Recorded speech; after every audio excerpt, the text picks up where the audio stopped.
Hello and welcome everybody, it's your boy Logic and we're here with some Total War Warhammer 2 doing a legendary difficulty campaign with Belegar Ironhammer. So this is what you guys voted on, this is what you wanted to do today, so I'm going to be here giving you that. So welcome everybody, welcome CJ and everybody else here in the chat watching today, hope you're all doing very well.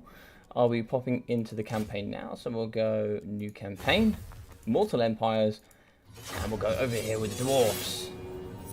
So the one issue with the Dwarfs is that unfortunately all of them do start in the same area. We are live indeed. How are we doing, Biblington? I hope we're doing well, buddy. Need to find a good place to put this mic. The problem is I've got chat here right next to where the mic is. And then, I don't know if I can move that maybe. Maybe I can... I'll have to find out if I can move that. Yes, we're live, and the problem here with the DAO is they all start in exactly the same area, pretty much. Belegar and Ungrim are a little bit far away, but not really in the grand scheme of things. But we're going to go with Belegar Ironhammer today, and here we get an upkeep of plus 50% until we take Karak 8 peaks. Now that's absolutely fine. His single stack army is strong, is super strong, and you'll find out why very soon. But we start with the Clan Ungrim Ancestors, which is basically why we're super strong. And we have unique buildings at the Karak 8 peaks. We're to get plus 10 leadership when we are laying siege. And we got all these things. So we get the Siege Attacker. We also get Vanguard deployment when we're in the underway battles, which is actually stronger than you might think. And also we have some leadership here when we're fighting against Greenskins and Skaven. So we're going to start here with the nice hammers here to protect the big bad king. And we will be having some rangers and some dwarf warriors. So we're going to be having no artillery, which will be a little bit painful. Yeah, I'm doing well, thank you. I hope you're doing well too. I'm doing really well, thank you, buddy. Really excited to get this started. It's been a while since I've done a legendary campaign, which is really cool. This is all I used to do. All I used to do was legendary campaigns here on the channel, and yeah, I started that way, and people used to really enjoy that for a small part. But then, obviously, multiplayer hit, and it just exploded. It just exploded, and I've still got some more videos to come. I've got a few in the bank here that I will be sharing with you guys very soon. Got some really nice, cool games, actually. Logic, I made a tournament on the other tournament section if you want to check it out. Yeah, I'll check it out, buddy. I'll check it out. Is that your idea for the alphabetical tournament where you go, you know, A fights B, B fights C, etc. in the list? But yeah, everybody here in chat, just going to be a nice relaxed day today. My lord Belegar, yet hope remains. The dwarf lords of Karak have sponsored your quest to retake your ancestral home. A chance yet lingers. The journey will be long and perilous. There is much ground between here and your throne, and enemies are everywhere. To the north, the treacherous and duplicitous Skarsnik, self-proclaimed warlord of Karak 8 Peaks, moves to usurp your birthright once more. Time is of the essence. Yet in the east, the Badlands teem with more greenskins, and even the border princes may wish to exploit your plight. You must not relent.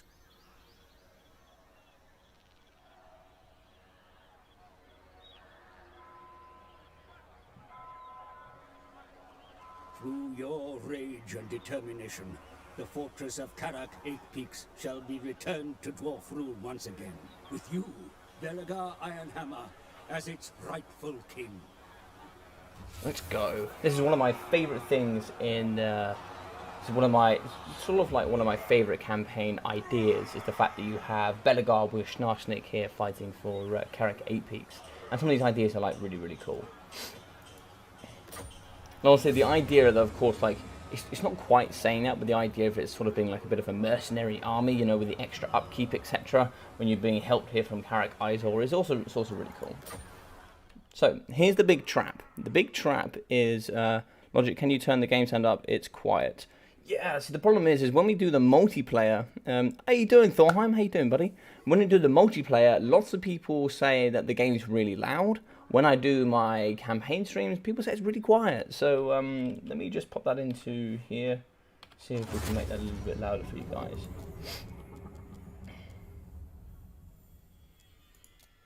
Is that going to be on here?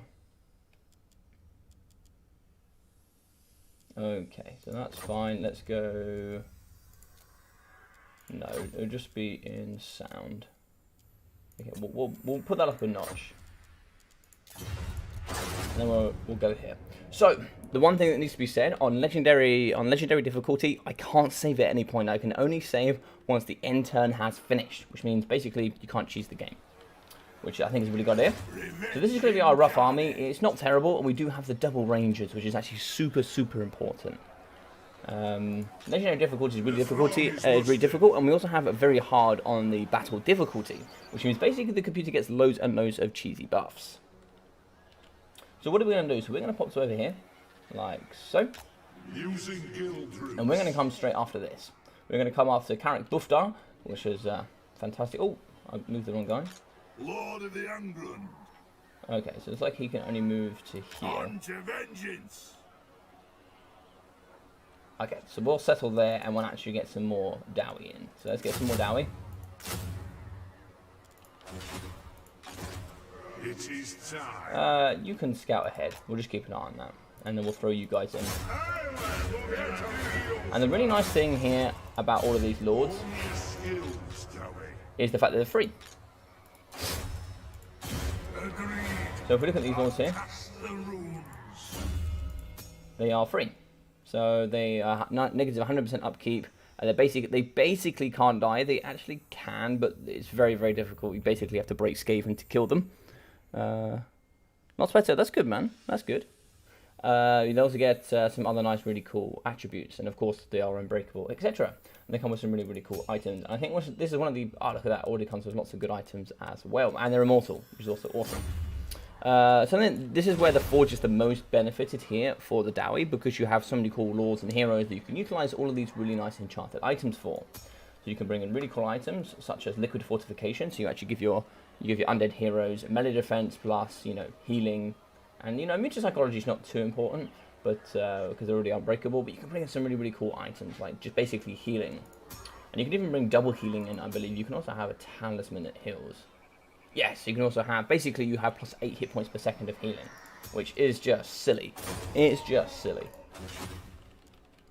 So we're going to come down here as quickly as possible, and over here what we're going to build is that we're going to build immediately some money. So we're going to have the Copper Mountain, and we're going to get some nice money and increased recruitment ranks for miners. And also we get 2 Iron Breakers in the hold, which actually is super important for sieges. Super important. I've never played campaign, so this is all new to me. Yeah, no problem, buddy. If any questions, just put them in the chat. I've played a fair amount. So here, we're going to be going into technology, and what we want to do is probably go after growth first. Growth is super important on the legendary side of things. We need to build up quickly. So the thing about other AI, so if we take the greenskins here, they're going to grow super quick, and they're going to grow faster than we can by far. So we need to do our best to keep up with them as much as possible. So the rest of here doesn't really matter, but we'll go up to here, and then we'll go down in the public order route. So we get +1 public order here, and then it should be +2 there, and they should be there, so +4. On legendary campaign, we actually get -8 per turn on the difficulty, and obviously -4 to taxes. So we're going to be getting a lot of negatives here per turn. So that looks pretty good. And before we go and fight, what we need to do is see if we can establish any sort of trade deals. Let's go in here. This is pretty broken in general. Never played Dowie, so I'm curious to see how they work. Yeah, Dowie's really fun. Dowie's really fun. It's one of the easier ones, I would say. Not this campaign in general, but if you want one of the easiest quests, to go with, maybe not Grombrindle, but definitely start with the High King. The High King's a nice start. If you want to start on a higher difficulty, or the easiest campaign, you start with the High Elves. Start with any... What High Elf would you start with? Any of the High Elves apart from... Greenskins can be a pain. Greenskins can just grow and grow and grow. Yes. So the Golden Order, we can actually get a non-aggression pact, and along with that we'll actually get a trade agreement as well. So we're getting 53 per turn for free, which is really important for us. It means nothing for them, but it means a lot for us. And we also get a non-aggression pact with them. And it's moderate, so they should accept it, because this was on high. No, sir. Ooh, so they won't take it. But what I might do is offer them just a little bit of money. I will. Okay, so they accepted that, and that's fine with me. We get a trade agreement, and we're going to build a good relationship with them. Now, on this, when it comes to Legendary, Logic, I just came up with another tournament idea. It's a bit similar to New vs. Old. Do you want to hear it? Yeah, of course, buddy. Yeah, send it in the chat. Tyrion is the easiest start for the high elves. Yeah, I think Tyrion is the easiest in the game, period. You can abuse that quite a lot. But if anybody has any questions here for the legendary campaigns, just send it in the chat. Just ask away. Ask away. Yeah, so perfect. What we'll do, we'll go through to the next turn. I don't think there's anything else here. No, we need to keep an eye on them. One major threat could be the Wood Elves. It could be the Wood Elves. But we just need to keep an eye on that. I don't think it will be a problem. The Crooked Moon will just keep coming after us. We're at war and we can't even talk to them. They'll just be at war and to the end of time until they die. That can either be really early on or they can get super powerful. It really depends. Yeah, if you want to like go up a difficulty, let's say you play on normal and you go, normal's a bit easy for me. I'd like to bump it up a little bit, make it a little bit more difficult for myself. I would say go with the high elves, go with like Tyrion, and then bump that up to like hard or very hard, and then go up that way, because that'll be a good marker to show if you can deal with that level of, yeah, you can deal with that next level and work out what it all means for you. As you can see, already got a sneaky way stalker. He's gonna get thumped by my King Lon. So he can reach, but can we reach is the question. So look, we can't reach. So what we're going to do is we're going to come to the edge here, right here. Journeying on. And we're going to sit in a defensive position. Means we can't be ambushed. We also get increased melee defense, leadership, all the good things. I will do as you ask. We'll put him... No, I think what we'll do with him, we're actually going to scout with him a little bit. Forwards. So they are building. They are building, but I don't think they're going to build quick enough. Belegar Ironhammer. So what I'm going to do is I'm going to... Yeah, that's fine. So we're still going to build some more. We are at negative, but next time we should get plus 500. So we should be able to get another 3 in there and be absolutely fine. Because next time we should get plus 500, and that should roughly counter for it. It'll be interesting for the lads who don't play campaign to see how much it differs to online battles, because the army corps are so different and the buffs. Yeah, especially for the legendary campaign here for the computer, they have massive melee buffs. The melee buffs are huge. Like, for example, goblins will comfortably trade up against dwarf warriors. You'd be surprised just how well they trade up against. So it looks like we have a great bit of grudges already, so that's just going to be Karak 8 peeps the whole time. So this is something I have to keep an eye on. The more grudges we get, the more over time we lose. So increased upkeep, minus public order. So negative 3 public order will actually make it negative 11 due to the campaign difficulty. And also be negative 10 public order with other dwarfs, which actually can be a bit of a pain if you're not careful. We just need to keep an eye on this and make sure things are going swimmingly. So the border princes are in general pretty happy with us. Greetings, stranger. So they'll take that, and what I'll do, I don't want a defensive alliance really. I mean, I could take one. Could take a defensive alliance. It does mean if I get attacked, they will come in and help. Okay, and we'll take some money from them then. Okay. Yes. I won't be having any more than that. So let's go to the next turn. Let's move on. So basically, it's called updated versus non-updated. So factions that have been updated, like Wood Elves Empire, and more against factions that have not been updated, like Beastmen, TK, Norsca, and so on. When you say updated, do you mean they've had DLCs, or do you mean that they've had changes? Because, for example, Dwarves haven't had they've had updates, but they haven't had DLCs, for example. So you can see they're still going to be growing. So let's pop into here. And we'll go siege Karak Buftar. Fantastic, mate. So what we'll do is we will just encircle. And we will put the King Lun Ironhammer in here as well, so you can get that nice experience.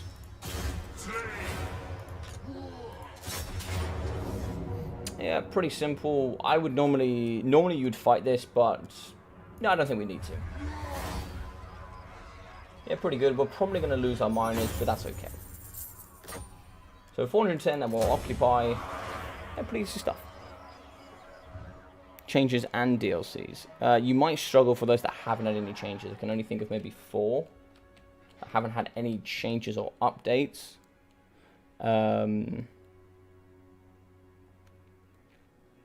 Beastmen, Norska, TK. I don't even know if Chaos would count because you had massive changes to Legendary Lords, for example. Alright. So we're going to go with Route March. I just get that extra campaign movement, very important. I think it's very important to go down the blue line, especially on Legendary campaign or on the higher campaigns. What you really want here is Lightning Strike. It's really important. And then after that, it's really up to you. You can get Casualty Replenishment or Ambush Defense chance is actually super important. Especially when you're fighting up against Skaven and things like that, can be super important. So we have buildings and all sorts of things we can do here. We don't have to keep this here, but what might be important is a little bit of extra money. So what we could do is, so this will make Dwarf Quarrelers, Rangers, Bolt Throwers, Grudge Throwers, things we're going to want, they're going to make them a lot cheaper, negative 20%, and it will go up to 30% with negative upkeeps as well. This is what we can build in this particular location. So I think what we'll do is we'll probably build this because we also get some money from it, or we can go a little bit more greedy and get the money here, but I think more than likely we'll just keep this because it's going to be better in the long term. And then when we're level 2, we'll put in barracks. I think barracks is going to be super important. So we're at negative 33 right now, so we can't really afford any other units. We could remove this for 130 and build in another, but we'll get this in one turn, so we'll get an extra 100. And if I remove these, it should allow for enough money to get some more Dwarf Warriors. So let's do that. We'll recruit 1 unit of Dwarf Warriors, and then we will move on.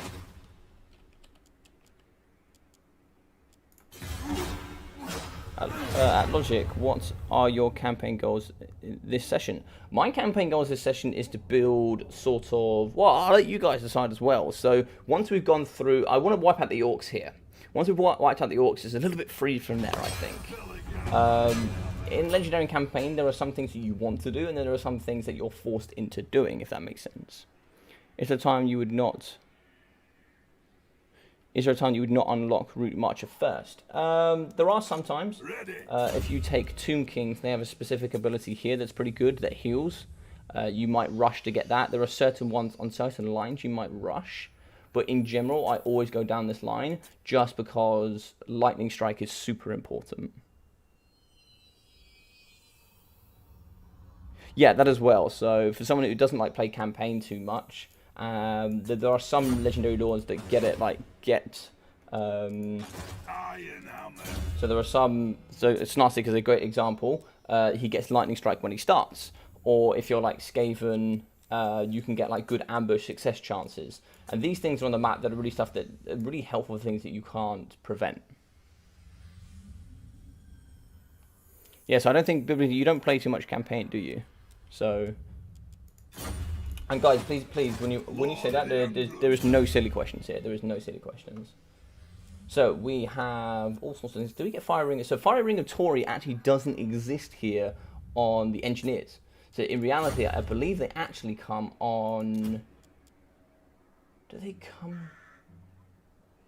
They must come on the Thanes. I think you can only get them for the Thanes, and I think actually that they're only items you can buy. You can't actually just get them as abilities. So we can get ballistic calibration. That could be pretty good in the next matchups coming. But I think having him shoot and take out a certain target. Let's go for increased mobility here for my units. I think that's quite important. So we go for increased mobility. We can get 2 of those, so we'll get those over time. So that's really important. That 8% there. So you got to make sure you got the right buffs here for your characters. What are we thinking? So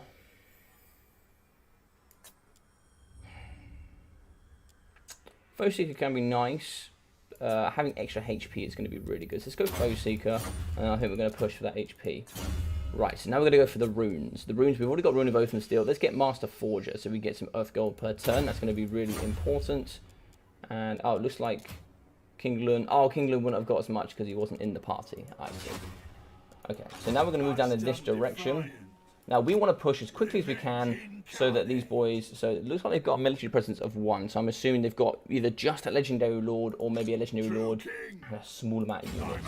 So I'm going to risk it. This is really risky, but I've done this before. Yeah, so there we go. We force march it, so we should be able to reach them by next turn. So now, an important thing here when you're playing on a higher difficulty is to keep checking your enemies around you. So beastmen are not super strong. We're the yellow and they're the red, so we're a little bit stronger than them, but obviously they hate us, so there's a high chance of us going to war with them. Very, very high. Conquer zone look pretty decent. We're not going to be fighting them too much, but let's take a no, so they won't take an aggression pact. Tilia. Greetings. We may not be As you say, sir. Perfect. So we now won't be going to war with them, and because we're not going to war with them, they're going to focus now more on the Skaven. They won't be fighting towards us, and they won't have to protect against us. They can focus now more towards the Skaven, which is more important for us. And eventually, we can get a trade agreement with them. The Empire. Deliver your message. Okay, so Astalia would be nice to get a. Affirmative. Yeah, cool. Okay, so we're pretty good there. We're pretty good there. We've got some good The stuff. hunter, you Well, have been granted okay, so it looks access like to we my can hills. have. Can we get a Don't trade make me agreement? regret. Okay, how about we do that, and I give you some money. Absurd. Okay, we're just taking non-aggression pact and take some money from you then. Good. Okay, so that's really important because Orion can literally just come through and slap cheeks. Like, that's just what Orion does for fun. He loves it. But a trade agreement there would have been nice. A trade agreement would have been nice for sure. As you can see here, we are going to be pretty low, and we've only got a 17 stack. That will change when we get this, but yeah, there'll be some updates for sure. Will you be confederating? Yes, I will be. Yes, I will be confederating. Hey, Zypher, how you doing, buddy? Come on, the Thanes. Yes, indeed. I play a lot of campaign, but only play normal and turn off my brain. Oh, yeah, fair enough, dude. I don't blame you. I don't blame you. Like, sometimes it's nice to... Oh, Praise Sigma. indeed. Praise Sigma. Grudge bearer. Right, so we're going to push here. So, for those that don't know about the Thanes, one of them, so I think it's King Lun, is very aggressive, while the other one's a little bit more of a tank. Yeah, so he's got 68 melee defense here with the silver shield, whilst the other one has a bronze shield and 63 melee attack. So the other one's definitely a solid tank. But he's bonus first large, whilst the other one is just as I think he tends to be anti-infantry in the end. So I stand defiant. we're going to go after this because I don't want Astalia to take it from me. I want it to complete my trio. So I would fight this, but there's no point. These literally stand no chance, and it will take me like 20-30 minutes. So we'll play that. It's not worth sacking, especially here for the negative province instability. And yeah, fine, good stuff. Alright, so we now have the bolts. But now this is where it starts to get a little bit difficult, because now we have a triple threat to protect. But the one advantage is we have removed an enemy. So now that's one enemy down. We just have the Crooked Moon Gits and the Crooked Moon to look after. We're not at war with anybody else, is that correct? No, so that's fine. So now it's about picking our targets. Where do we go next? And how do we justify them? So being that we've taken out the targets down here, we will have a Stalia pushing up to the north, probably coming after, is that the Black Widow, is it? Black Venom. So they'll be coming after Black Venom for sure. Lun's heir. Now we are, so we actually got a free, okay, so we got a free barracks. So we can just delete this and take the money from it. But the issue here is we are still going to have rebellions. Even if when we're inside the province, -14, we will still be having rebellions. And the rebellions are going to come outside of our main Karak Isle. Belegar Ironhammer. Oh, yes, inside, cool. So we are going to get 192 per turn. So we certainly want to grow, that's for sure. Oh, we get Mighty Earthstone. That might be quite good. Mighty Earthstone is actually pretty decent. Orcsbane can be quite fun. But the only thing I don't like about things like this is that it only affects greenskins. So when there's no greenskins around you, it's not useful. It's sort of a waste point.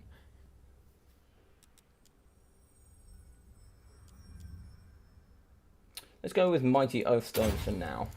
I like that. Okay, so commandment point. We are certainly going to be... Normally, most people might put that on public order, but I'm going to be putting it on growth. Growth, I think, is needed. Ah, Human Boy, how are we doing? Hola, indeed. But yes, Thorheim, if I can confederate and get as many legendary lords as possible, that would be ideal, because they come with all sorts of awesome traits, and unfortunately there's probably no way I'm going to be able to see the Slayer King. I'm probably just not going to see him.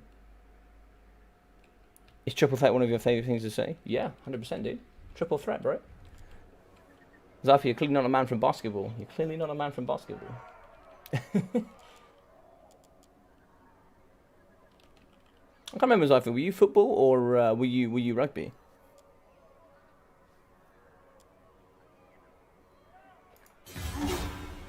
How are we doing, Mr. Human Boy? How are we having a good day? Oh, you retracted your message, Cypher. Why did you retract it?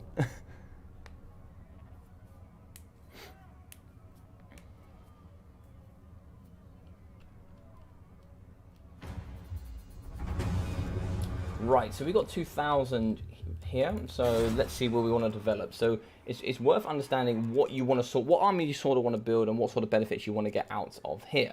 As you can see, we actually have a pretty small main capital. Whilst if you go over here and you look at the Skaven, theirs is ginormous, so they can put whatever they want in there, whilst we have to be a little bit more selective. Oh, you're football, yeah. So we've already got that from the money, which is quite nice, and it also puts iron breakers in as well. We could actually be putting a gate in. A gate will be quite nice. It provides all sorts of good abilities here to protect our capital, which is super important. We don't have the money for it, and we're not going to get the money for it for a short while. So we need to decide what it is we want to do. We can't afford too much, but I think actually going for a siege workshop might be quite nice, because artillery is going to be really important for the Dowie. I think cannons, also gyrocopters, brimstone guns will be really important, organ guns, gyro bombers as well would be really nice, and flame cannons for the memes, why not? Oh yeah, no worries buddy, no worries. Still made me laugh,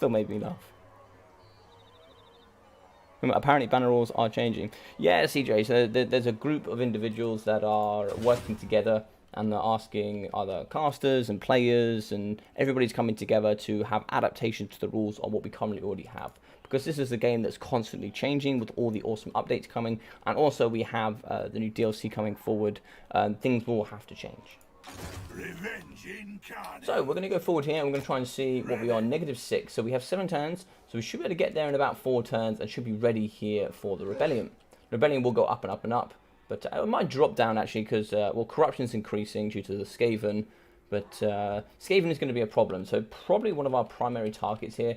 You don't know it, but there's actually a sneaky Skaven up here. They start here. So I'm probably going to have to deal with them. But the problem is soon we're going to have that sneaky snark snake coming through, trying to take Karak Izor. Also, here's another thing about this legendary campaign. Is the computer loves to target the human player. It loves to target it. It will just go over the top target if it can. Alright. Yeah, Anticity's trying them out. Yeah, I think that there's quite a few ideas of different ways people want to go. I think multitude of different people have different ideas of what they would like the rules to be. But I think we need to come to a level of understanding where everybody's happy. And also, it's not pushing the rules to the point where the game's boring as well. Alright, so the bad boys here are going to be leveling up. So I think we're immediately... So I think we're going to be okay with that. Where do we want to go with him? So increased mobility would be really nice. So we'll go with increased mobility. We won't get 15% till rank 10. That's still going to be really nice. And where do we want to go here? I think here we just go a little bit tanky. See, they've only got 2,000 hit points, so it's going to be super important to get them up there. So we put, I think they got about 2.5. So Hadri's online, big boy that won the won my tournament here for Nurgle. Big what ups to. Also, everybody, whilst we do have Human Boy, yes, I've lost this campaign at least 4 times. No worries, no worries. Always having a good day, so good. So for those that don't know, Human Boy, yes, is doing a tournament tomorrow. So go check that out in my Discord, or join his Discord as well. You can hop into other tournaments. You see, he's got you got a tournament on. No, not tomorrow, is it? It's Thursday. Thursday he has a tournament. So go check that out. Go check it out. And there's the DVD tomorrow. So the Death Before Dishonor as well by Ducky. So make sure you guys are getting involved there as well.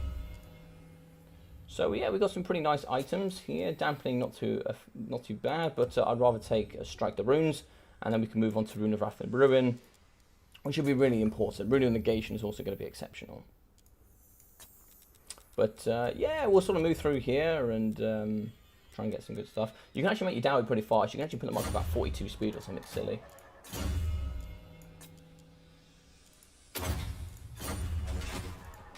Zulrikas, setting forth.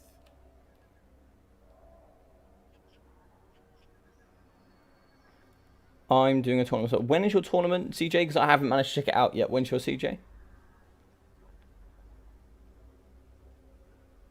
Battlemania is Friday. Battlemania is Friday, right? Cape an idea. Make allies with all the order tied and gain military access with all of your neighbours, and then march to Karak 8 peace to reclaim your right. Ooh.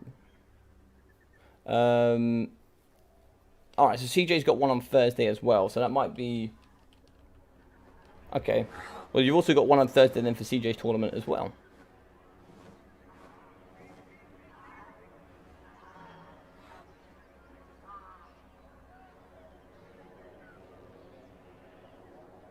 I would usually play more thematic than cheese. Yeah. Oh, by the way, if you've got any requests, for army composition, just let me know now and let me know what you'd like. So we've got.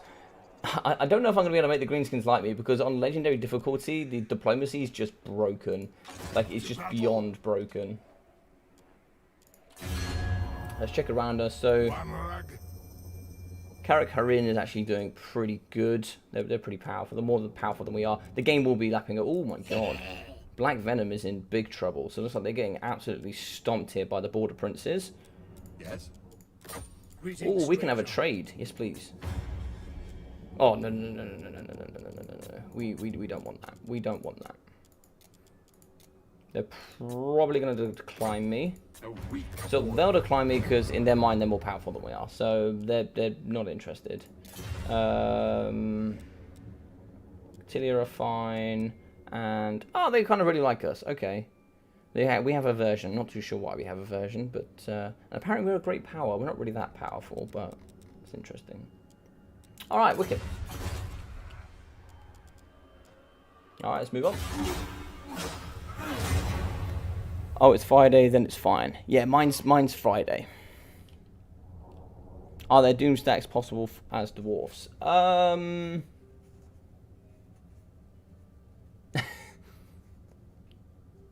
got one of the biggest doom stacks you can get, if you like. You'll see very soon that these four are probably the biggest doom stack you can get for the dwarfs. They are super strong. When they get about level 20 and they've got all their items, God, they're strong. Yes. They are like scary strong as well. Like, it's like super scary strong. Right, so I might try and see if I can come over and maybe have a swipe at Karak over here. True king. The only problem is yeah, it's not. Maybe see if we can go over here against the Skaven. Leaving. I won't be able to see anything here. On my The way. only problem is, what do we have here? So we have characters 4, factions 7. So we'll be losing +4 per turn. So we'll be up to -6, which will really hit us hard. So if we do jump up, that'll be 1 turn. It'll take 2 turns to jump back, and then also we'll have to attack up here. We don't have lightning strike yet. We are only level 3. We kind of really need rebellions really, because we don't have anybody to fight around us. And we need to keep growing. So, right, so the settlements are ready to go up. We could do with jumping up so we could get some quarrelers. Quarrelers are going to be important. What else could we do with? So we can also build here. We can't get anything just yet. Next time we could build a siege workshop. That could be quite cool. We could do with a bit of a siege workshop if I'm honest. But we could also do with some barracks. What's our defense looking like? So, not small. We also got double iron breakers, which is pretty important. That should be okay for now. So I think we build a siege workshop next turn. Yeah, and we save up to get this to tier 3, I think. I think that's the way to do it. Quick look. Yeah, Black Venom's getting destroyed. Clan Spittle's not strong either, so we're stronger than them apparently. So they've definitely got one army. They don't have much. I don't know who they're fighting against. Oh, okay, they're fighting up against them, so that's not good for them either. Okay. Alright, so we go next turn then. Don't ally with greenskins. You can fight Destruction / Chaos, Greenskin Skaven factions, and only make allies with the good guys. Well, this is the thing. When it comes down to campaign, it's a lot easier on legendary campaigns if you're a good guy. So if you're the Dwarfs, Empire, it's a lot easier to get on with them. If you're somebody who's a bit of a neutral, like, say, like the Tomb King or something, or you're somebody else that's evil, neutrals are probably the hardest because it's really hard to make affiliation with other people because they don't really care. There's no mechanic that makes them really care unless you're fighting the same person. With the evils, it's okay to get on with other evil people. So if you're chaos, getting on with Norse can be quite easy, etc. But otherwise, it's pretty difficult. It's pretty difficult. The good guys, it's a lot easier. It's a lot easier. So what I could do is I could go on the underway and then hop up here. But I don't know what I'm going to see here. I don't know. So we're -2. Characters 4. I don't know if that faction means 7. If that's for us. Otherwise, that'd be -11, which will put us on 80 next turn, which will give us only 2 turns to get back. But getting rid of them is going to be super important if we do want to stabilize. We're already at 7% chaos corruption, and corruption is already, it's only -1 now, but I think about 8 or 9% it goes to -2. Are there even good guys in Warhammer? That's a good question, Zypher. That's a good question. Right, so let's hop up here and let's see what it's saying. So we've hopped up, let's have a look. So -6, okay, so the faction's fine then. Right, so, oh, we actually can't afford it. We're 2 off. We're 2 off, that's a shame. We might be able to have a chat with our friends over here. Oh, that's a good question. How are these doing? I trust our dealings will bear fruit. Okay, so we can get some money here. Okay, they'll give us a bit more. Okay. Fine. Perfect. That's exactly what we needed. I'll tell you what we're going to do, just in case we do get caught out. That's 3 turns. That's 2. I kind of want Thunderers, though. And Cannons would be really nice. Let's play it safe. Let's play it safe. I'm going to build that in. It's safe, I know. It's safe. Also, my computer's been making noises recently. It's starting to scare me. With the good guys in aircraft. Yeah. The good guys. You know. We call them good guys with their own agendas, right? Here's a question for everybody in chat. Who is your favourite faction, like lore-wise? Who do you like the most? Or who do you like thematically the most? And another question on top of that. What are some of the best units in the game in your opinion? What are your top 5 units in the game that you think just look, they're just so well designed? Right, so +5 leadership for all armies is going to be helpful, or +3 public order. Now we have lots of leadership anyway. I think we're going to take the leadership as we're about to fight.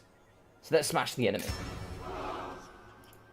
Belegar Ironhammer. Let's pop over here gently. Seeking vengeance. Onwards. Moving out.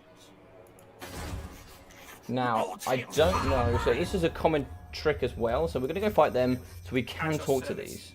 I should have your beard for entering our halls uninvited. Right, so let's join war against Clan Spittle. They're okay with that. Can we get a non-aggression pact for that? Misguided. Okay, can we get a non-aggression pact anyway? Certainly not. Okay. What if we just join war against them? Wise indeed. Okay. So that also gets us good relationship there. So joined war with them, it's going to give us a good relationship with that faction now, meaning they're less likely to come to war with us. What? I'm gone.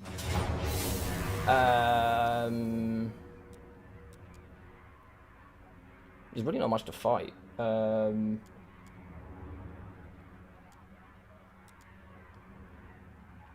mean, I'm going to take that all resolve, I'm not going to lie to you. We're going to find a battle to fight that's not completely broken. I mean, look at this. Hundreds of kills by these guys. Hundreds of kills. We're going to find a fight that's actually worth fighting. That's not my target. We're going to find a fight. We're going to find one.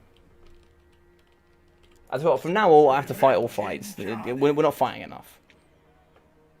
The cool spelling of Carabidis. or however you spell it. I'm a simple man like test raiding and reaching. Rattling guns, Giselle, Storm Vermin, Hellbit Abominations. So basically everything. I like elves. Yeah, fair enough, Zypher, yeah. Skaven, of course, for the human boy, yes, yes. And everything, and also just Carnosaurs. I stand defiant. Right, so we'll go with the Wall Master, so we can help break down walls nice and quickly, get through and attack certain areas. And what do we want next? So, Triangulation, Missile Strength for all missile units in the army, that's really powerful. And then also increased ammunition as well, that could be really good. What else can we get here? So, Rune of Grimnir, no, not interested in that. Not just yet, anyway. Let's go for more health. Yeah, some more health is going to be pretty good there. Just helps us soak up damage. I will be going through melee defense, so Rune of Wrath and Ruin is going to be really important. So Rune of Wrath and Ruin has been unlocked. So yeah, pretty nice there, pretty nice. And we've also managed to, I think we've wiped them out now. So, cool, that's them wiped out. So the advantage of that now is you can see this will be going down, which means you don't have to watch about Skaven. The only people we do have to worry about is the Crooked Moon. Now the Crooked Moon will just ignore Big Zypher Online. As you can see, here we do actually have Karak Nom in between us and Snarthik, but Snarthik will just ignore them and come straight after us. He just will ignore them. Grudge bearer. Right, so -8 here, so that's changed quite a bit. So 9 there for the faction, but -8 per turn is going to be kind of painful. So we're going to have to be ready for that, and we're going to be -7 here. Look at all of that. Look at all those negatives. That's terrible. Norskar and Beastmen. Yes, I like them. They got some cool campaigns. Norskar especially when you go try and like hunt all the beasts and stuff. It's really cool. What brings you before the heir of Lund?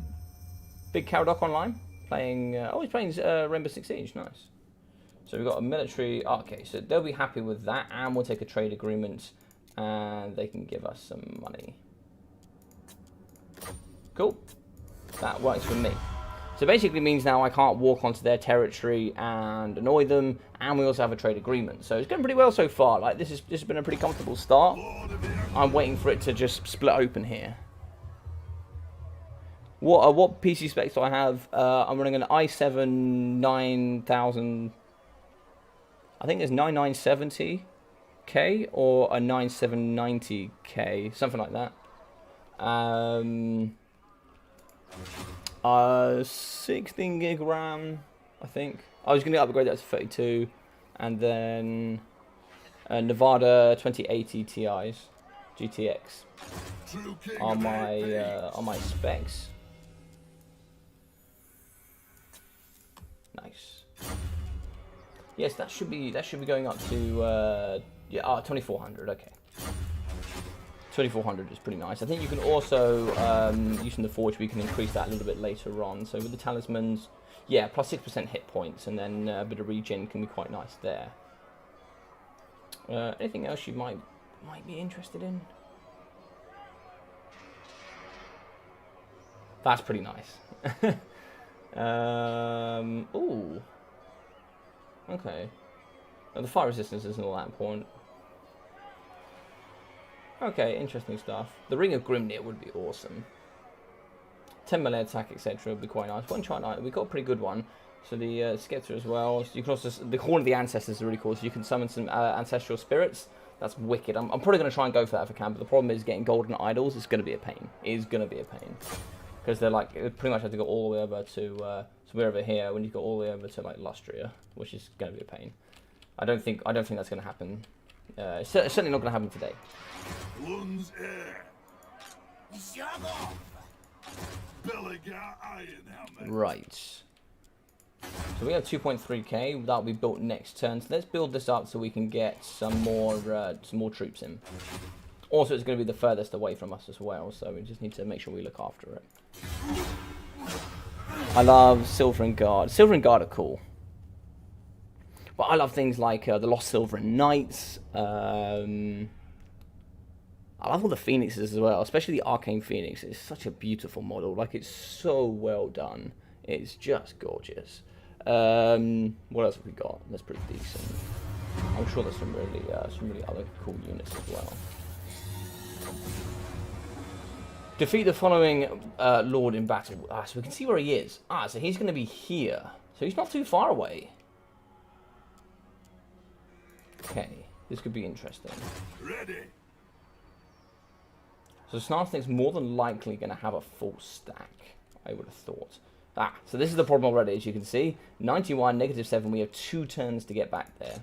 Belegar. So what we really need to do is, I'm actually not too bothered about keeping Festa Spike. I actually don't really care too much. We can actually get, oh no, it's one more level, isn't it? Yeah, you can get Bugman Rangers, which is kind of cool with that. But the Public Order is really good. You can get +12 Public Order, it's pretty nice. Oh, does this mean, oh, we also have kegs, so we might be able to very soon. Where is it? I must be, is it this one? Yeah, oh no, you need wine. It must be this one then. Yes, it's this one, but we also need pottery. So we need some kilns. And then need 200 earth gold, but this is really good. Liquid fortification is exceptional. Definitely put liquid fortification on Belegar. Gives him immune to psychology, increased melee defense, and all the good bits and bobs.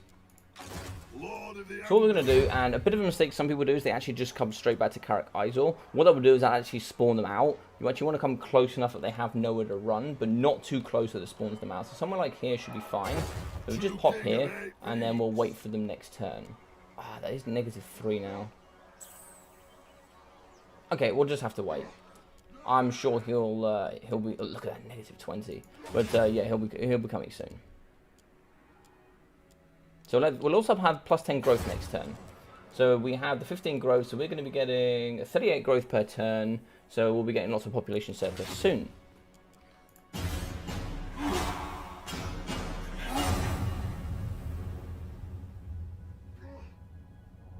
Oh, the claw and the gash is cool. Now that is true, Zypher. That is true. I can't deny that. That is a cool model. I stand strong behind the shield of defiance. I love Silver and Guard. It's a shame they're trash in Legendary. They have that magic resistance. You can get some nice buffs on them, but in general, they are pretty trash. It's true. You're best to go for probably Phoenix Guard, really. But yeah, they're really good in multiplayer. They're very, very good in multiplayer. That 30% magic resistance is really good. So they're offering that. What if I take that off? Oh, okay. Yeah, I'll take a non-aggression pact as well. And payments. Sure. We got a non-aggression pact, and we got military access, and we gained some money for free. I had no plan on fighting them anyway. Look at this. So if you want to see how fast the computer can grow, this is how fast it can grow. So as you can see, we immediately got that. He just ignored Karak Norn, and it's now gone all the way around just to attack us. So that's what's going to happen, and I think this is where it's going to start. This is where it's going to start to smell just a little bit. Alright, so we've got a few ways we can go now. So we can go money, which we can do. We're not too worried about money just yet. So I think I really want is Rat Poison will be very good. So fair when fighting against Skaven is nice for all characters. Untainted is also very important. You can also get lots of Untainted here, and then Public Order as well. So all that sort of thing can be super, super important. But I think we're going to go for Public Order, and then we'll work our way around. Where's the next one? So plus 15 growth as well is also really nice. So where is the other? So there's that. So we're going to work our way around here to the High King's Authority. So that'll give us +4 Public Order, and also it gives us an extra 15 growth with the power of the guilds, which is what we're already using. And then, yeah, everything else is not really too important. And then we'll probably work down our gun line. And that should be pretty good.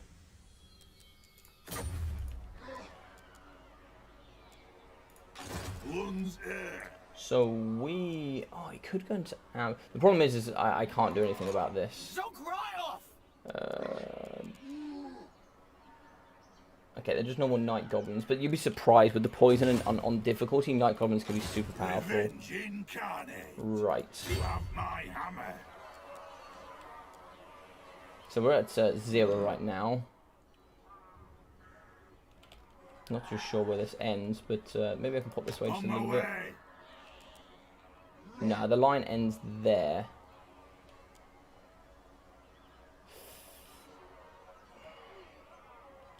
I don't know if I go here, it actually forces... I can't really afford to do that, but I could go here and then force an engagement by coming round.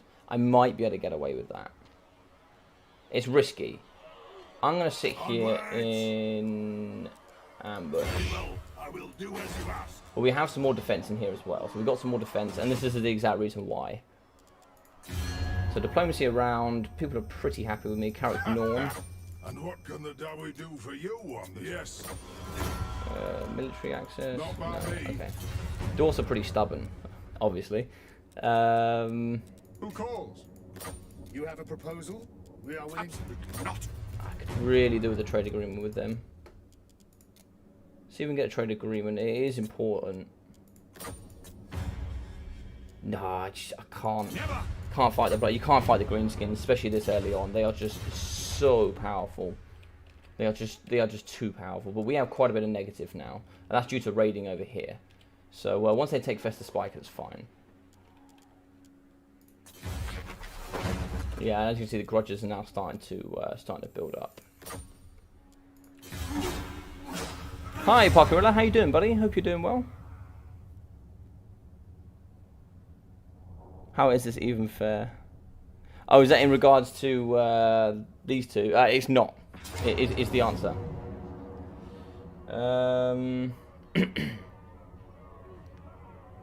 Is there anything I can do here? I can certainly do more damage than the computer can. So let's buckle up. Let's buckle up. Okay. This is going to be interesting. Maybe see if I can snipe their caster. He's going to have Stalk, though, is the only problem. But sniping him could be important. Dwarf warriors.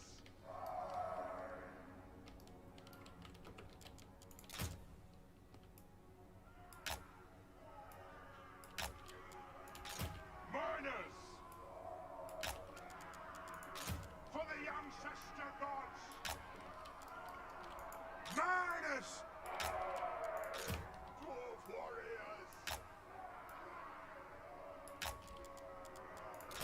It is a reckoning! The way of blessed our aid! Right. Let the vengeance begin! Warlords! Rage far, rage fast! So Quarries don't have Stalk, but their range and their caster does. Oh, is that what I think it is? Oh, it's not the pump wagons. We could do some damage up against the pump wagons as well. We do have some good AP. We have the triple miners. But we can't lose this, really. I love how they get given names for the units when they become lords. I wonder if, like, Grimly Knucklebearer, or is that Breaker? Grimly Knucklebreaker is going to be, like, one of the dudes here in this faction. In this army, sorry. That'd be really cool. It's just like this guy here. You know, that's the dude. Anyway, let's roll around. So what I'm going to do is I'm going to use this stone here as a bit of a defensive point. Just use it as like a... What it does is it actually like increases my line here.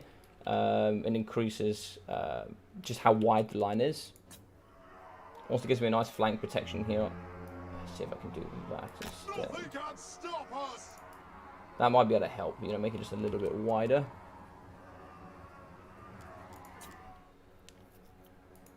Alright, so we need to make sure we're shooting the right stuff. So I don't care about shooting goblins, they've got silver shields. What we could really do with shooting is something else. Right, let's shoot their range. Their range is going to be important. Shoot the range, target it nicely. The range also has poison as well, so... It's a nice blob there. So we'll shoot the range, see what we can do there. Right, let's move the front line up.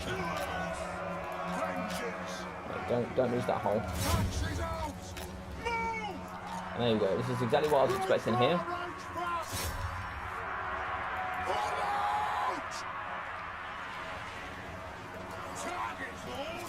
As you can see, we lost there to the poison arrows, but yeah, we lost pretty quickly. I thought maybe to get a bit more, but it didn't stabilize. We traded. We lost lots of Dowie on this day. It's such a shame.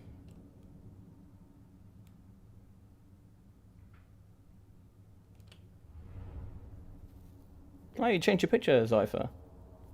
It's always sad to play these battles. I know. I thought I might be able to hold a bit longer, but we just balanced pad didn't like us. Cool. So that's going to be another grudge in now in the book, which I now have to. Grudges are also a bit broken on this for the Dowie. Maybe it's a good balancing tool. I'm not too sure.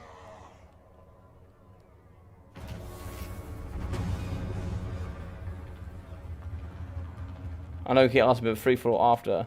We could do a free-for-all after, for sure. I don't mind ending on a free-for-all. You hang around to the end. Alright, so we're on tier 5, so we'll go with Wall Master. Yeah, I can't see anything else beneficial here, really. It's on tier 5. Let me see if there's anything else that might be beneficial in the matches to come. So, we've got Lords of the Deep. No, that's not going to be helpful. Brass Lungs can be quite good because it increases that aura size. Increasing that leadership bonus, but Vigor can be quite nice as well. But there's more things we need to prioritize. I think we need to push. Yeah, we need to push for Lightning Strike, I think. Lord of the Angron. Right, so we're at negative. Right, so because I'm raiding on purpose so that we actually get negative to public order. So apparently we're still getting Skaven Corruption. So we're probably getting Skaven Corruption because of Skaven Blight, I imagine. Or maybe there's a character in here somewhere. But I'm okay with this being a rebellion because then we've got something to fight. Right, so we've got lots on board here we can grab now. So 5 armor, 5 leadership. Not too bothered about that. One here that's pretty good is the Slayer's Ring for 5% ward save.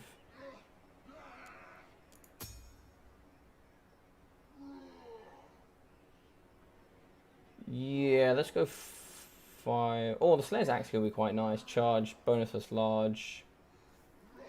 We don't have much bonus for large. Right, let's grab this. I'll tell you why we're going to grab that. So we're going to grab that actually, and we're going to put it on King Lun. To battle. Oh, sorry, we're going to put it on Stonebeard. Apologies. So Stonebeard's going to. He's already bonus for large. I'm not sure what he's got. 10. So we'll give him this. Gives him +7. Also gives him increased speed and charge, which is not too important, but you know, in case there's anything large I do need to take on this early on, I've got someone. You know, I've got someone. So Imminent Rebellion is fine. How are we doing here? So as you can see, they're massively stronger than us. Crooked Moon. Astilia is pretty damn strong as well. So, I am ready to parley. I hope you cannot. Lord, I'll set aside your book of grudges for a moment, dwarf. I love some of the chat in this game. It's so good. Yeah, but had a Mama Marathi as my picture. Nice, I like it. You'd make Ice Power proud. You'd make Ice Power proud.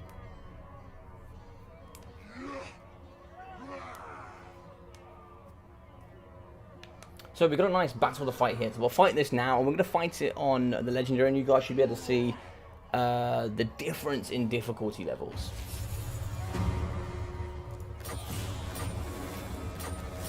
Cool. True king of AP. And the good thing here about Rebellions is it won't run, so that's pretty nice. Oh, they actually have a Rock Lobber. That's painful. Right, I might have to Vanguard one of these to shoot it in the back. Although we have some Spider Riders is the only problem. Oh, this is a pretty cool battle though. Okay. What have we got? Can we Vanguard them over here somewhere? Oh no, we can't Vanguard on this map. Alright, so it turns out we can't Vanguard. We might be able to Vanguard the boys down to here and then maybe shoot over. Let's have a look. Nah, they can't reach. Ah, that's a shame. What I might be able to do is... No, because they've got Spider Riders. Okay.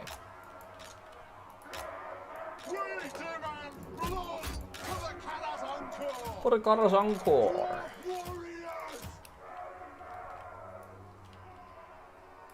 Alright, we'll organise that as we go. And look at these threats. Look at these absolute threats right here.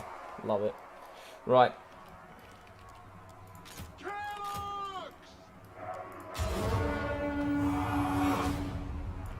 Let's go. His GS rants are the best. What, my GS rants? Oh, sorry, Ice Powers rants. Yeah, his GS rants are funny. Like, that dude goes in about greenskins. I mean, it's understandable to an extent. So they won't come to us because, according to the computer, they have the range, which is not wrong. They certainly have the range, for sure.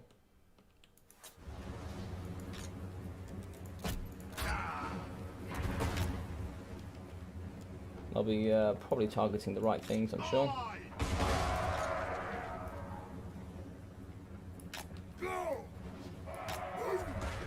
I'll put these 3 over here, and the rest can follow in this direction. Axes out, lads! Put those dwarfen legs!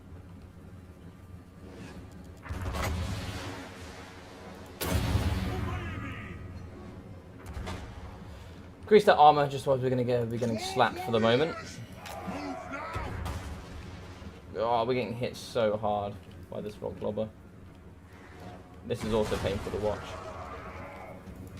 No sonic intelligence here! Strike out! Kazuka can keep hard! Slay the Oathbreakers! Go get him, big boy. Go get him. For the cannons of Jaw!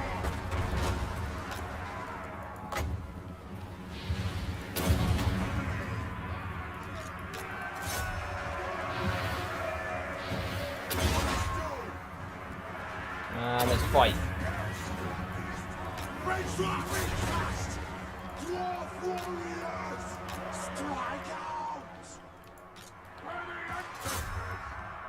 Right, so it looks like they've tunneled all into one area, which is quite good for me. Alright, let's see if we can shoot here the Goblin Warp Roller before it does any more damage to me. Alright, there's the Lord at the back. Belegar, go. Oh, look at that! Absolute slap right here. Alright, so these two are going for it, and I love every second about it. In the back, the Spider Riders are probably going to rotate and try and see if they can protect up against their Goblin Rock Clubber. Let's get the Dwarf Warriors forward. Just completely destroy them with numbers. Hopefully we can break this before it does too much damage. Yeah, so Belegar's going to be winning in the back. Belegar should win, really. I mean, I don't know how much AP. I can't see the stats, and that's the other thing in Legendary. You can't see the stats.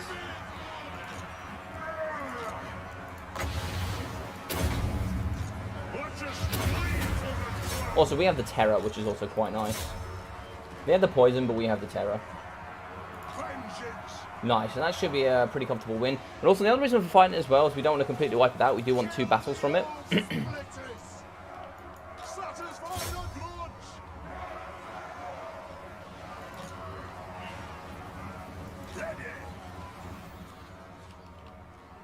So it should be, the Spider Riders haven't broken yet, but they should hopefully be able to break soon.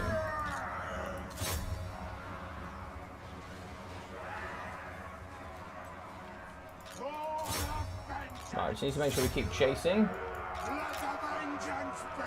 Oh my god, we took so much damage on our hammers. See that goblins did that to my hammers. Silver Chevron goblins.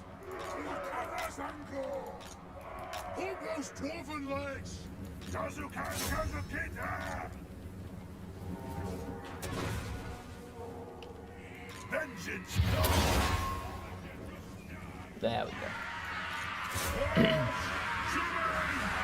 Nice, and they should get terrified pretty quickly.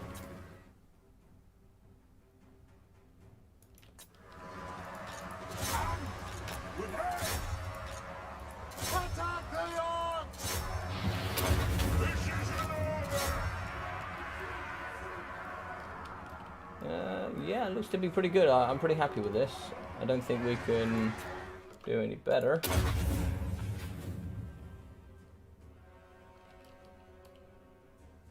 $100 melee attack. God, that's incredible. There we go, shattered. GG's. Alright, nice battle.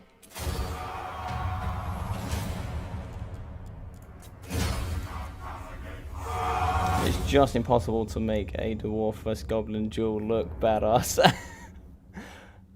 Not a triple threat though. Disappointed. It's not a triple threat. I'm afraid it's not a triple threat. When it's a triple threat, Zypher, I'll let you know, sir. I'll let you know it's a triple threat.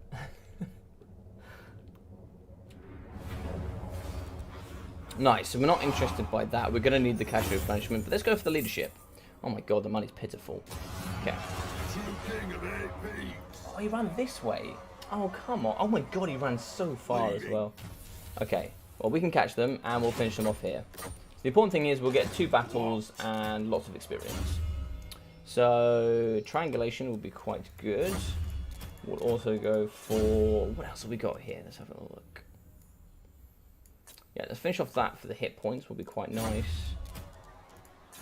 And let's go for 1 rune. So, let's go for the rune of striking. Yeah, let's go for rune of striking.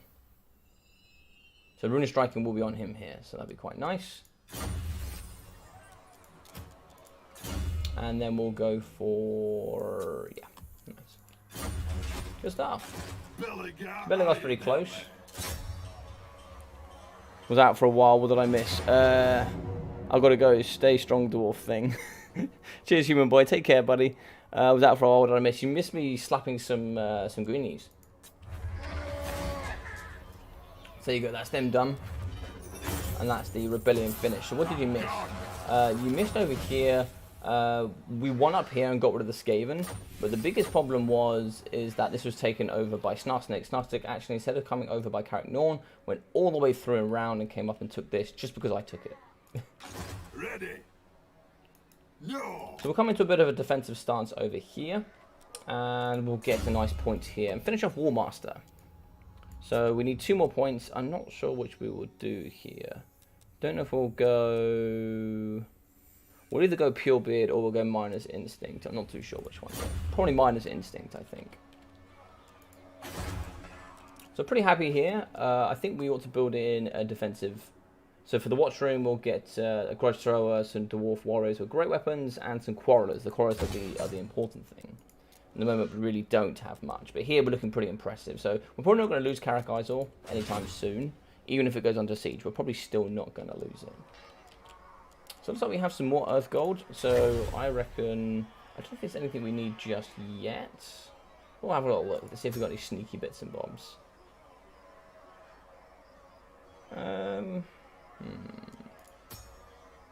Slayer Ring. Let's go for the Slayer Ring. That'll be quite nice. We'll grab the Slayer Ring, and what we'll do is we'll stick that here. 5% ward save is pretty nice here for the big man himself, for the big Belegar. That 5% ward save can just, you know, help in the long term.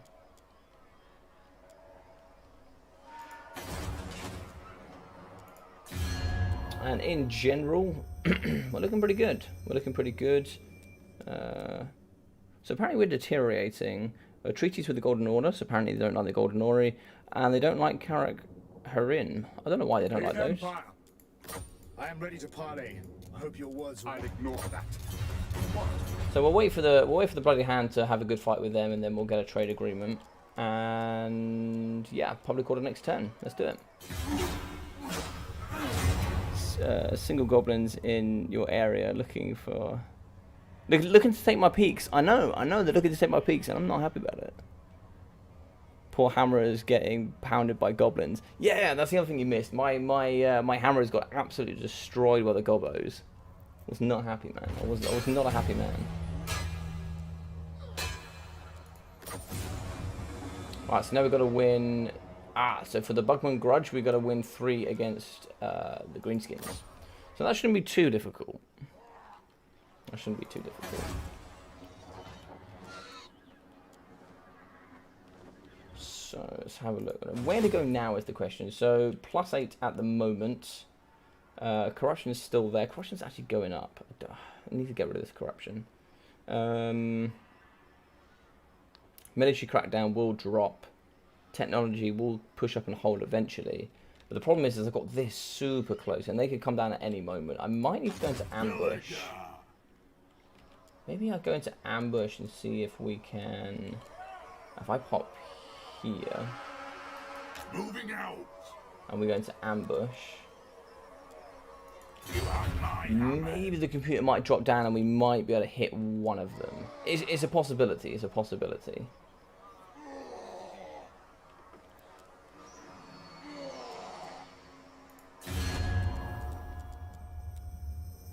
You know, everything looks good otherwise. It's like Tilia. Oh, Tilia's fighting against Pirates of Sartosas. They're not fighting against those. Yes. Estilia is still fighting up against clans. It's Claw. Rat things. Yes, yes. Oh, they're fighting up against the Wood Elves as well. Okay. That's good for me. Well, let me have a chat with the Empire. Where's the Empire? Have I not met them yet? Okay. Ready. Oh, they are fighting up against Crooked Moon. Love it. That's why we're getting on so well. Friendship is more valuable than gold, or so they tell me. Or so they tell me. So they got Fort Sol, and yeah, they got their main starting as well. I've always wanted to do a Balthasar Kill campaign. I think that'd be quite funny. It'd be quite memey as well. Karak Izor has a whirlpool. Yeah, I think it does. I can't move right now. I'll have a look in a sec. There's some really, really cool details on this map, by the way. Like, some seriously cool details. Have to love that legendary buff on melee infantry. Melee infantry on some of this game has some of like zombies perform like better than you ever think they would as well. So they've got like little cool things like this. You just if you didn't look at the details, you wouldn't know. You can see like eagles flying around. I just think it's so cool. Like, because I came from like Rome 1 and stuff, and like you don't see like all these details. Like, just little things that, you know, when you look at it, you just don't take into consideration, you know. So nice. We've got a much better garrison here. Karak Buffstar just need a little bit of love, just a little bit. I don't know what to do about this. So apparently there's nobody there. I don't know how much I believe that. Maybe they've gone to go fight over here. Obviously, I don't know. So Grudge bearer. where to go now is the question. So they've taken here. Apparently Barak Var is still alive. I don't know if I believe that. Because normally Grimwar just completely slaps them. So the Forest of Gloom is still there as well. There's really not much for you to fight is the only problem with this campaign. We could go Pirates of Sartosa, but it's really far away. Other than that, maybe I just go fight up against Snarsnake? I don't know. Revenge incarnate. Seeking vengeance. What do we think? What do we think? How are we doing, Edwin? How are we doing well, buddy? AI gobos, monsters that can stand toe-to-toe with hammerers. Yes, the elite guard of the Dowie can be stood up by just your normal average day gobos. Gotta love it, gotta love it. So what do we think? Are we going to go out to Festa Spike and take that back? Or where are we going to go? What's the next target? Because there's not too much around here. We could maybe go after those sneaky undead, but it's a little bit far away, and I think the gobos might come and get us. What do we think?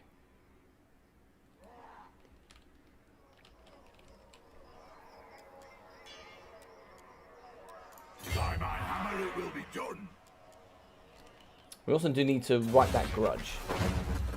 We do need to right that grudge. Festa Spike. Yeah, Edwin von Karstein is a cool name.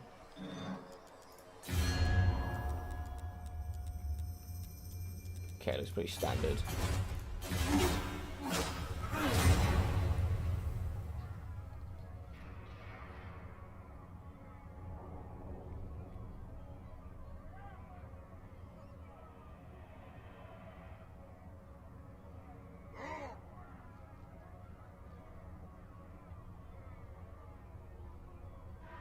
You don't like the name Edwin, Zypher? Why don't you like the name Edwin? One's dead.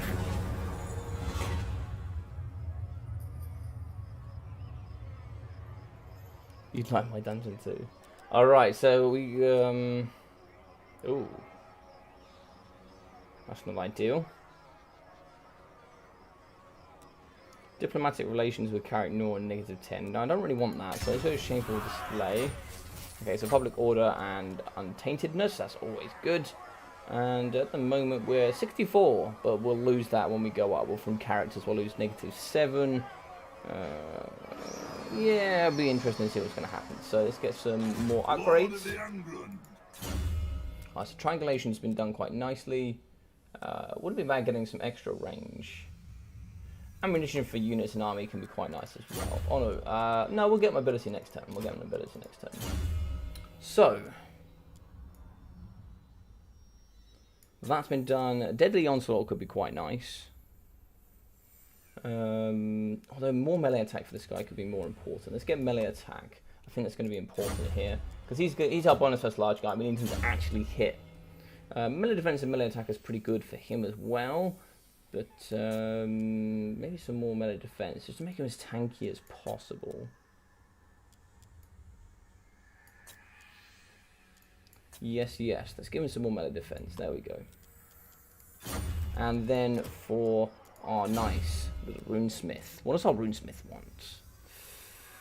So we can't get rune negation. We have to get all 4. Okay, so what we'll do to be a little bit better, we'll get the runes of striking. We'll get that -15%, which is quite important. Let's use as many runes as possible. Right, let's have a look. Yeah, it's feeling pretty good at the moment. Looks like there's nothing really putting any pressure on us. We could come up here, so let's have a little look. So it says here, let's have a look. Extorted income, characters 1. So it looks like that's the only thing in the vicinity. And that's the only thing in the vicinity for these entire 3. So that includes their main hold over here. Which means they're probably fighting down over here. I think the line cuts off about here. Which means if I do jump up, I don't think they've got anything to protect it. But I don't know if they're down here. I can't tell where they are. It's the only problem. Risky would be to jump up here. But it's hard to know where they're going to be. Shameful display.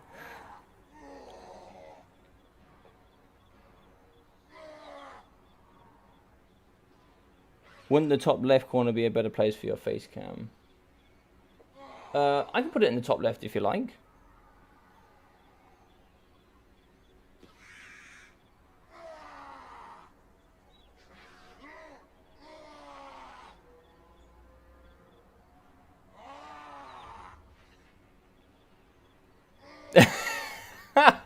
I just got that, Thorheim. I just got that. I was like, what do you mean you can't see my winds of magic? I don't have any. And I was like, I get it. I get it. Yeah, you can't see that I've imbued winds of magic here for the diary. Right, I think I'm going to risk it. I think we're going to risk it. We are going to pop up here. Oh, hello. Warrior of Sigmar. Oh, yes. This is look at this army. This is an army of pure champions. Look at this. Double silver chevron swordsman coming here to butt slam. Love it. Absolutely love it. If they take this, I'm actually not sad about it. But then where I go from there, I don't know. I've got too many good people around me. I don't know. Maybe we'll press this way and go and take on Ashwell Snarstic himself. Actually, how weak is he? Let's have a look. Oh my god, he's dead. Okay, yeah, he's pretty done for. We could push. We could push. I should have checked that before. So he's done for, pretty much. He's done for. So it turns out Balthasar Gelt came in with a steel chair and said, "Do you know what, Snarsnik? Sit down, mate. Thank you very much. Come back again." And that was it. That was the end. I can put it in the top left if you like. It's not a problem to me. Is there an issue? Is there a reason, like, so just so I understand a little bit more? Is there a reason why it's better in the top left rather than in the bottom right? Is there a reason?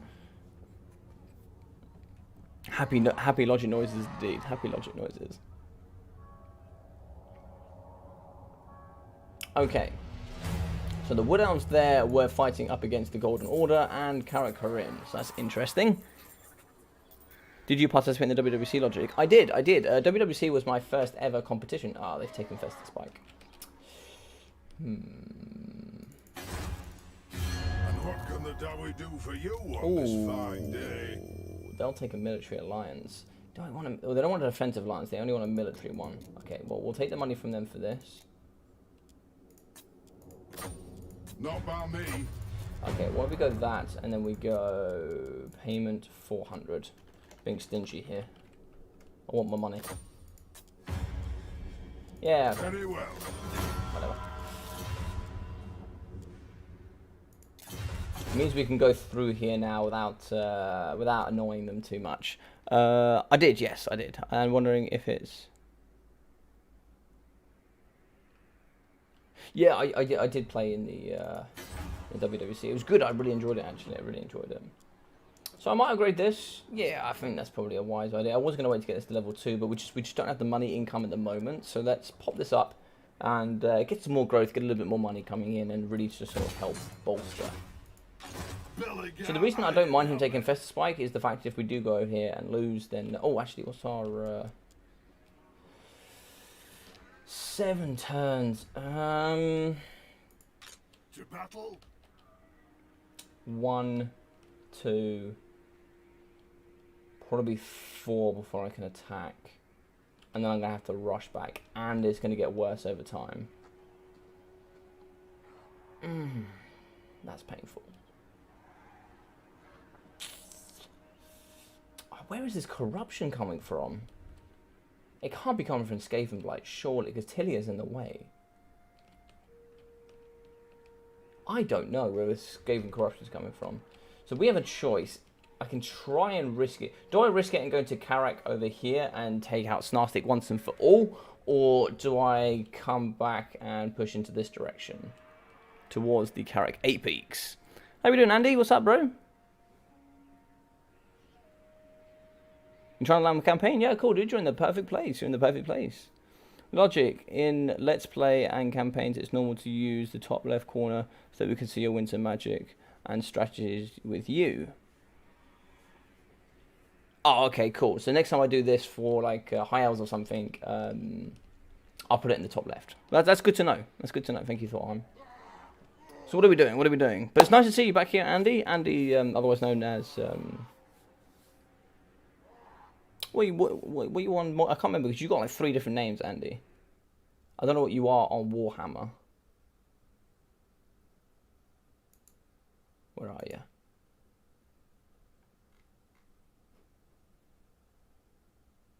What's your name on Warhammer, Andy?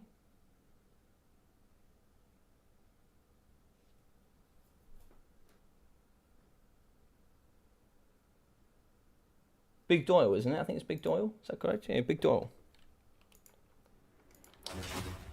Yeah, I thought so. Yeah. True king of 8 peaks. Where to go? I don't know where to go. Right, I think we're going to go for it. I think we're going to play it risky. We're going to go for it. On to vengeance. Cool. So we've done it. We've done it. We've gone. And actually, we'll be getting, we'll probably get some more public order coming through soon anyway.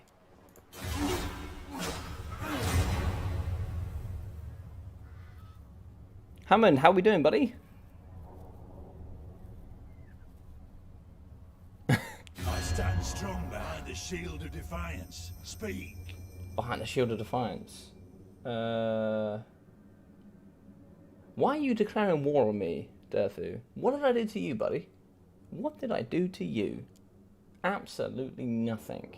But you know what? Fight me. I dare you. You're now at war with the Border Princes as well. And here's the great thing. This is why it's better to have a defensive alliance rather than a military alliance. Because if the Border Princes go to war with somebody, I don't have to join. But if someone goes to war with them or someone comes to war with me, like against, obviously then they have to help. Ooh, chaos is stirring. Interesting. So we can go pretty far here. How far can we go? We can go to here. Let's just double check and see how strong they are. They're getting stronger pretty quickly. Okay. Let's have another little analysis over here. -6. Yeah, it's starting to get dangerous, and this is starting to become a pain. I don't know where this osmosis is coming from, but it's coming from somewhere.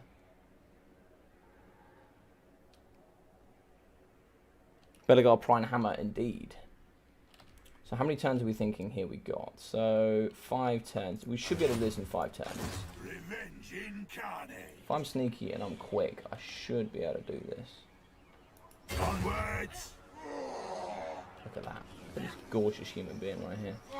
Yeah, so they have an army building. I'd rather eat a Snarsnake's not in there. You'll look right in the head. And they've got a pretty small garrison in general. Okay, so we should be able to go over and deal with that. I don't know if we're going to get back in time, but we can try. We can certainly try. Speaking of which, I changed my Discord to match my name. If you want to re-add me, I can give you my code. Yeah, sure, dude. Just send it, send it. Belegar turned into Optimus Prime. Why did he turn into Optimus Prime? Oh, Prime Hammer.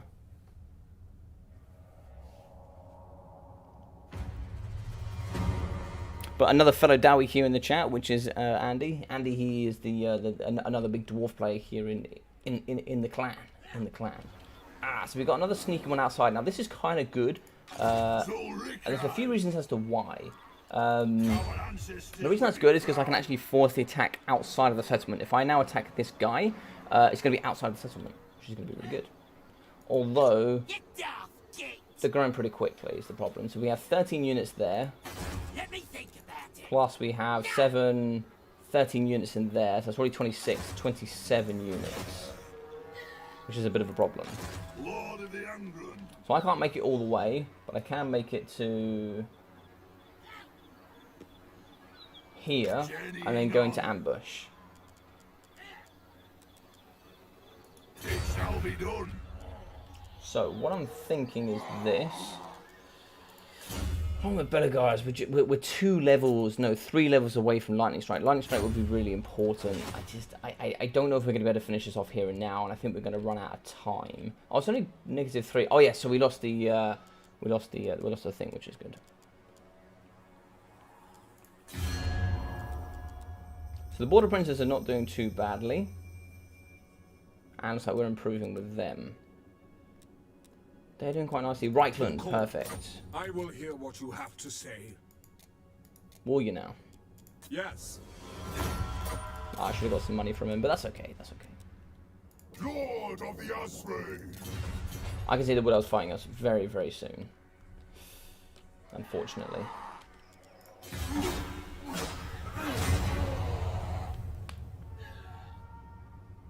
Yeah, Skaven Blight. I'm surprised that Osmosis can go that far.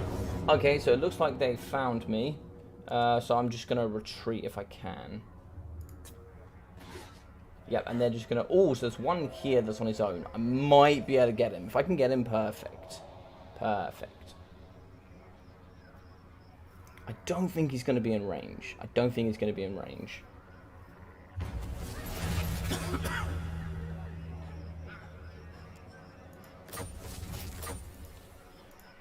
Belegar Ironhammer. Ah, no, he will be able to support, which is a problem. Although he's in Force March. No chance. That is annoying. True King, you have my hammer. This is a problem. No fool and safe in the world. I can't reach him. Oh, it goes out to here. This is the problem with not having Lightning Strike. Because Lightning Strike, I'll be able to go there, take him out, and come back again. But we'll raid there and get some money whilst we're waiting. Oh, -7. Oh, corruption. Yeah, I'm just surprised because Skaven Splight's over here and it's still leaking in, which is really painful. Right, so we'll get another gatehouse over here then if we can. We can't quite afford it, so we'll have to do that next turn. And then we'll have to start heading back, I think. We've got 4 turns, so we'll raid this turn, we'll see what the computer does, and then maybe we'll have to head back. So he can reach to here. So what I might do is... I'm going. Just to ensure I can still raid, I'll raid there, and then probably start heading back in reality. Do you have Steam, lads? Me, do I have it? Or Zypher you talking about? How many turns are into the campaign? Can't game turn indicator. Oh, I am 22 turns in. Sorry, yeah, you can't see. Maybe that's quite important, actually. Do you want me to move that? Let me move my camera.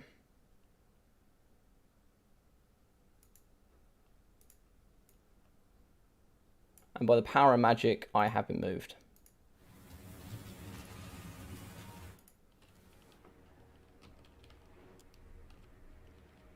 I should... looks great on my screen. Right, there you go. You should be able to see that now. It should be quite good. What?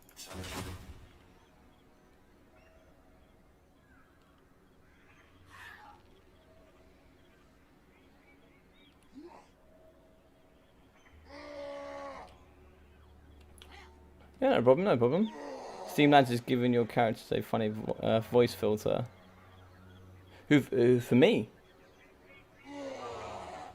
I don't have Steamlands. I don't think. I'm not sure what it is, to be fair. Right, so we'll end turn there.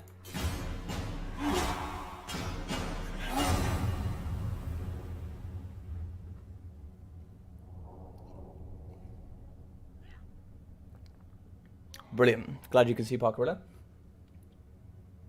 Yeah, I think the stuff up in the top left corner you're probably not too interested in. True king of the 8 peaks. Yeah, no problem, buddy. Alright, military alliance. Do we want a military alliance? What I will take is a defensive alliance. Okay, they don't want a defensive alliance. Not really interested in military alliance. I don't want them going to war with somebody, because then they can break that war pretty easy, but as for me, not really so much. Hey, how you doing, Swiss Pikeman? Logic moves camera to reveal crutches in the downward scroll. Yeah, lots of them. Chaos Crushing, no, we'll safeguard. We'll safeguard. Alright, so we got that money coming through. Don't know what happened to the rest of the forces here, but I think we're just gonna move back. By my hammer it will be done. On to vengeance. Nice. So we'll start heading back because we're about to have a rebellion. Unfortunately, the early stage of this campaign is a little bit boring, but as we move on, the greenskins are going to start punching. And what is this? Absolute monstrosity. How have the mutinous gits pushed out this far? I swear they never do this. They're out to here now, so... Well, maybe they're coming for me, I don't know.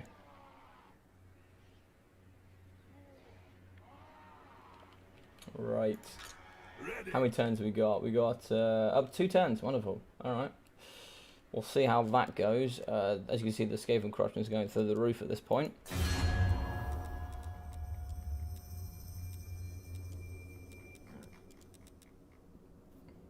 Wamrag, come, kin. Don't Let us one-rag me. feast and drink. Alright. So, plus 15 growth there for next turn as well, which is quite nice. Quite handy. But yeah, what sort of units do you guys want to see coming forward in the campaign? I'm going to try and build some really cool stuff. You wanted to see some organ guns. I think organ guns sound gorgeous. But what sort of things are you wanting to see here on the campaign?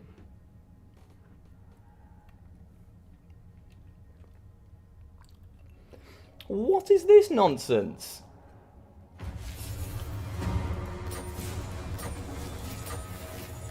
In all my time, I have never seen the Crooked Moon mutinous gits get here to attack me. Alright, so either way, I'm going to have a rebellion. Lord of the Angron. So that is a problem, and I actually can't jump down here. So... Our ancestors would be proud. Can't make it there It either. shall be done. Let's hop to here then. I'm going to struggle with this. So what have we got? So we got Orc Boys, there'll be a problem. We got some Night Goblin Archers, but we have quite a lot in here to be fair. Karak Izor is going to do pretty nicely. Let's build in some defences, I think. Yes. Imminent Rebellion, yeah, pretty good. And the Forge. Let's see what we can get in the Forge then. So, armor-wise, not too bothered. I mean, you don't really want to make your Dowie any slower, do you? Charge armor. So the Miner's Helm. I mean, I could save it for a bit. I'm not too bothered.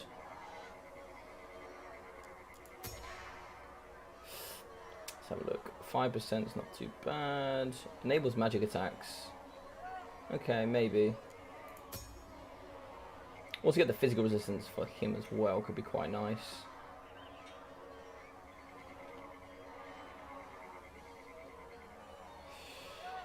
Yeah, let's do it. I think we're going to need it. I think we're going to need it.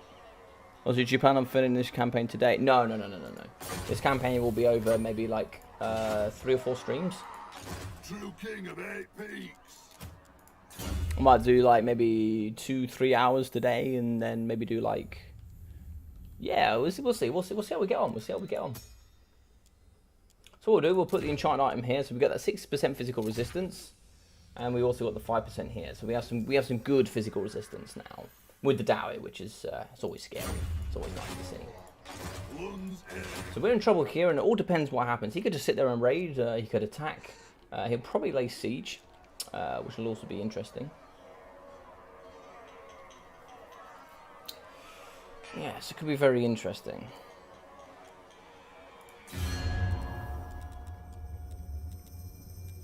Right, so the Golden Order are pretty strong. Friendship is more valuable than gold, or so they tell me.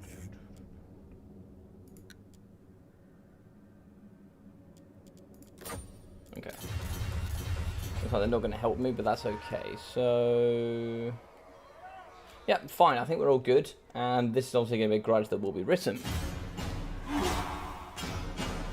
Yeah, they'll siege it first, Parkerilla. What they'll do is they'll siege it, and then there'll be a series of turns that they build siege equipment to attack. Yes, as Thorheim said, if they have walls, then yes. So all capitals have walls, for the most part. There are some certain rules as well, but all capitals have walls, and all minor settlements don't. So if I show you here, I'll show you the reason why I'm building this. Very good. So the reason I'm building these, as you'll see, once I get up to this one here, it actually provides, so it adds walls to settlement, which means you basically, if they don't have walls, you can just immediately attack. But as you can see here, he will be sieging, and yeah, trying to do some stuff there. Now there is the raiding. Now I can't attack it all in the same turn. So Belegar probably wants to go to here. I don't know what sort of movement you've got. No, so you can't reach. Ironhammer, you have my hammer. I will do as you ask. About there should be. Setting forth. Right, so they're going to grow, and they're going to get to like a 14 stack, I reckon. So I'm really low here, so that is a problem. Okay, so let's talk with.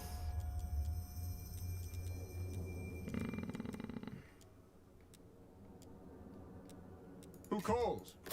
I am ready to parley. I hope you're Fine. Is that enough? Ah, not quite. That's a shame.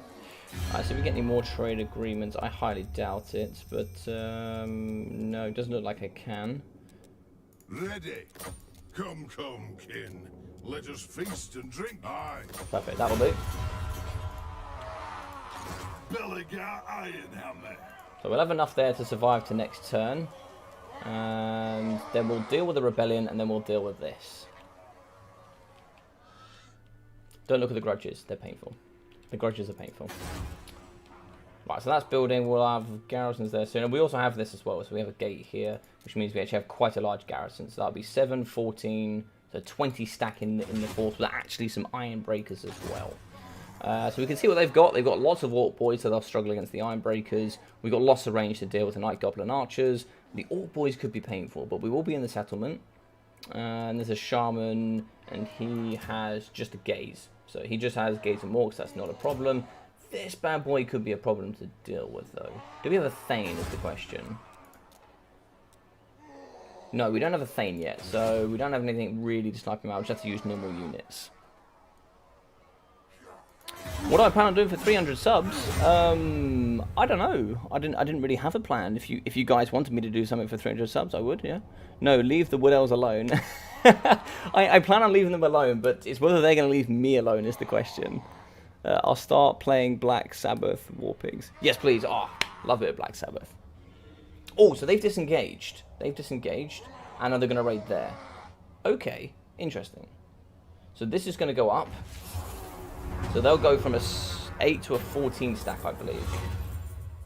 No. Money. I need money. Revenge incarnate. Right, so I think we're about to have a fight here, and we're about to have a good one. True king of 8 peaks. Right. I call him the Nash Throat Cruncher. Let's do it. What a name. Let's kick the Throat Cruncher. Right, so he doesn't have much. Oh, he has a Goblin Rock Lobber. Right, what does the map look like? So if you click the little here, you can scout the terrain. Let's have a look what we got. Looks pretty flat. Looks pretty easy. So we'll just have to push around the flanks there. He's got some Goblin Wolf Riders. They're going to be a bit of a pain here for our Rangers. What else have we got? Spider Rider. Oh my god, he's got Spider Rider Archers. This dude, man, he's been clearly watching multiplayer. We also have some sort of Savage Orc Arrow Boys, which are going to be painful as well. They're actually pretty good in melee combat. 27 melee attack with also that physical resistance, so it's going to be a bit painful. Does he have Fanatics? So no Fanatics, thank God for that. Thank God.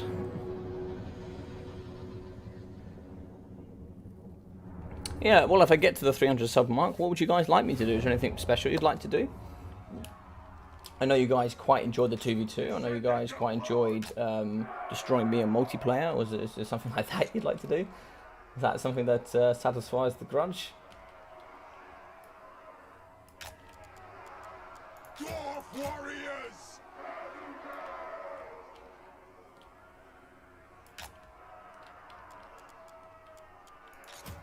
It is a reckoning!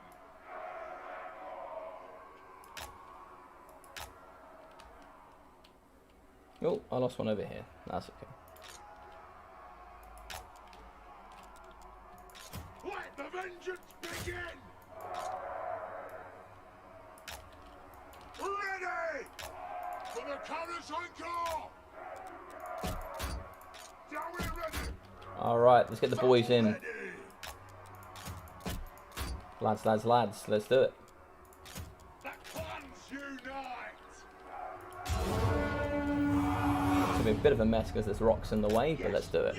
Yeah, look at this. Weirdness. You missed out...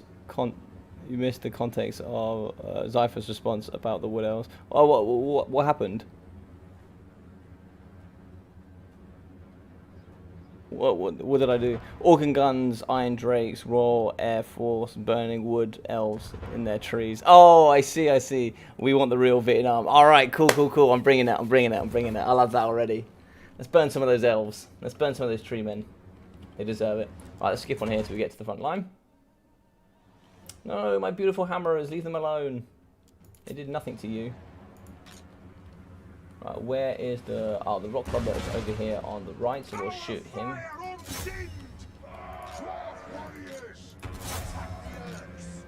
Attack those Urks indeed.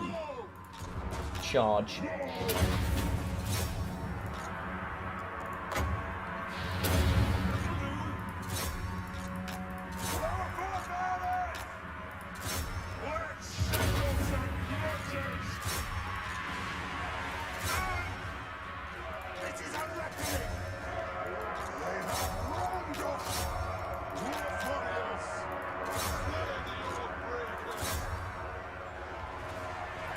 Alright, let's do it, boys.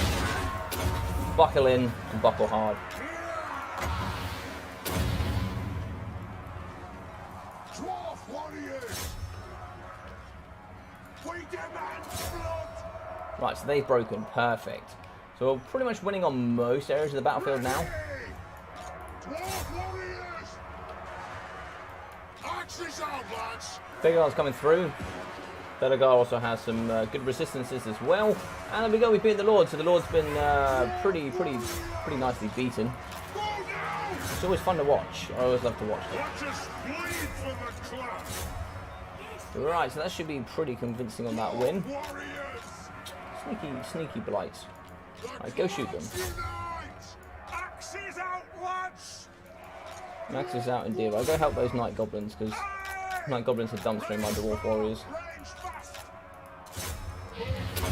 Copy has 43 speed, that's crazy. Let's keep you back, I don't want my elite getting shot.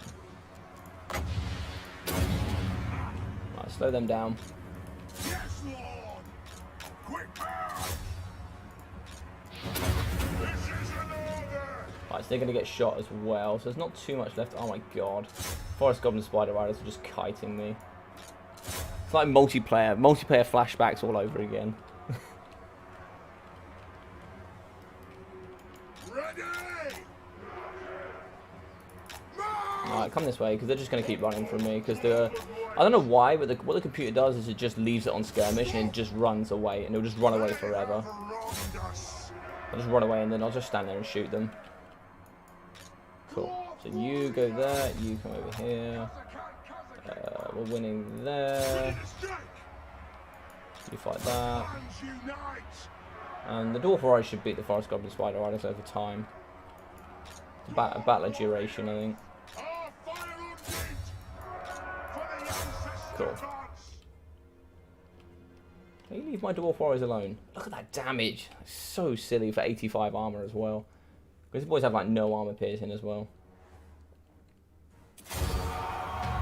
Nice. So we will have to fight them again, which is also a good thing. It's also a good thing. We will have to fight them again. Try and see if we can get as many of these Savage Orc Arrow boys as possible.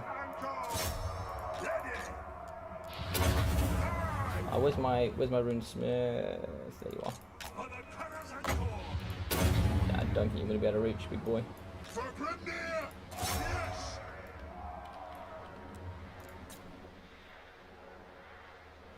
Nah, there we go. Okay, cool.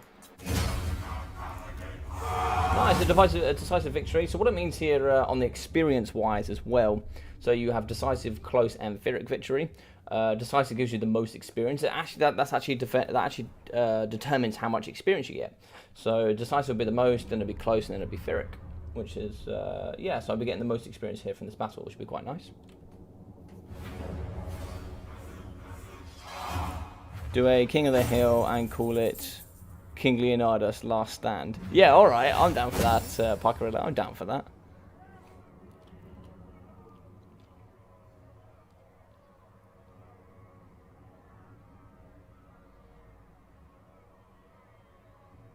Into the shade.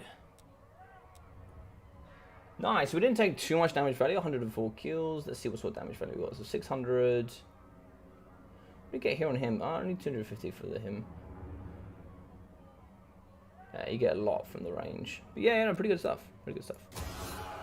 Belegar Ironhammer. That's a nice win there. Now, I need to hit them again. Now, you'd think I'd go fight these, but I actually need to fight them. The reason being, if I beat them in a second time of combat, that's them done. So, we'll go over here.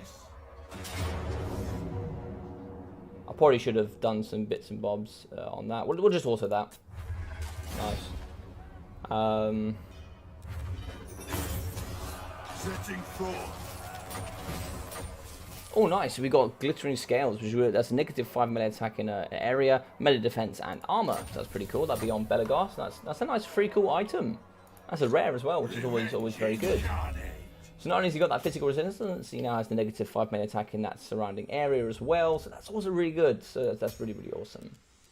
So what we'll do is we will go. We're gonna get pure B. Let's get minus instinct, and then we'll get iron wield. That gives an increase to our casualty replenishment, and also -1 on the wounds. And the next one will be lightning strike. So that should be really good. So let's upgrade the boys. So we'll get requisition, so we get more ammunition, and then we'll probably go mobility. Yes. Then we have 2 here as well, so we'll go melee attack here for our bonus first large. And let's go deadly onslaught. So we can really get that nice punch. If someone does come in, we'll get a nice punch here with the Slayer Axe. He should have 17 now. Yeah, 17 bonus first large. Pretty good armor piercing. Good base weapon down. Yeah, he should be pretty good. He should be good. And he has magic damage as well, so he'll punch through any physical resistance. We could actually probably put... oh, I don't think we can. Oh, we can put that on though, so we'll put that on. So we get, let's get that to get more earth gold per turn, so we can build some more items. What else do we want here? Should we go melee defense for our character? I think we should go melee defense, just to really make our dude nice and tanky.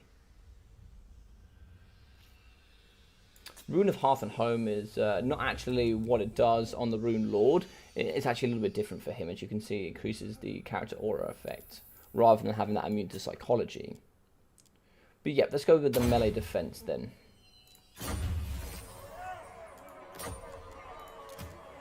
And then for Mr. King Lun, how many points we got? We got 2 points. So let's see, what do we want here?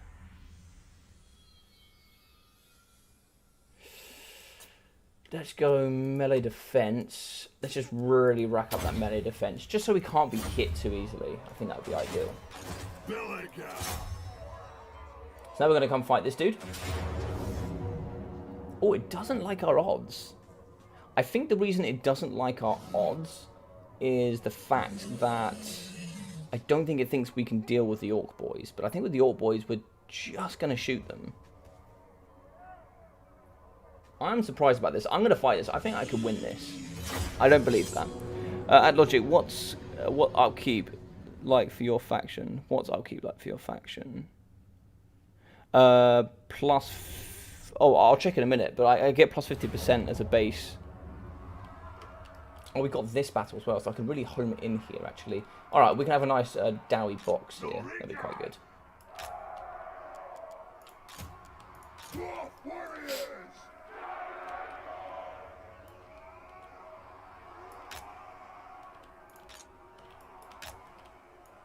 Battle ready. Also, we have the Terror, which they don't, so...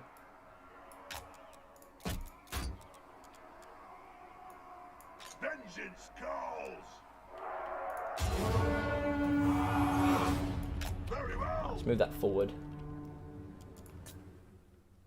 They might reach it before we do, but as long as I can hold them in this sort of area here, what have we got on the left? So we have some Gobbos, and then we have... oh my god, okay, so Vindictive Glare going down. Okay, he overcast that, damaged himself. I really don't care if he Vindictive Glares them, that's fine. As long as he doesn't Vindictive Glare my my heroes, that's fine.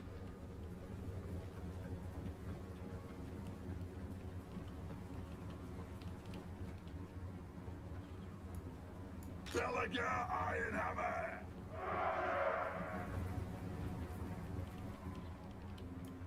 Armed and ready. I suppose. Right, let's get in them. So that's another Vindictive Glare going down. Most of that missed due to just the terrain. But as long as he's Vindictive Glaring here up against the Dwarf Warriors, don't care.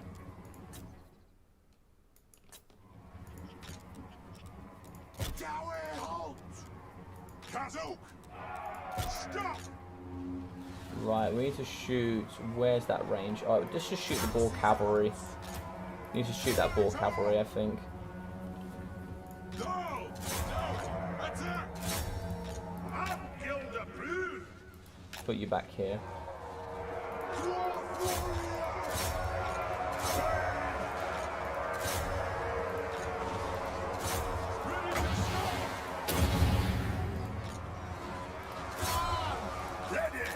Alright, let's get you round and let's pop that as well. So we've got increased armor, increased melee defense now. And let's go fight the Lord. Let's go fight the Lord. Pop his bonuses here, so he gets 100 melee attack as well. And see -5 melee attack here. And see if we can shoot as well. We're going to pop that here. They can't move, but they do get that increase on the armor piercing. So we should be able to see if we can actually snipe their Orc Shaman. So if we kill the Lord, we pretty much win this. Leadership won't allow them to hold. Right, so we've done the damage value there. We're shooting the back here up against the Night Goblin Archers now. As they do have that poison. So there we go. The Lord is going to go down, so that's some pretty good work there. Right, so that Terror is really going to help here for the negative leadership as well. We also have King Lun in, who gives him that. Slow down that Lord. We need to kill him. He needs to die. Can't allow him to get away.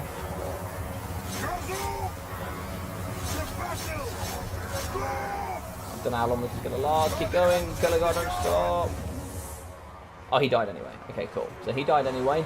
Where's that Orc Shaman? Right, let's go for the Orc Shaman now.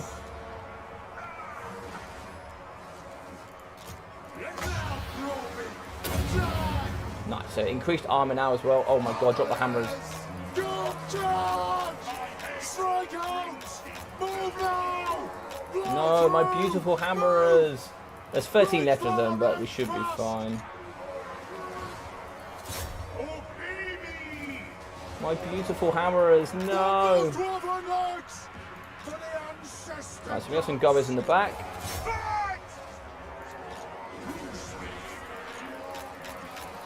Nothing can stop us! Right, let's fight up against these gobbos then.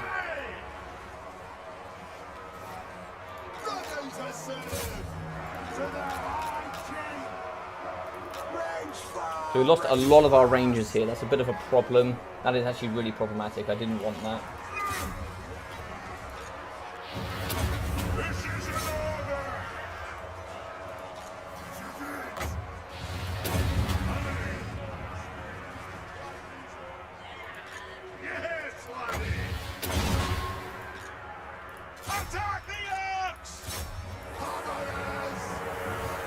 Right, so Wire's just gone off.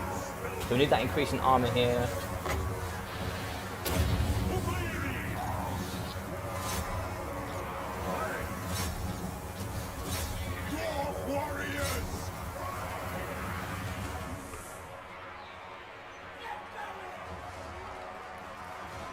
Right, so this is pretty close, right? So now we need to help shoot in the back. So we need to shut down this range.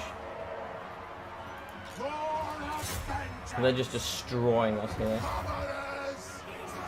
I can't afford. I can't afford to lose my hammers. I can't afford it.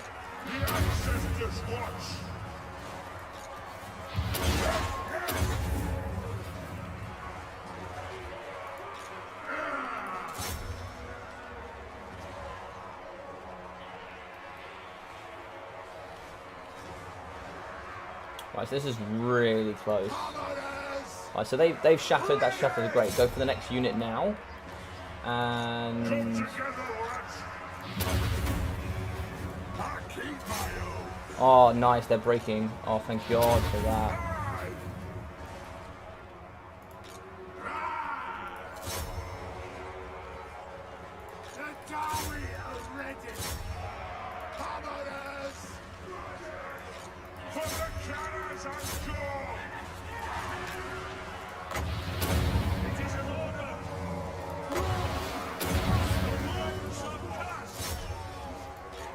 Right, he's our normal. Our bonus first large is over here, but they've taken. I've taken a lot of damage here.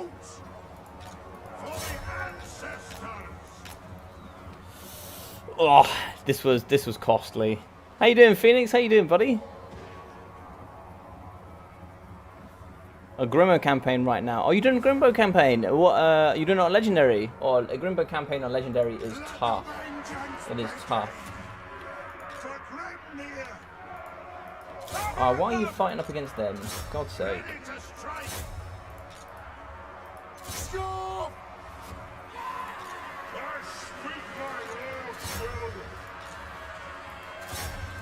So we can't get rid of these gobbos. I don't know why, but we can't get rid of the terror is just not enough to get rid of them, I don't think.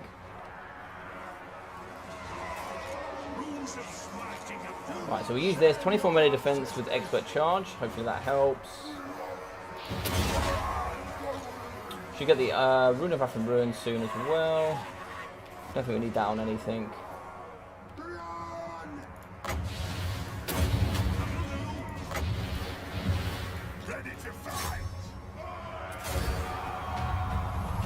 Oh.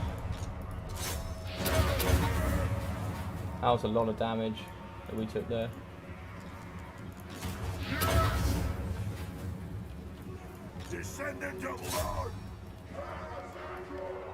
Well, we took a punching there for sure. We certainly took a punching.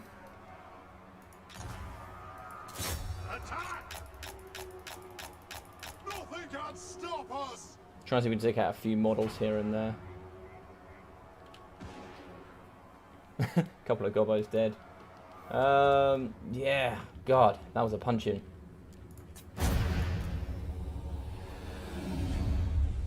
Yeah, it's a painful one though. Grimgo is a tough one. Grimboy has some tough rivalries though, that's for sure. So it's already starting to get really hard here. We're starting to need to, like, oh, look at that gold chevron. Interesting stuff. No, we need that cashew replenishment. How can you run this way? I never understand that. But he's going to survive and don't know where he's going to go is the question.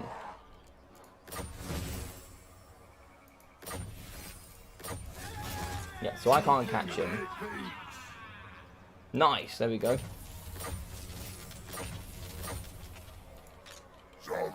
So we're not going to be able to catch this, and I don't know where it's going to go. It could fight me. I'm really not sure. What are we going to do here is the question. Upgrade this. We can get some Quarrelers. A Thane. We've already got a couple of Thanes, but some Longbeards would be really nice. This will give us some extra money, which will also be very handy. So let's upgrade both of these then. Let's get that. Well, we're at surplus 1, 3 turns, and we'll get 2. So we're going to need 3.3k. Okay, so let's upgrade this. And then let's upgrade this, because then it'll make our Quarrelers cheaper, and we need some Quarrelers. We definitely need some Quarrelers. It's pretty fun. Starting with the Doom Divers really helps. Yeah, artillery is super helpful in any campaign. You always need at least 2 artillery, I feel like. At least 2 is always handy. At the moment, I'm playing without any. Basically using my Rangers as artillery. It is pretty tough. It is pretty tough. Right, so we've got some more. We have 86. So next time we should have 90. So we might be able to get some items. So like, for example, we can get like the Old Guard Hammer or something like that. Yeah, we could get some nice stuff. So it looks like, yeah, we have some salt. So we could get the eyeglass. That could be pretty good for... that could be pretty good for certain things. That could be good for our engineer. That's for sure.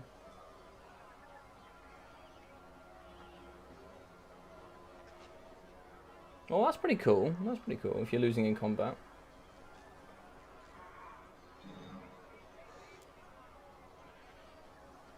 Oh, that's pretty good as well. The Troll Slayer's Gauntlets gives you bonus for large 10 and plus 5 melee attack. Might have to have that on King Lun for sure.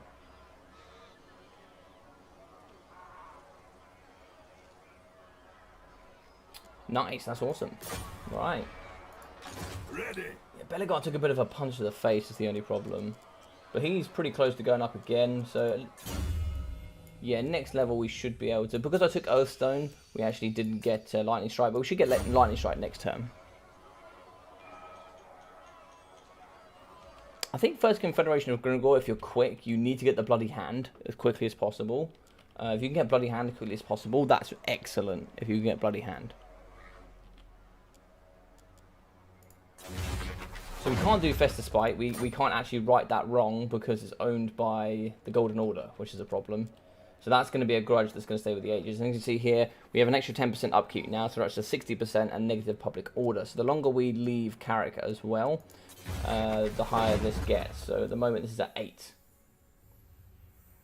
Whilst this here is at 6. And we can't change this. There's nothing we can do about it. The reason being is... we definitely can't get to Karak at this point. And also getting to Karak, we're talking 30 turns before we get there at this moment. And we're just not strong enough. We're not strong enough. Alright, next turn.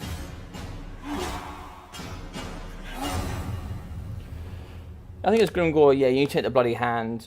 Confederate. There's no point in confederating with certain factions, like, with all the negatives, if, like, public order, etc., if you're not going to see a benefit from it. You know, the only reason I would confederate... Oh, there you go. So they are running and they are going to raid as well. So we've got to take those out next turn, which would be really nice. So that should be an extra level. But you've got to have a benefit. And the benefit of having legendary lords is the fact that you've got, like, if you take Belegar, compared to a normal lord, he's going to have different traits and stuff. A Shield of Defiance would be so good to have. But, yeah, he'll have different... You have a different skill tree than others. You know, you've got to get certain things that you can't normally get. And then obviously other bonuses as well. So, is there anything special here that we want?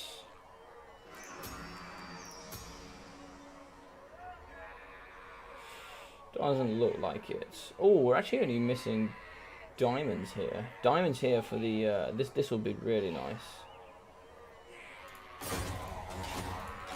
Belegar Ironhammer. Oh, we are super I'd weak. rather eat a squeak.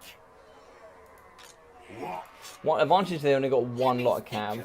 How are they healing? Oh, they're healing because they're in thing. Yeah. Lord of the Angren. I think it might be good actually if we just put these together.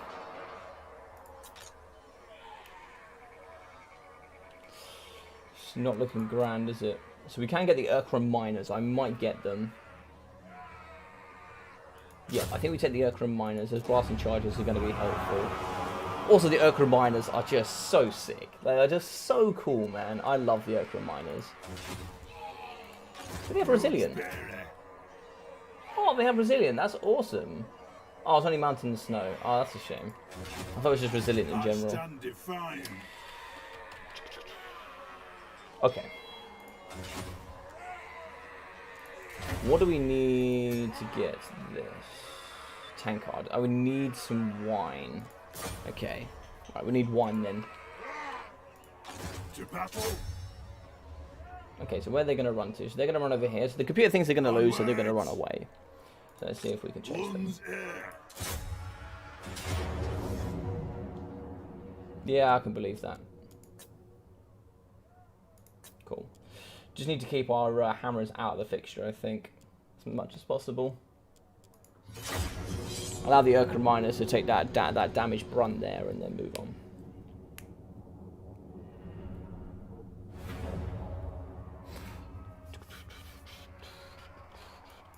Belegar Ironhammer. Miners.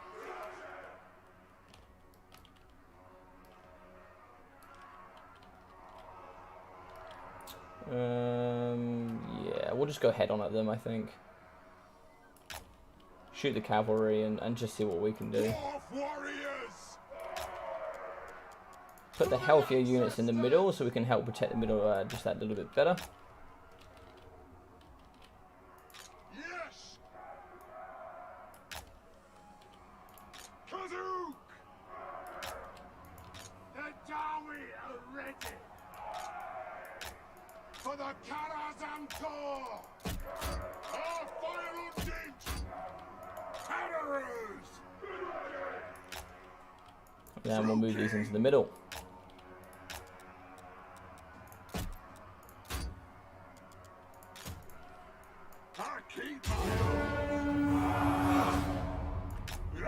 Very nice. But how are we doing, Jay Phineas? I hope you're doing well. How far have you got into your Grimbo campaign? You just started? You're like 20 turns in? You got pretty far? So we want to use those blasting charges, so we certainly need immediately to shoot here. Should have been a little bit more switched on there.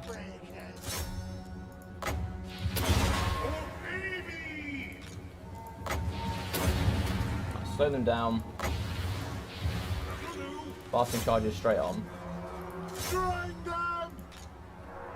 Look at that. So blasting charges down the pipe. Right, look at that damage. Brilliant stuff. Right, that's awesome.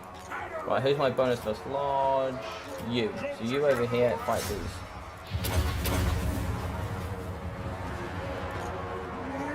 Fight the Lord.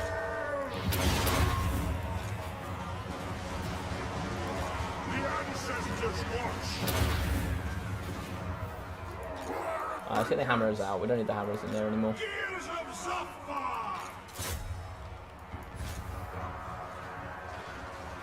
Right, nice. We've pretty much destroyed the cavalry, so they have low mobility now. See if we can shoot to the backside of the goblins over there. Miners! Plow through! True king of air beams! Yes! Let's see if we can take out the Lord now. That should be enough. Miners! Attack the Orcs! You know, see if you can blasting charge here actually. Blasting charge into this pocket, that'd be really nice. Oh my god, that damage value is silly. It's just silly damage value.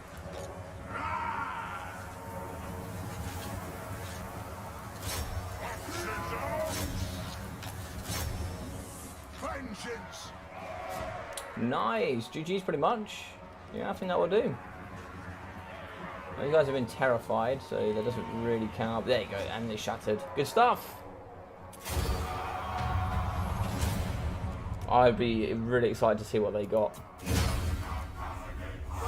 Tournament idea: forces, the forces of order against the forces of destruction. Oh, okay.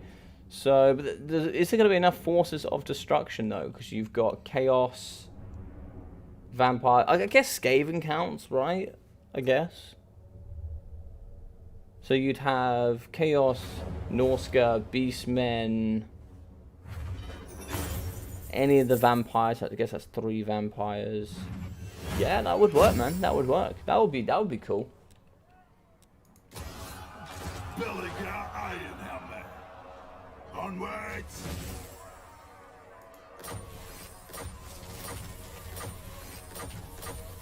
Very, very nice. Right, so now we have the elusive lightning strike. It's in the pocket.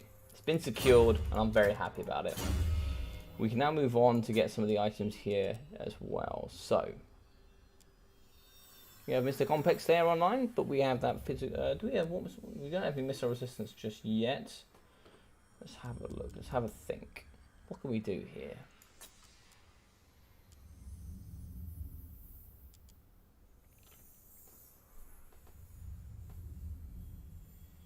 Okay, let's do ballistics calibration. And for you, you can have some more melee defense. Yeah, you got hit pretty hard, I think. And where's Mr. So it's Thori Ironbrow. What's my runesmith want? What does he want?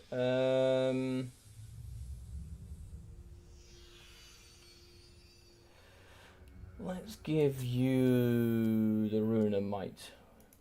Given that, increased weapon strength.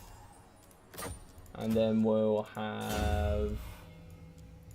It's already at 65 melee defense here. Deadly Onslaught, yeah.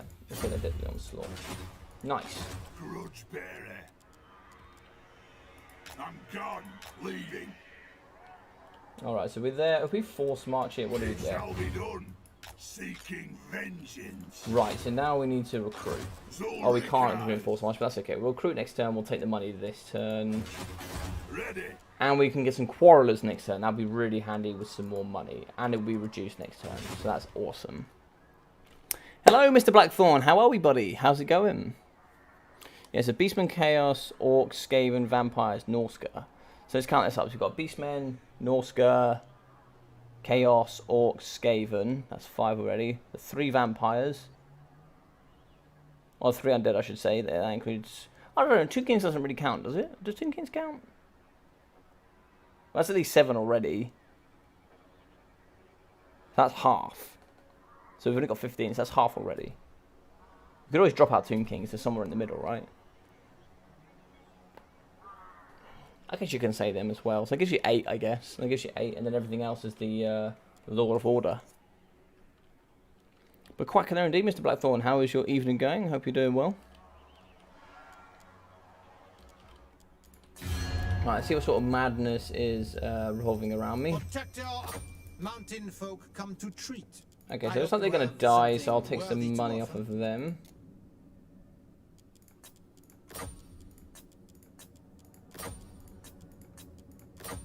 There we go. I never. It's fine, because I have no interest in attacking them anyway.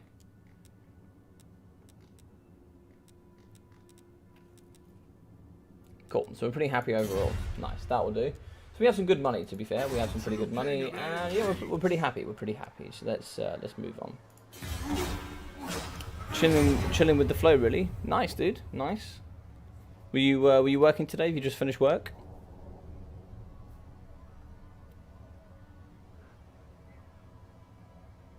I'm in a very good mood, but I'm playing the Dowie. How can I not be in a good mood, Mr. Blackthorn?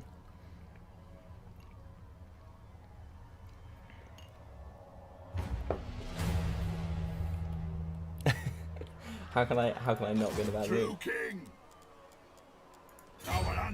Right, so we do actually have some quarrels we can take on, and I really wouldn't mind taking some on. Having some extra units of quarrels would be nice. We don't really have enough front line to protect those quarrelers, so I think if we went 2 units of these, 2 units of quarrelers, we're looking in a much better stead. And obviously they're coming with that more armor, etc. So some really nice stuff there. Let's look at our technology. So we're 2 turns away from +1 public order, and then we'll be 8 turns in total from +2 public order. So that'd be really nice as well. We have the extra growth coming through, so we're up to 81 growth. So that's really nice. So we'll be getting some really rapid growth coming through. Lots of money as well. So oh, I do kind of need to get that up. Revenge incarnate. These are quite expensive, aren't they? Oh. Belegar. So 1.7, what would allow me to build that as well? So I could spend 1 point. So I need how much to go up? So I need, I'm pretty much spot on the money. So 1.7 is what I can spend. Lun's air. So 880, and they got 500. Okay, we could spend that and I'll have enough. Okay, we'll do that then. We'll do that, and I'll have enough to then upgrade Karak Ironhammer. Okay, so we're starting to stabilize, and we're getting to a place where we can. So total arming upkeep is 2.5. We should be able to get a place soon that we. Once we get this, it'll be quite nice as well. But we should be able to get a full army soon. Let's have a look here. So Golden Order's doing pretty well. Yes. Pretty strong. They're fighting against a lot of people though, which is a problem. The Queen of Tides! Pirate Saltosa is always going to hate me. And apparently we're improving. So, it's what it is. Some Dark Elves are chaotic, Parkerilla. So, I think specifically Marathi individually is chaotic. I don't believe the rest of them are, because she's obviously partnered with Slanesh. So I think what CJ's saying is correct. They're kind of. I actually don't believe Malekith is all that chaotic, or with the chaos and that sort of thing. Yes. Alright, so the plan here is obviously we need some more experience. I'm not too bothered about Inquiring Mind at all. Like, the 10% research rate faction-wide can be good, but is it really worth a point? I don't know. That's up for debate. Orcsbane is not too impressive at the moment, but I would like to work towards Shield of Defiance. So, where are we here? So, we've got 1 win so far, so we need some more wins. And the problem is we're running out of greenies. We are running out of greenies to punch. We have the Bloody Hand, which is nice and close. But I could do with a bit more. To battle. So we need to find some more here, I think. Where are we going to find some greenies to fight? Now, what I could do is I could force some here. So if I actually jump out, what negative are we on? I actually think that what I need to do is I need to hop over here. So if I... By my hammer it will be done. No, we'll just normal march it then if we can't make it. So what I'm going to do is I'm actually going to leave the province. And what I'm going to do is I'm going to allow the province to revolt. And then give me something to fight. Give me some greenies to fight. And then we'll work towards the Shield of Defiance. See if we can get towards there. I think you have to go somewhere stupid like all the way over here. But we might be able to get that done as well. I think my overall goals here for the series is to get the Hammer of Angrund, get the Shield. The Hammer of Angrund is pretty tough, actually. It's pretty tough. But I want to get that and Shield of Defiance at least. I think the Mighty Oathstone would be pretty cool if you had that as a quest as well. You know, had a little bit more to it. That'd be quite nice. But I definitely want to get those 2 and try and see if we can get Karak 8 peaks. I think if I can do that in 3 episodes, that'd be a pretty good achievement. Alright, then, next turn.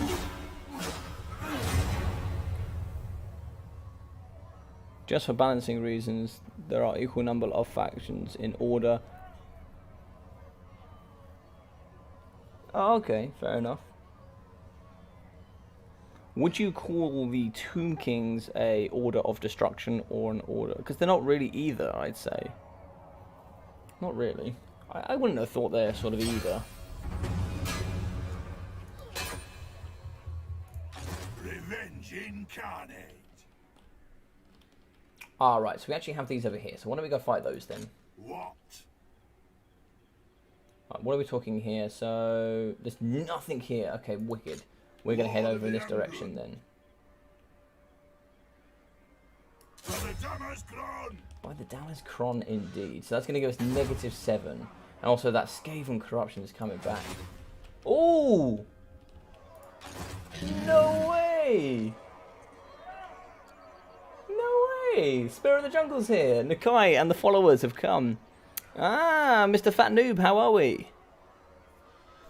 I can call him Fat Noob because he's a real life friend. How are you doing, buddy? You right? TKs are friendly. I don't know about that. Two Kings have these stumps because they're not there to, like, you know, ruin or like corrupt the world or anything, but they're just kind of there for themselves. Really, that's all they're in for it. That's all they're in for it.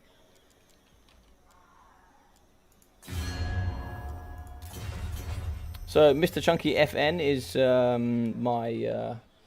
he's my partner in crime when it comes to we play Apex Legends. He's my partner in crime.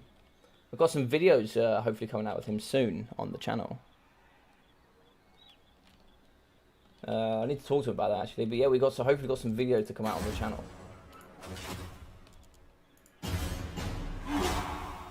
Well, how's you doing, Chunky? You doing well? Or you must have just finished work surely, or maybe just got home.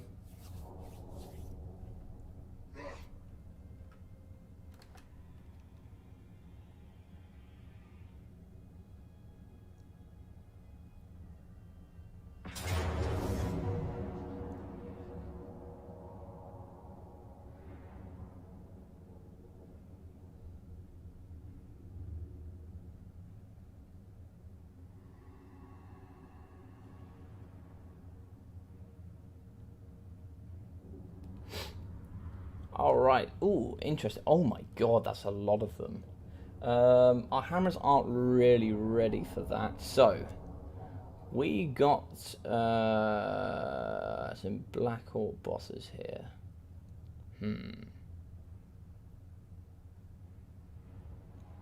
The rest of the army, I don't know if I want to fight this actually, if I'm honest.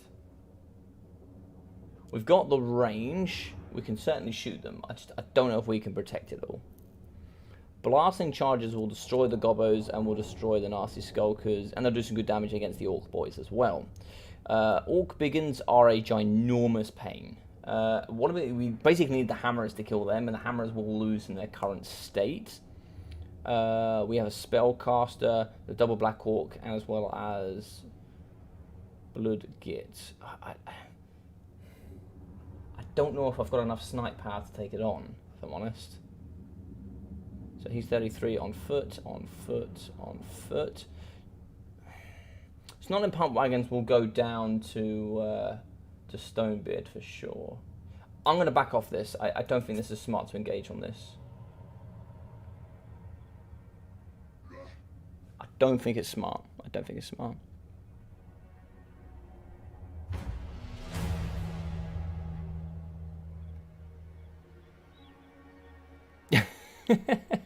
To be fair, of all of my campaigns, Tomb Kings was my least popular.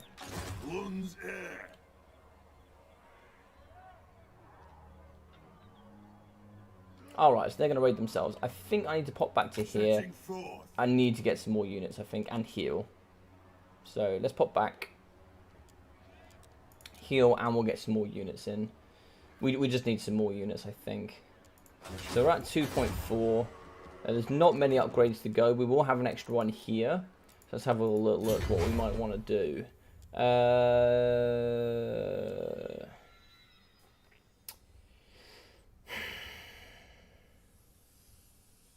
kind of really want to get a siege workshop. I think there's nothing else I can do really. You have to get a siege workshop. Yeah. Alright, well we certainly need some more front line.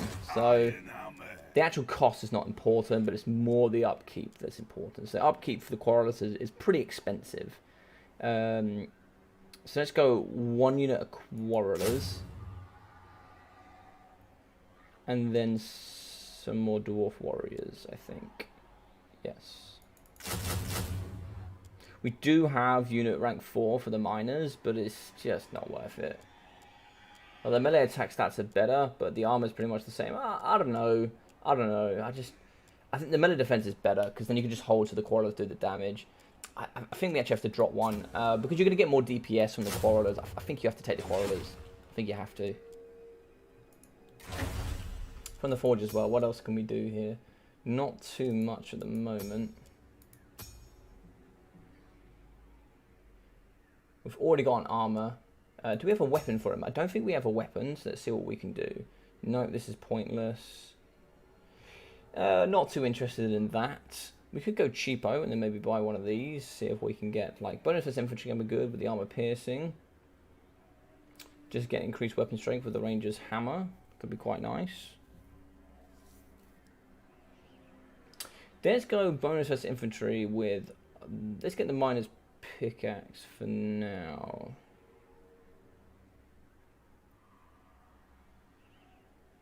Yeah.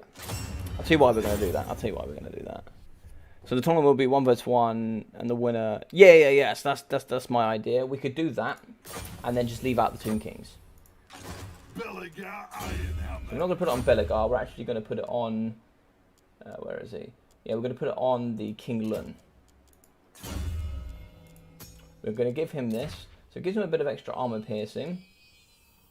But it also gives him the bonus with infantry. So it should really help really clean out that chaff as well.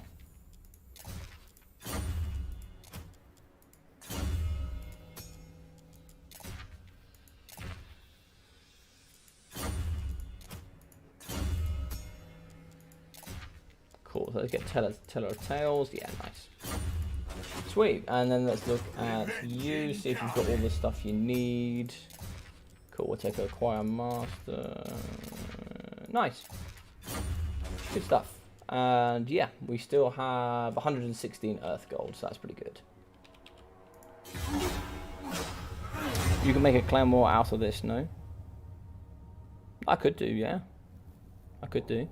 I think we've got a couple of clan wars coming up soon, though. I believe we've got DVD are playing up against a BBB, I think, or it's going to be Extreme Meme Ducks. So I'll have Extreme Meme Team and DVD up against, I think, BBB.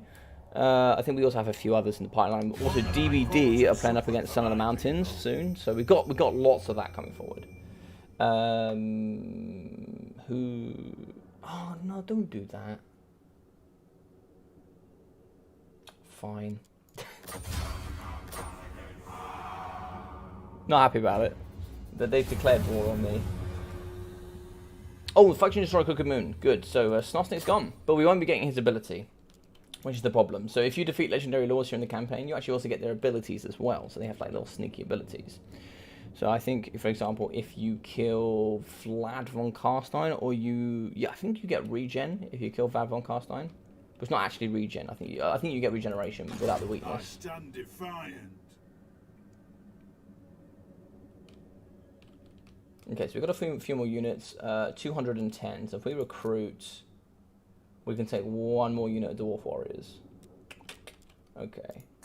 What are we looking at here? 0. Okay, we need to kind of pop away slowly. On my way. Journeying on. Cool. And then we will recruit some Dwarf Warriors. That should be a go with it. So we've got 4 units of Quarrelers and 2 units of Rangers with some good infantry and some nice terracotta units. And that's going to be pretty much our army for a while. And then I really want to put some pressure over here to Karak, if we can. Karak and Gazar.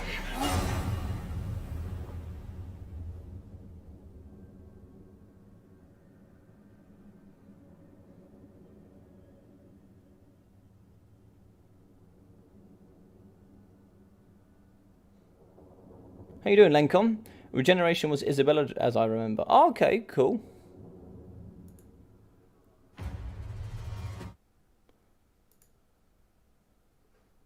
How's my connection for you guys? It's just saying, normally I always have excellent connection, but it says good connection right now. What's it saying for you guys? Is it still pretty good out there?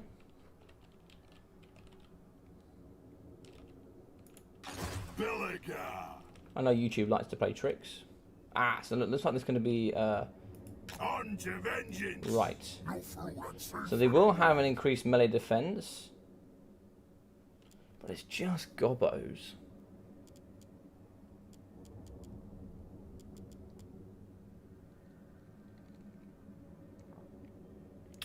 Could I win this? Yes.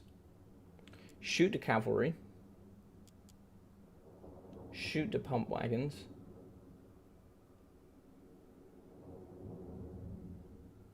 Shoot the gobos.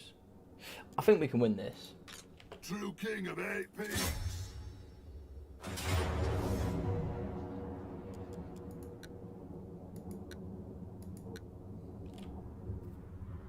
Just do it. It's good connection. Good. Good. Oh, it says excellent now. It was playing tricks on me. Looks good, but do you have something with the game sound? I feel like it echoes. Stop underestimating gobos, they'll wreck you. I don't think so. Does it echo? Does it echo for everybody? I know we had a bit of an echo problem, or 1 or 2% had an echo problem. Could be connection from you guys, I'm not sure.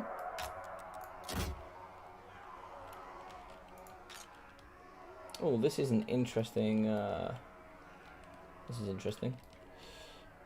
Ready to serve!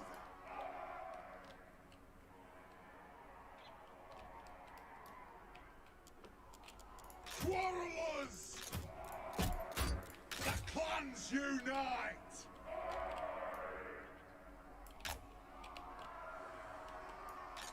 Hammerish! We'll sort this out as we go. We'll sort this mess out. Horde of vengeance! Come on! Hit on! Right! Going now! Come together, lads! Kind of. Audio is fine here. Oh, okay, good. Good, I'm glad. And also, guys, if you are enjoying the content, I actually don't ask too often, but if you wouldn't mind dropping a like, it does really help. If you are enjoying the content, of course. If you're not, feel free not to. Of course. Let's see if we can shoot the snuttling pump wagons. I kind of want to shoot the Orc Boy cavalry, really.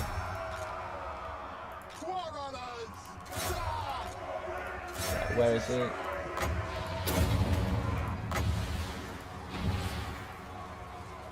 Nice, they're getting absolutely destroyed over here. Let's get these boys onto the front line.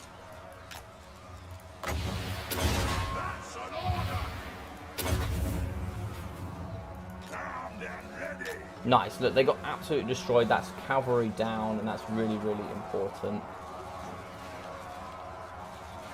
The problem is the snuttling pump wagons are in. That's my bonus as infantry. Where's my bonus as large? Can't see him. There he is. Go get him. Right, shoot the back line range.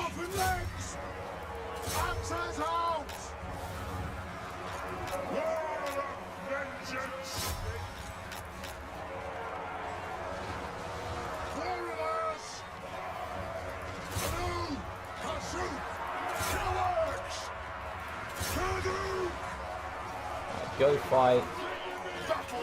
Go fight him.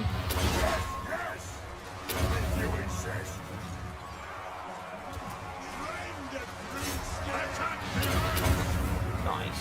So we're doing pretty well here.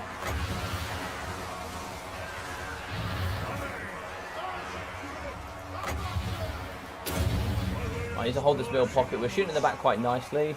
And yeah, most of our infantry is doing pretty well.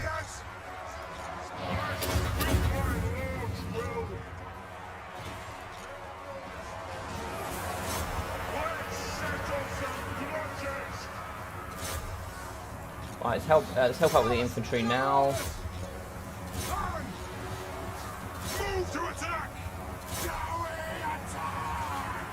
And then there's a guy in the back, so let's see if we can shoot him.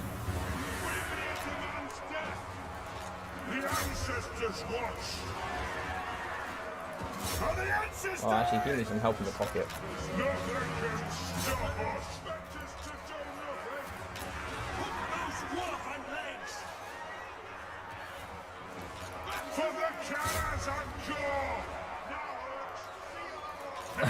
Now works. Dwarf warriors! Range far! So we have some coming back. I am Rondos! Obey me! True king of air beams! Axes out! Obey me! Dwarves! Ready axes! Quite nice. 18 damage there. Kill the old splitters! To attack! It looks like my Stonebeard is struggling over here to fight up against the... Does he have magic damage? I can't tell.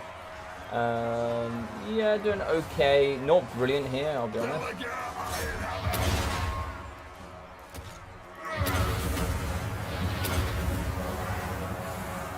Just about holding on. Range fire! Range thrust! Miners! Got the blasting charges. Let's start shooting! Morally! Vengeance! Nice. So it looks like we're terrifying left, right, and centre. Dwarf warriors! Nice. That looks to be a win. Master engineer!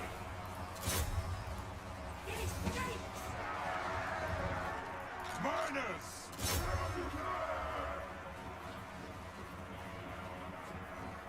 Go! Nothing can stop us!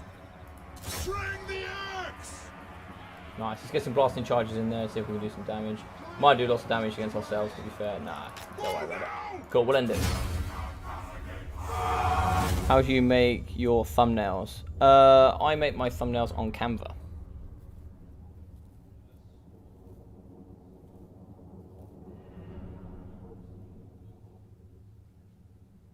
All right. Okay. Thank you very much, Lekon. I'll look into it. If you have any great examples, just send me a message. For those that are new here as well, I actually have a Discord, so you guys can hop into the description of this video. You can find the Discord and jump in there.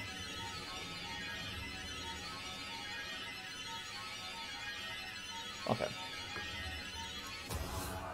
Lungs here! Although it wouldn't surprise me if I've got a few issues, to be fair. Journeying on!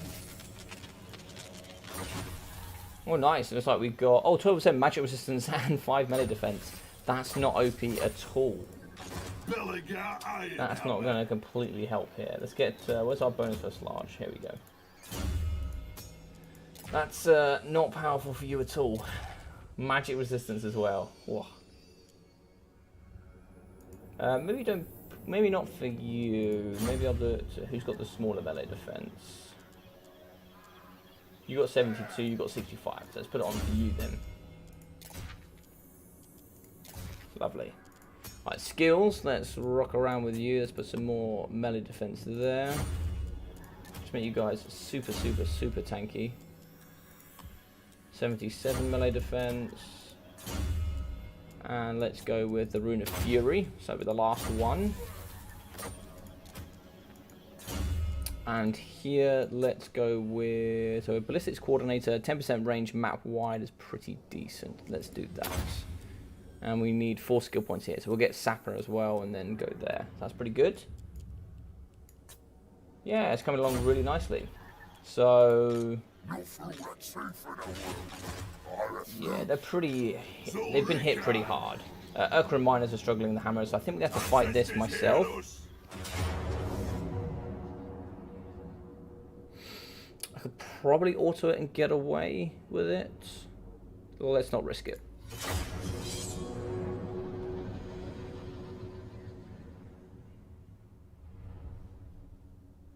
Okay. I don't know how to solve that for this. Could be an issue in here, maybe?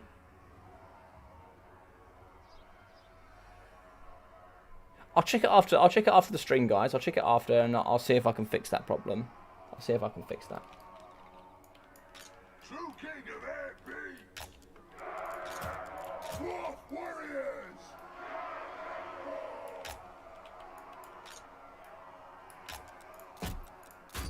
Valia bless our aim! Minus!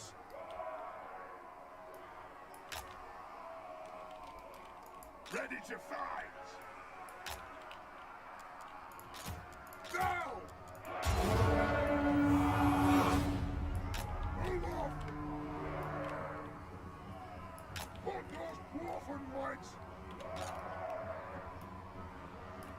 Charge! Move! Zulrika! Right, let's move these boys into shape. With haste! Get the blasting charges off, and then we'll move from there. So we have the range advantage, so they will come to us.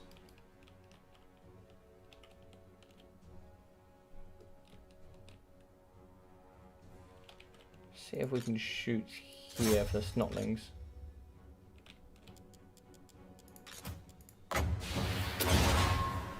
Get some extra AP as well.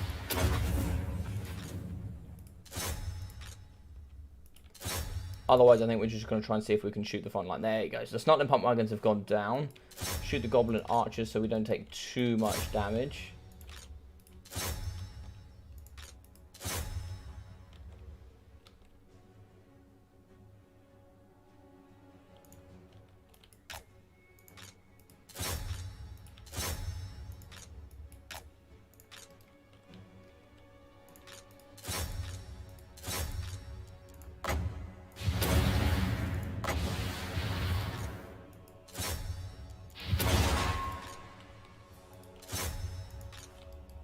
Nice, it's gone pretty well, I think. See if we shoot the Orc Shaman. Ah, he's going to die anyway, but there we go. Pretty quick.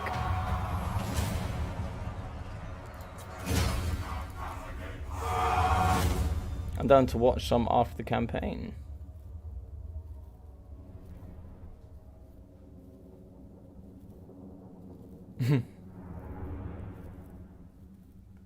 Yeah, I said we can do some CJ, no problem. We can do a free-for-all for sure. We can do a free-for-all to finish it off.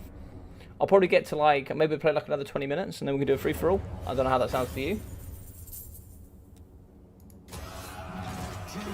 Nice, so they've gone down, which is really handy. That means I now don't have to worry about them. It all depends on our movement though. Alright, so we're level 10 now, so... where do we go next is the question. So we could go gather the old clans. That gives increased the recruitment ranks and also local recruitment capacity. So not only can we recruit more, they're also going to be better when we get them. Runic Grimnir, 10% missile resistance, not too important. The other way we could go now is we can go Tactician and get increased ammunition and missile resistance for Quarrelers, Thunderers and Rangers. The other one is bolt throwers, gyrocopters, and gyro bombers. That's increased ammunition and increased range. That's not so important. Fire and fury, that's iron drakes and flame cannons. Iron drakes will certainly be useful in the later game. Thunderers, so that's grudge throwers, cannons, and organ guns. I think what's more important is we go Grimnir's heirs, which is slayers, giant slayers, hammerers, and iron breakers. So you're definitely going to want to put 3 points in here. And you're probably going to want to put 3 points into Tactician. You're certainly going to be using Rangers, and you're certainly going to be using Thunderers. For sure. They'll be in almost every single army. The other way we go here is we go with the ambush defense chance. We could go there if we like. It's not super important now, so what I think I'll do is we'll go down that route. And the reason as to why, some of you might ask... redline and buff those stunties. Yeah, pretty much. The reason like I'm not going to go Axe Lord, for example, maybe with some of the new guys out there. Longbeards are good, but Longbeards aren't late game. I'm building for the late game, so like Longbeards will not be what I have in the late game. I will certainly be having Grimnir's heirs, where I'll be having Slayers, Giant Slayers, Hammerers, Iron Breakers. And once I put 3 points in there, I can't remove them anymore. They're in there and they're in there permanently. So that's it. So I think what I'll do is... might do that now. Yeah, I'm going to do that now because I'm close to Longbeards, so I'll be getting that soon. Do I have enough? So I don't have enough movement speed. There is nothing in there though, so we are going to be healing because we're in this province. I stand defiant. So we should still be healing because we have a defensive alliance here with the Border Princes, so we can heal in their province. Right. So, where do we go from here? Let's go with Sapper. Let's increase the speed of our missile units. Melee defense is done. Cool. So let's go with more melee defense. here. 100% get the rune of negation. 22% is pretty wicked. And let's go with you, and we will grab... So melee defense is now fully done. 74 melee defense for an ethereal unit as well is just bonkers. It really is bonkers. So that's pretty awesome.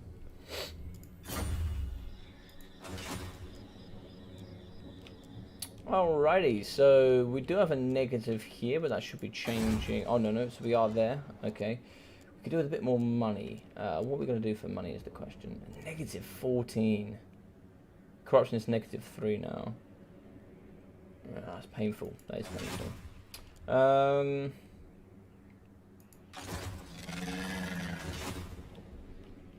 So we've got 1 win now, so we should be 1 win away from the Shield of Defiance. Yeah, so... Oh, we need to win 5 battles. Oh, we've won 3 out of 5. Okay, so we need to win more. So I might have to win this, sack it, and then come back and win again. Okay, good to know. Because I don't see any more greenskins. We might have a battle over here as well, but we'll have to see. We'll have to see. Protecting this place is not going to be easy because it's just going to be on its own. Right, it's on its own. It's almost better to blow it up, really, actually. It's almost better to blow it up.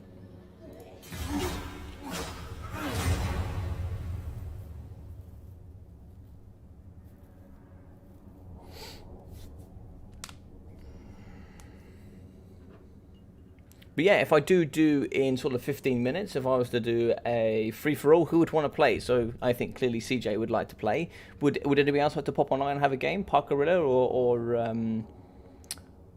Lecon, or maybe Thorheim, would you like to pop on and have a game? The Cypher would be down as well, okay. At what stage in a normal Belegar campaign do you meet Ungrim? No, we need that money. So the problem with Ungrim is he starts all the way over here, and he starts up against the greenskins. So he doesn't normally live too long. The only way you'll see him is if he probably... Because another error that can also happen... Oh, look at it. Oh, we can see them. We can see them. We can see them. Lovely. Oh my god, they're winning as well. And they're not just winning, they're winning. Sometimes, and this does rarely happen, but sometimes... you can get it where the High King does go to war with him. It does happen, and in every single campaign there's different variations, but they can go to war with each other. But if they don't, you can also see him getting confederated. If he doesn't get confederated, I don't know, it's rare, but we might see all 3, because obviously here you also get Gormbrindle as well. So being that they're alive is amazing, because I really want to confederate them. Right, so they're building an army, so we have to go now. We've taken a lot of healing. This should be good enough. Ancestors heal us. The Karak. Alright, that's super simple. So let's fight that. So we get 4,000 for looting it, for sacking it. Or we can occupy it for nothing.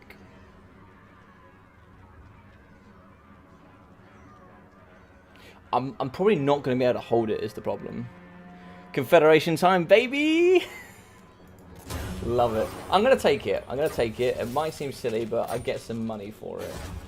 It is tier 2. It has money, and it also has public order. Oh, perfect. Public order already built for me. Fantastic. So it is going to roughly hold itself. So we're level 11. So let's get down and go down the red line. So for those that don't know, the yellow line is to buff Belegar. Oh, big Azer playing Counter-Strike. Awesome stuff. So the yellow stuff is to buff Belegar and anything that comes with Belegar. The red line is to help troops within your army. So, you know, you get buffs to like Longbeards, or you get buffs to Quarrelers, etc. And you also can buff... The blue line will buff your campaign stuff, essentially. So I could confederate that Parker. I could. So this is the thing. I'll show you now.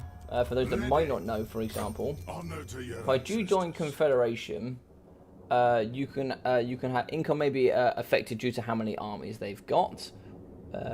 Also, you can have issues with I can't remember what it is you get. Maybe it'll tell me here. It's been a while. No, it's not going to tell me. But I think faction-wide, you get -8 public order and something else for like 5 turns. but -8 public order doesn't sound much often. But at the moment, I'm -12. That goes to -20. Still have nightmares from Aza. Oh, why do you have nightmares from Aza? Aza's an awesome dude. Revenge incarnate. I had to play against him in my first tournament match. Oh, really? Nice. So did I, actually. I played against him in my first tournament match. So it's like we haven't met Barak Var yet, which is interesting. Wouldn't mind meeting them. Oh, righty, so we don't have enough here to get to any artillery pieces, but soon, next turn perhaps. Belegar Ironhammer. Now, do we... Don't think we do.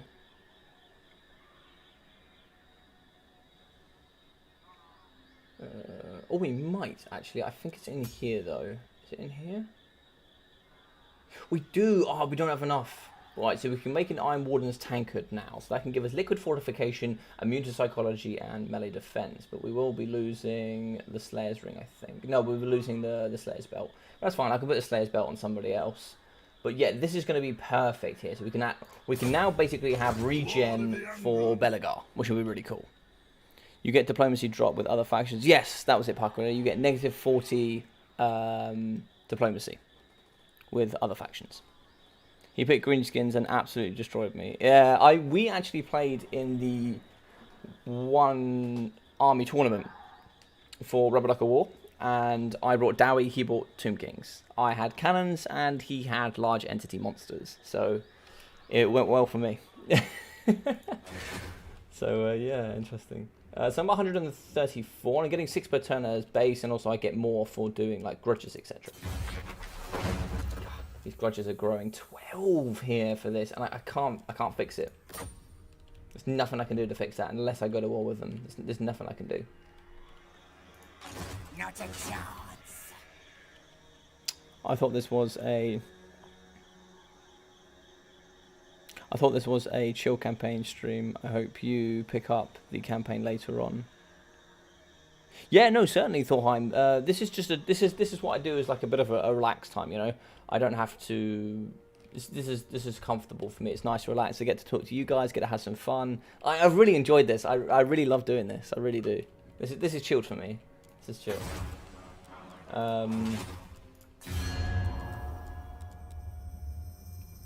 The Empire. Greetings, stranger. Cool. So we'll maybe see if we can get some money off of them. Cool. Yes. Yes. Well, so that works in my favour. Can't annoy those now. The nation call. It is good to see our allies of the mountains. Yes, Mr. Franz. Now you go, Strokey Griffin. Yeah, we're not very friendly with them anymore.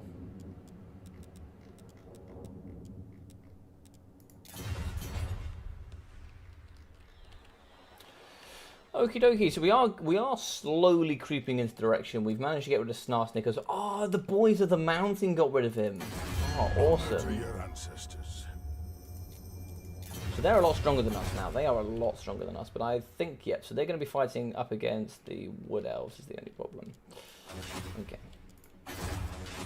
Right, next turn. Is Aza the tutorial or what?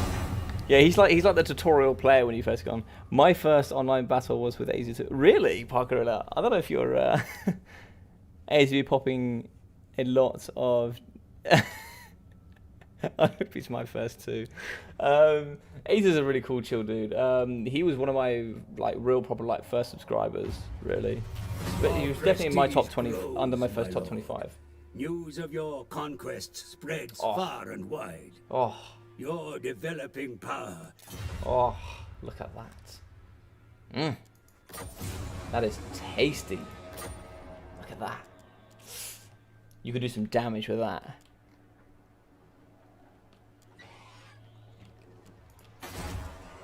Now that is dangerous. Now why is that dangerous, you ask? Because I can do all sorts of things now. We can bring Slayers into the mixture. Slayers also give untainted. Oh, that is expensive. What do we get here? So this allows for great weapons, quarrelers, dwarf warriors with great weapons, longbeards with great weapons. Now you don't really want great weapons on this campaign. It's not particularly too interesting. Organ guns, iron drakes, gyrocopter brimstones, and gyro bombers. Those giant slayers could be sick.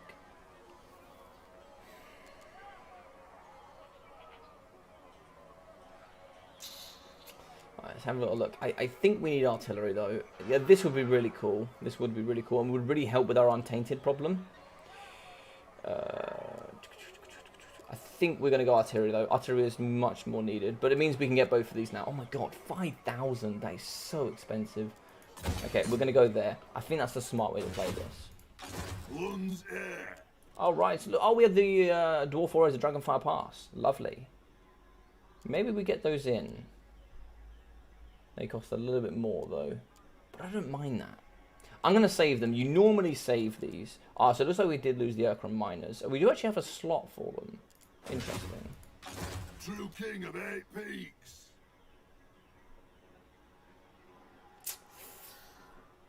I'm kind of happy where we're at. I'm kind of happy with where we're at.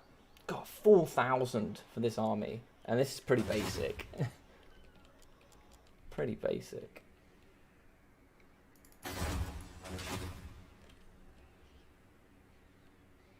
So there's a cargo over there. Ready. We could go grab the cargo.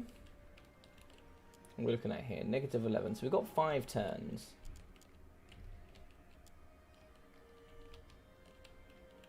I'm not sure where this stretches to. I don't know what Belegar own.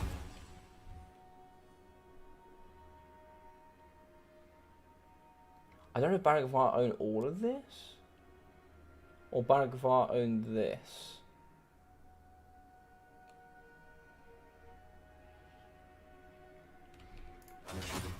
Revenge incarnate. I don't know if we're trespassing. Moving out. Nice, so we've met Belegar. Nice. Welcome, Dowie. Do you know? Ah. That wasn't good. Well, we'll see. We'll see. Maybe they'll be more friendly. I mean, it's pretty clear to be stubborn in these times. So let's go meet some greenies. We need some greenies. We need one more greenie. Which greenie do we want to fight? That's the question. Let's work our way back over here. Belegar Ironhammer. We're going to work our way over here and get some more. We're going to get some artillery. We're going to get some artillery. Maybe some cannons. Let's see.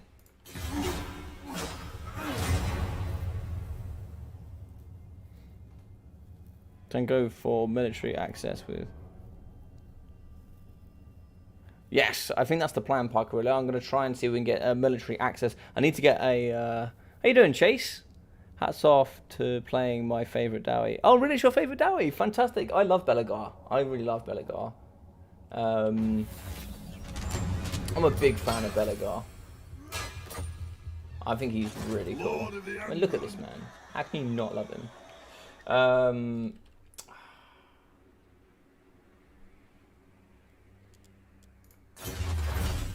Alright, so we've got that +2 public order as well now. So we've got +4 in total, so 2, 3, 4. And now where do we go is the question. So we could help really stonk out our front line. That extra leadership for infantry can be quite nice. The melee attack and melee defense can be quite nice as well.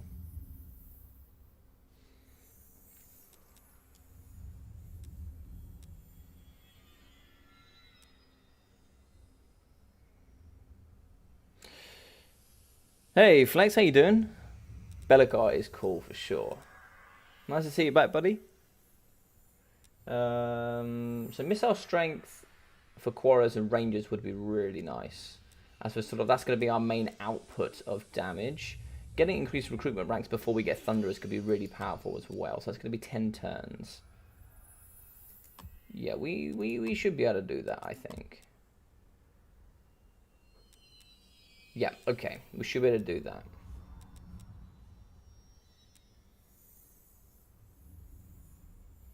Cool.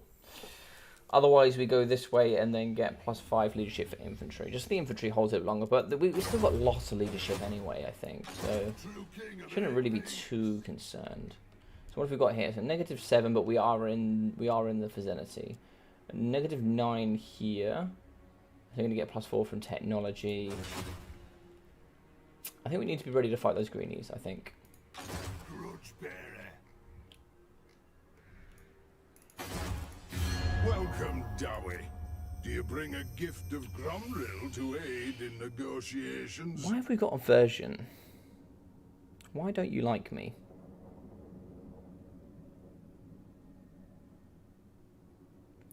Rulers prejudiced. Prejudice. Why?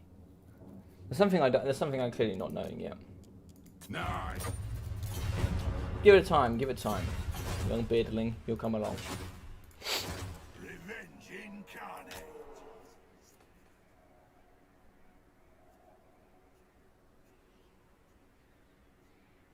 He does need to reclaim his prime. I'm trying to get, because the problem here is, for those that haven't seen it, Karak 8 piece is massively defended. It is humongously defended, and they'll have 3 or 4 different armies just sat on Karak 8 peaks. So we've got one of the tools in our sort of midst now. We have lightning strike. That's going to be perfect at taking apart those tools. But what we really need is we need a good backline firepower. So we've got some good stuff here to breach, but we need an infantry front line that can do some damage. Just one unit of hammers is just not going to be enough. Also, hammers are a little bit glass cannon. They've only got 40 melee defense. They need some more. We need some bonus. So, yep, there. Let's see what else we've got here for trades. So we're pretty good overall. We can't trade with Astilia. They're too far away. Yeah, that seems to be fine. Nakai, please. No. Nakai's come. He's come to destroy. Okay.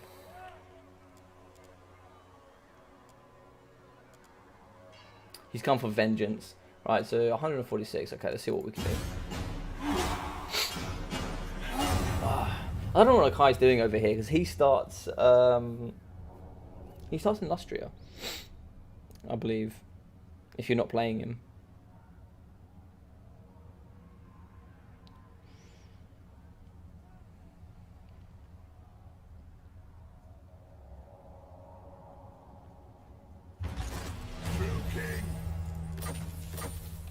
Alright. Belegar. Right, so my boys have got some bonuses. Let's have to see what we can do for that. Let's get a sapper. That melee. Oh my god. 89 melee defense. That is something out of a horror movie, I think.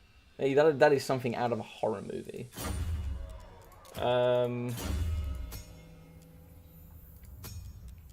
See what we get for you. We've got Rune Negation now. Damping could be quite good for Winds and Magic, but it's not necessary right now.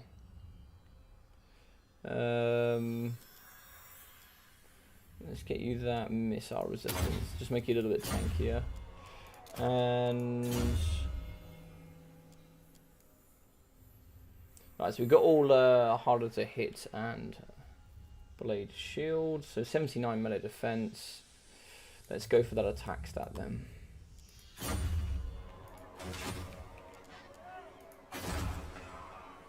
Cool, so let's upgrade this. This is going to take 3 turns, and then we'll be able to get some thunderers and some cannons.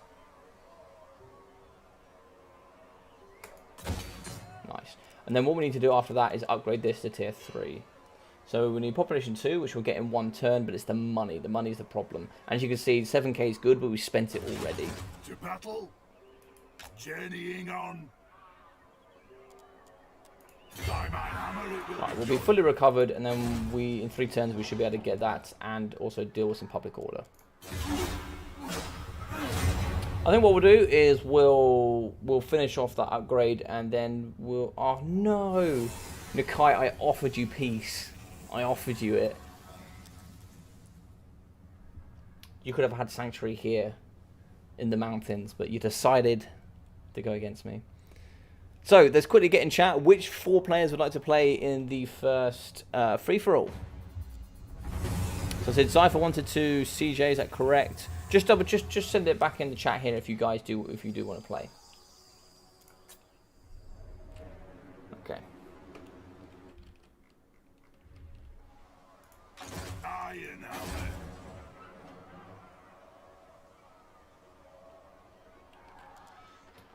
So it'll be 3 turns, then we'll have a rebellion. So we'll help deal with that in a moment. Double check this is all good. Border Princess is still doing quite strong, which is surprising. Who calls? Approach us, friend, and make your offer. Yeah, they're about to get slammed. And how are Reichland doing? What are they? Reichland are pretty strong, but that probably... Yeah, look, they're losing horrendously here to the undead. So there's a few ways this game goes. As you can see, the undead is pretty much slamming the Empire. It's pretty 50-50. One or the other will win, and will win very convincingly. The Empire is certainly losing. It is getting pushed out. Okay. Well, let's see how it goes, eh? See how it goes.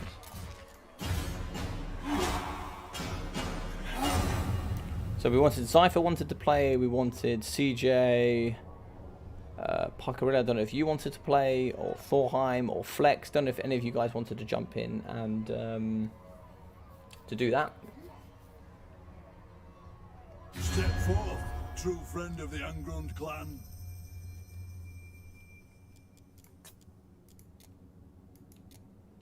So they're at war with Clan Scryer and Pirates of Sartosa.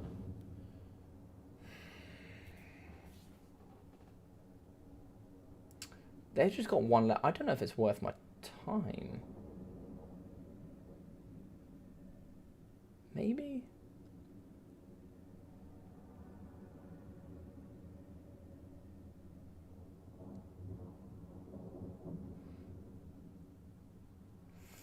For now. Okay.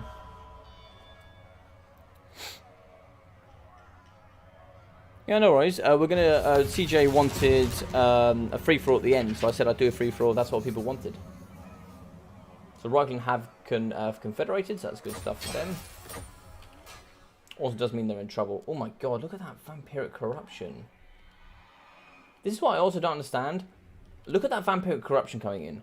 Where are the vampires? The vampires are all the way over here, so how is that vampiric corruption coming all the way in here? And it's so strong. It is so strong. That's crazy. That is messed up strong.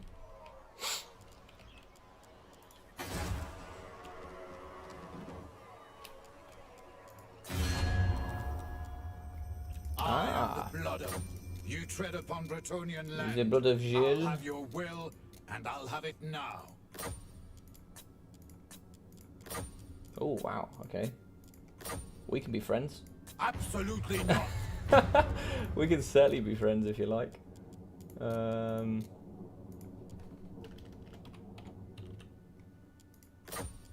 wise move. 1.5k is no joke. I will take that for sure for a non-aggression pact. I can't even say that they'll survive, but that's pretty good. So that'll be half the way towards getting this as well. So next turn I should be able to upgrade this to tier 3. Maybe the turn after. And then we'll be able to get some Longbeards. We can put Longbeards in the front line then. And that should be really tasty. Really tasty. Manfred just built different.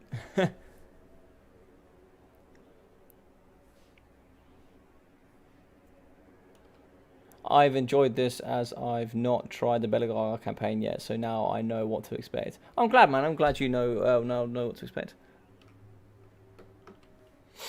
I love this campaign. I think this campaign is super cool.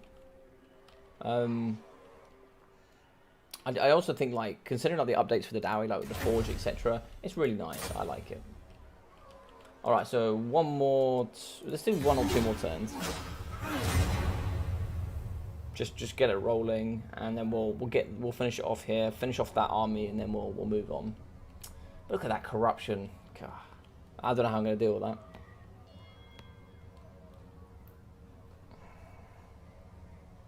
There are certain tips and tricks you can learn and use as well in your campaigns if you do want to jump it up a level.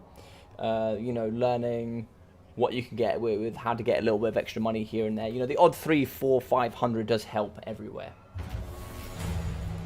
So he's going to rebel next turn. So let's have a little look. Yes. Honor to your ancestors. Won't happen. What? Honor to your ancestors. No. To war. Make your proposal. Not likely. Yeah, it's because they're stronger than us is the problem. So we're improving. Yes? You have a proposal? We are willing to hear it. So be it. Perfect. So let's check what's going on here. Yes. Our ancestors would be proud. I'm going. So if I move in, no, it won't rebel if I move in. So I'm going to have to stay out Onwards. and allow it to rebel. Very well. I will do as you ask. And then here, what I'll do is I'll upgrade this one to tier 3. Perfect. Rebellion will come here, and I should have enough. Yeah, I'll have enough to move.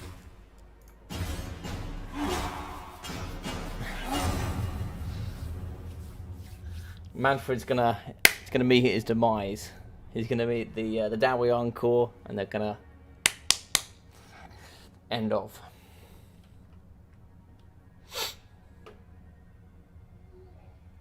What brings you before the heir of Lund? Ooh. Very kind of thing. Hammer weighs heavy in my grip. Military alliance, no, but they're desperate for a defensive one. They're not really fighting anybody, is the problem. But the problem is now that the undead are so powerful that they could go to war with them at any point. And if they do go to war with them, I have a defensive alliance. Could become painful.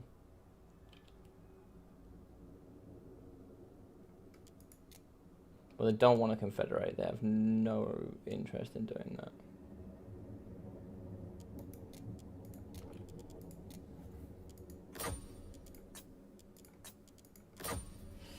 Is it worth the 500 though is the question. Maybe. Maybe. That'll do. They're pretty strong though in their hold. They should do pretty well.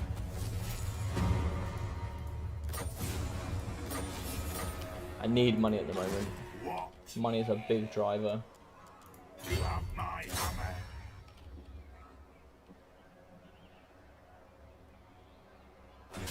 Get wrecked by fellbats. Oh, it's got a Doom Diver. Absolutely not.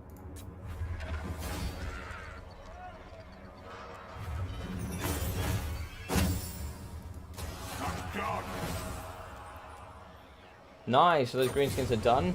So for the Shield of Defiance, carry out a successful assassination, kill or wound one character belonging to the greenskins. Okay, that should be possible. I'd have to find one. I don't know where I would find one, but the nearest one's going to be over here somewhere. There was one about here, but I don't know what happened to him. Lund's heir, seeking vengeance. Ah, he's seeking vengeance. So we also got Right of the Holds, which is plus 40 diplomatic relationships for all dwarfs. Global recruitment, yeah, let's go for that. Let's go for that. I like that. So we can now go diplomacy. That should really help. There you go. Easy. Okay. Diplomacy is actually more important than I think people give it its due for. I should make these super fast. Yeah, 38 speed for the Rangers. That's nice. Yep, 89 melee defense. And what we're going to go with here. Dampen and melee attack. So that's pretty good. I mean, his stats are looking pretty impressive now. So that's some nice stuff. Then we'll get Wound Maker. And really make that nice and strong.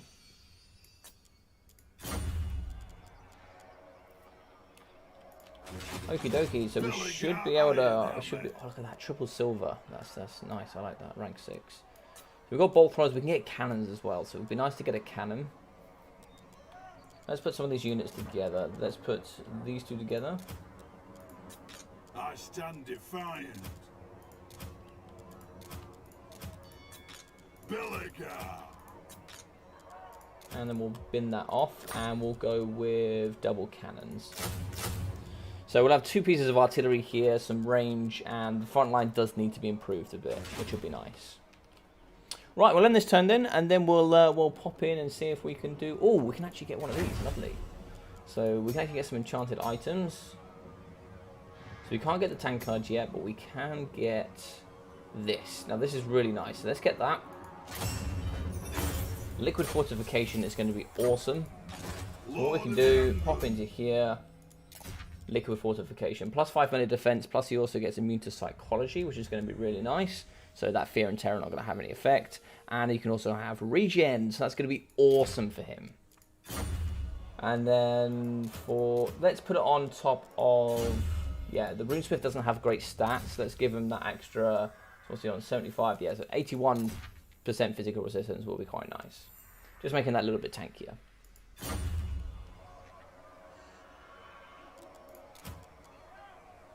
Nice, so we're getting there, we're getting there, we're getting there. We are slowly building up. And then what I might do, especially here for my Thanes, for the talismans, I'm definitely going to get this. It's going to increase their hit point pool by quite a bit, and then also give them regen, which will be really good. Giving that regen can be really nice.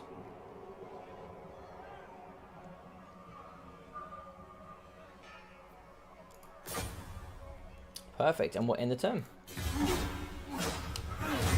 On legendaries, the AIs, Fellbats, are manticores. They are a pain. They are a pain, especially if you've seen me do some of my dwarf legendary quest battles. So I actually do, for those that don't know, I actually do legendary quest battles on the channel. I haven't done one in a while actually, but you can check me basically playing on legendary difficulty for all the quest battles with basically the army that Total will give you. So like if I'm going to go do, I've actually done Shield of Defiance as part. I've actually done all the dwarfs, but if I do Shield of Defiance, I take this army.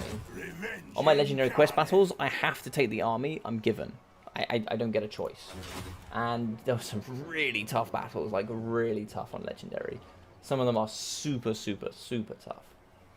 But there we go. That's been this time. So we've managed to get 42 turns done in 3 hours and 20 minutes. I hope you guys enjoyed this. Do we still want to do a free-for-all? I'm still happy to do a free-for-all for those that maybe want to watch. I don't know if Flex and Pacarilla, maybe CJ, anybody that wants to join. I'll tell you what, I'll set up the lobby and I'll let you guys come join. But a quick message in chat, did everybody enjoy the campaign stream? Is this something that people liked?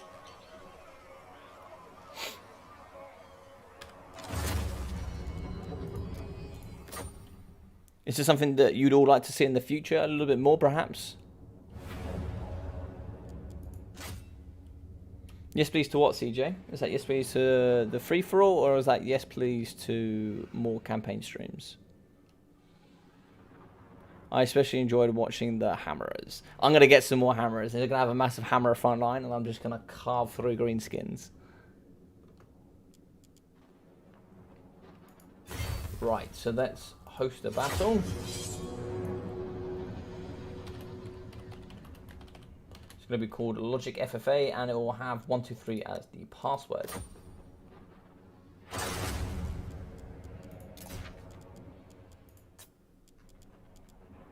Right, so let's do quite a cool one. Let's go with... Is it Lost Temple? Yeah, Lost Temple is quite a nice one. So let's open this up. Alright, so first come, first serve, I guess. I can't play these days, but I love this. I love this stream, and I'll watch the FFA. I'm glad you enjoyed it, Thorheim. I'm really glad you enjoyed it. I hope everybody else has as well. But what are you going to do if they have gobos? If I have gobos and I have my hammerers, I'm just going to have to cry, I think. I'm going to have to cry myself to sleep. Yeah, get wrecked, basically. Get wrecked is what I'm going to have to do. Alright, so we have Zypher in, we have Flex Prime, we have Complex Slayer, and we have one more slot for anybody who'd like to play. Good stream, enjoy the FFA, catch you all later. Cheers, Parkerilla, thank you very much, buddy, for hanging out. It's been nice to see you again and talk to you. Take care of yourself, dude, and I'll see you in the next one. Summon the elect accounts, indeed. Summon the elect accounts. I actually did a Carla France campaign. That was quite fun. Carla France was pretty cool.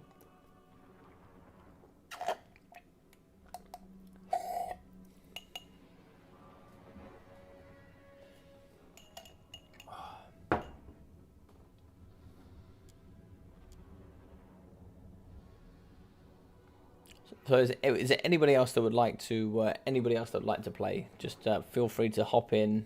It's just going to be logic, and then if not, I'll hop in myself and I'll play myself.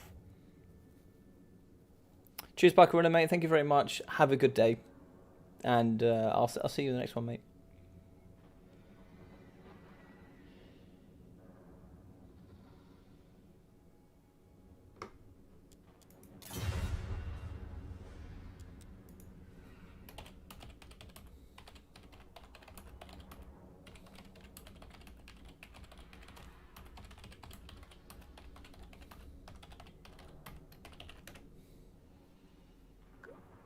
I'll give you guys like 2 minutes to...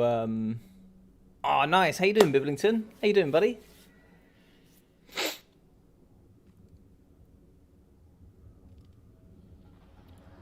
So Biblington's going to join up. Let's see if I can actually give him an invite there. I can't. It's nice. Also, what I was thinking as well, for some of you that might be interested, is a bit of other... I've been here the whole time, was just doing stuff I was watching. Yeah, no problem, buddy. No problem. No problem at all. Who would be interested in watching some Vermintide? So if I did some Vermintide 2, maybe did a stream with myself and Ducky and a few others, who would want to watch? Who would be interested? Who would enjoy that?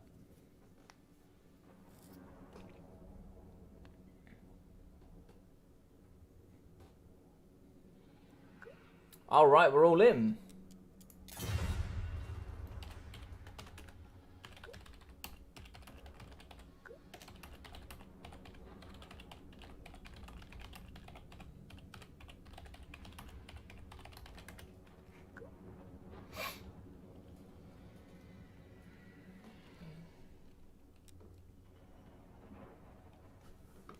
So we could make it interesting, make it sub-factions only, which could be quite fun.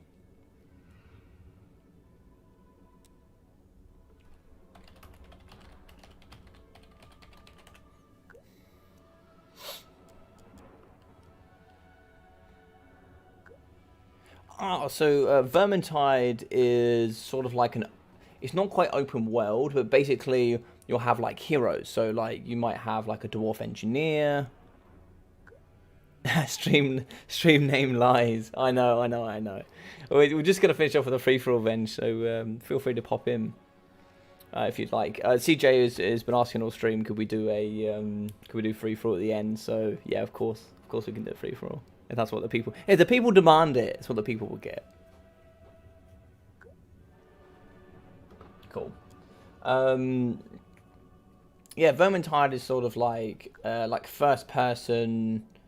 You know, you're fighting up against waves of Skaven, and I don't know. It's like a first person fantasy game. So you have like swords and bow and arrows. You might say like a waste stalkers. You have like dwarf engineers, slayers. You can be you can be a slayer. And basically, you have 4 people that are going through like a I don't know really the best way to describe it. You're going through like a story mode sort of game, and it's pretty cool. Maybe I'll stream it, and then you guys can see what it's all about, and then see if you like it. Maybe I'll make a stream or a video or something like that, and see if that's what you think.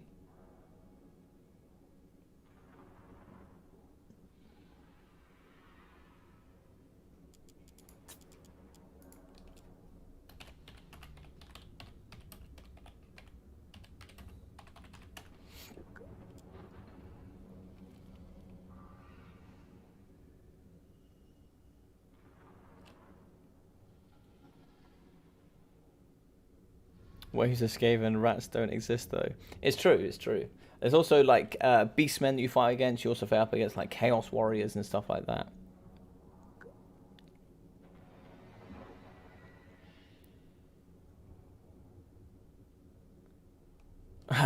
Whereabouts are you, Venge? Are you out in the US? Whereabouts are you? Because it was hot here in the UK today. It was hot. It was super hot here today.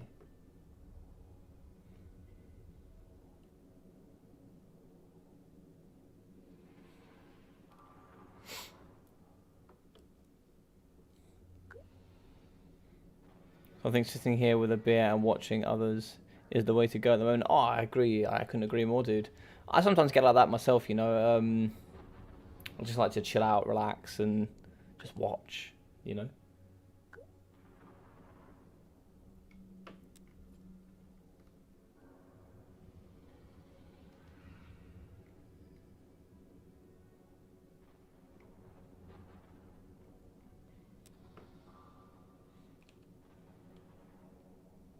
I think Biblington's going to go Beastman, which is pretty cool. So Biblington's ready.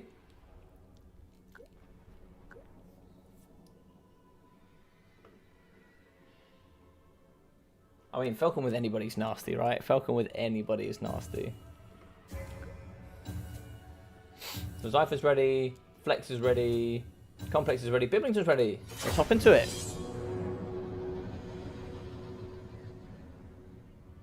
No, Thorheim, you can't say that. Your beer can never run out, man. Come on.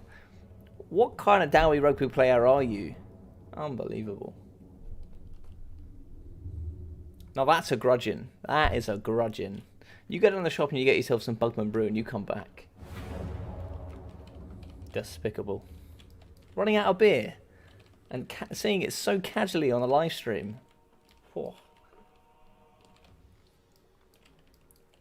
So I really like this map. This map is like pretty cool. You know, you never see it normally, but I also like. I think some people really like the symmetry of it as well. But look at this in the middle. It just looks pretty wicked. You know, you got some nice vanguarding tree parts as well, so you can actually go inside the trees and do some pretty cool, nice things.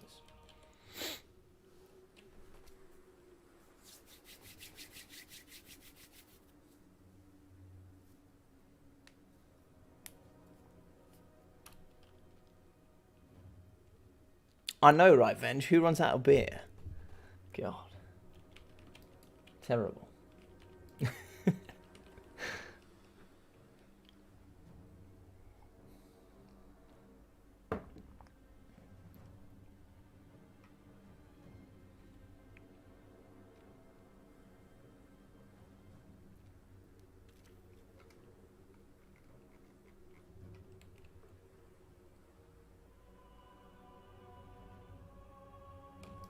Alright, so let's hop back in with it.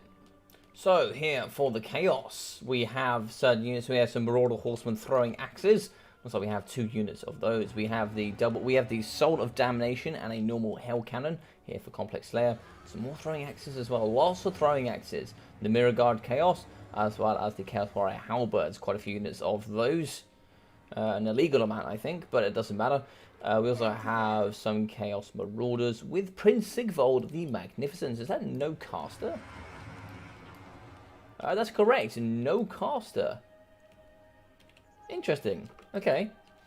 So, here for the Hiles, we have 5 units of Rangers in the mid-pocket. Actually, I don't think 5 is actually breaking the rules, so I think you're fine.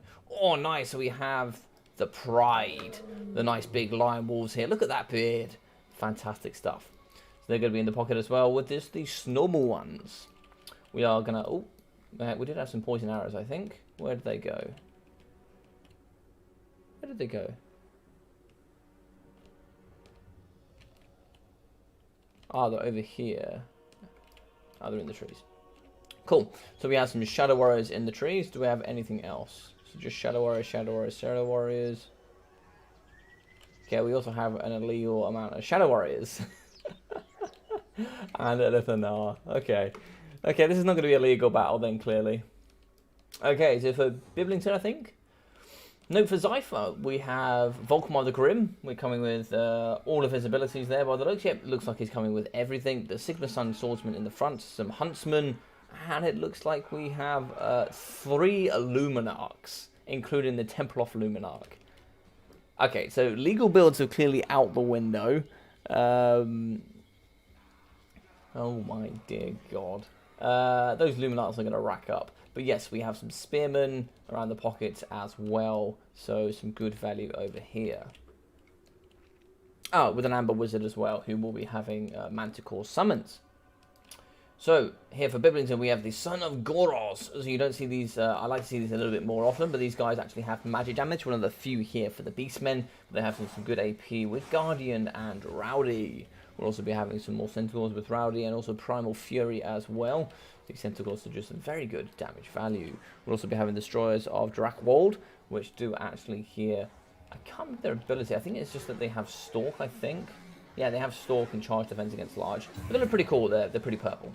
We have some Bestigors, 2 units of those, and the Gorok's Man Rippers, which are the bonus for large, anti-large, armor-piercing Halberdier version. We have 2 units of Razorgore Herds in the back, and we have a Brave Shaman of Wild, as well as Karak One Eye. So there's some brilliant stuff here coming from all sides. Should be some good fun. So I think this is where the immediate action is going to go down. This box is going to be pretty nasty, and shooting into the box here is going to be some good damage value coming from the trees. Look at the damage here on the Marauder Horseman. Flex coming out here with some brilliant damage value straight out of the gates.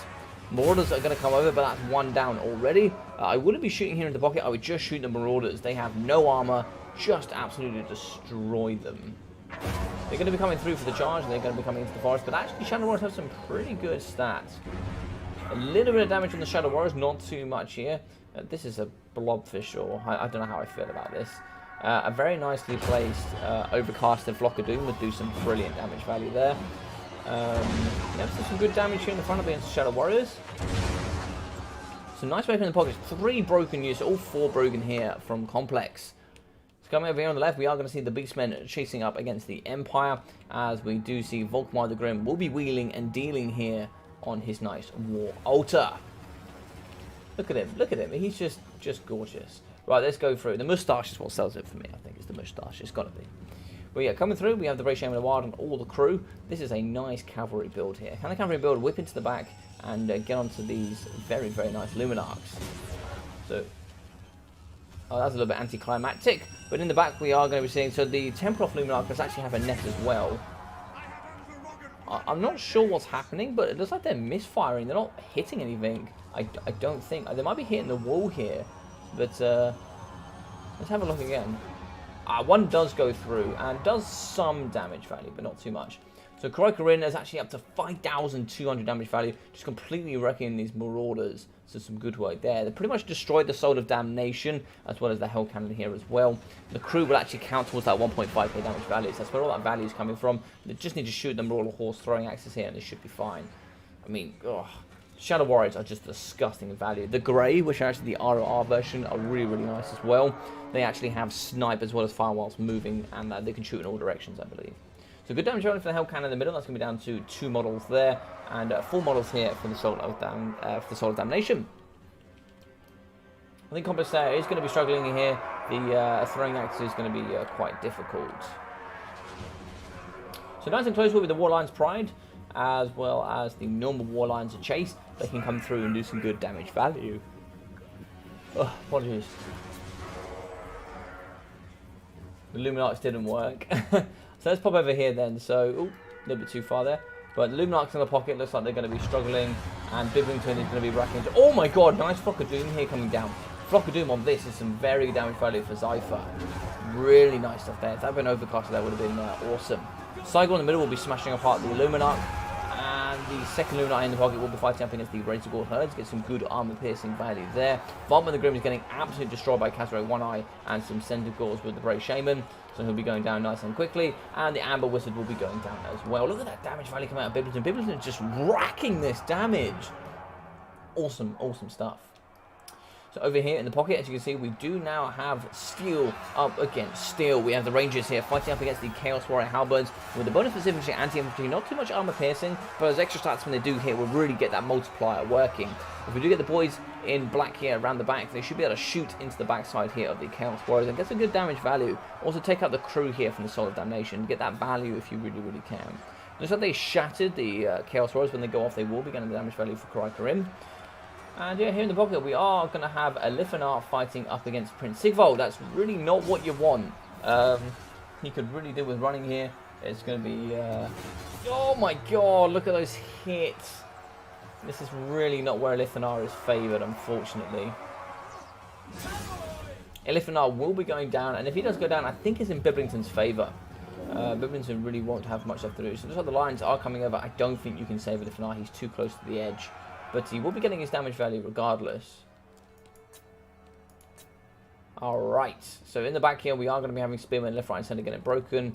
We have all sorts of units getting damaged. So forget now the shattered units. They will be going off and you will be getting the value. Shatter the Huntsman and then just start shattering bits and bobs here from the Empire.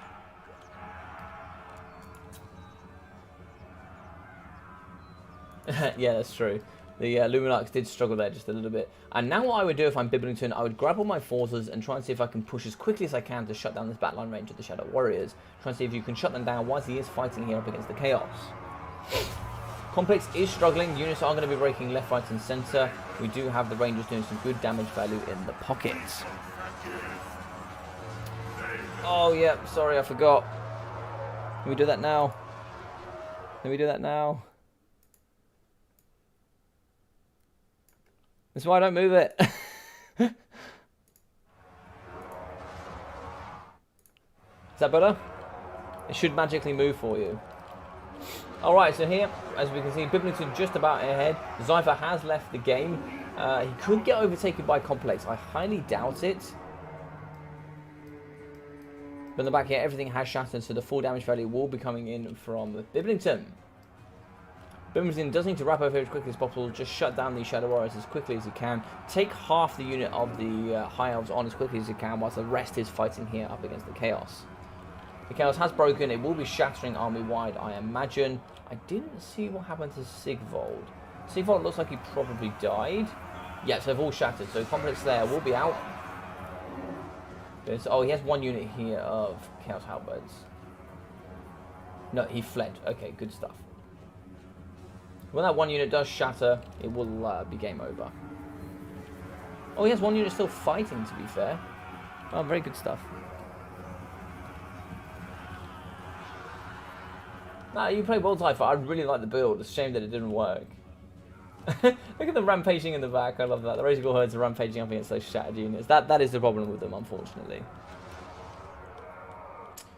So here, if you are Karai, you do actually need to now just make sure you kill off Complex. You need to take these units down and take down as quickly as possible. Just use your pride here with the fear to come in and just push everything else off the edge of the map.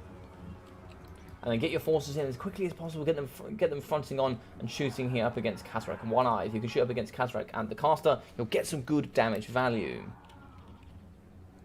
So they are going to be dropping back. You need to just shoot and get your value from your range because they will be fighting melee very, very quickly. So big shots into the face here of Karak One Eye. Lots of arrows missing. As you can see, chariots coming through. They are going to be charging here up against the Shadow Warriors. Shadow Warriors actually have 30 melee attack, 36 melee defense. So they're no jokes in combat, but they're not particularly strong either. I think we're going to have a nice summon in the back. So we are going to have a Cygor summon on top for that terror. He will be coming through, and let's get a nice big zoom in on him. He's going to be coming through. Look at this terrifying guy coming through. Just picking up rocks off the floor, and where's that rock going to go? I think you even have some Shadow Warriors with their name on it. As you can see in the front, we do have some Centaurs. Apocalypse Division going to have the increased melee attack and leadership. We'll be fighting here alongside the Centaur that also has those increased melee attacks. Slamming into the backside here up against the Rangers, getting some good damage value, some really good work here coming from Biblington, and the Goric Man Rivers will be coming through with a very nice Vile Tide here in the pocket, doing some good damage value. Units have shattered here, have broken due to being terrified, whilst in the pockets, as you can see here, going to be some really good damage value. And the little grey swirls here will be coming from the Pride, as they do get that negative to speed, and they also get that negative to 8 leadership. Complex Slayer, I think, might have some units on the map. It looks like we have, yeah, we have 13 halberdiers left. I think in the trees we have... Oh, we have Prince Sigvold, who has just sat there and manifested. He needs to get involved as quickly as possible. But a nice Vile Tide again in the pocket, doing some good damage value up against the War Lions and up against these Shadow Warriors. A nice big break here.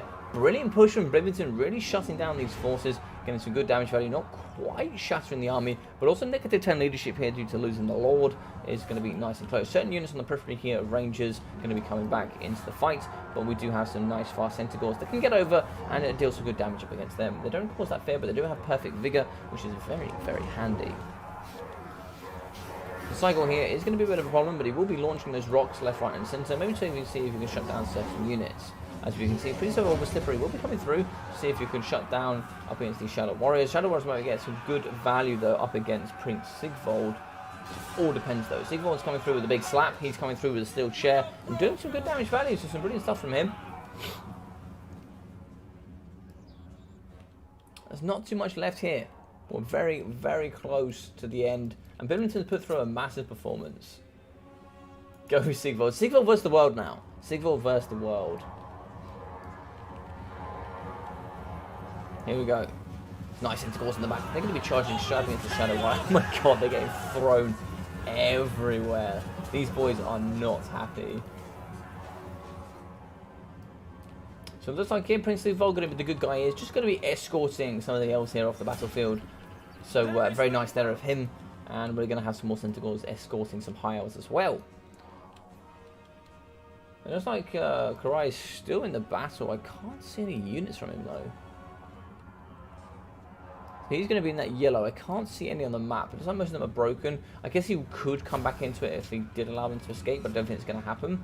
And here we go. This is where Sigvold can really rack up some points. Hit the caster for sure, having a lot less stats. If you can punch there and get the damage value on him, that would be really, really good. We're going to be getting a full push in here and a surround on Prince Sigvold. A robot killing blow, stand or die, as well as Slippery going down for that 84 melee defense, 780 weapon strength. You should be able to really get some slapping on here up against the Vestigors. Cycle charging is coming in from Karak with Scourge, as well as Deadly Onslaught, and the Bratium in the World coming in for those cycle charges as well. As you see, Sigvold is going to be going down due to that damage value. 4.3 here. Oh, is he going to overtake Zypher? I don't think he's going to. And that will be him going down. Fantastic end there. What's the game echo? I don't know. You're not the only one that said that today, and I don't know why it's echoing.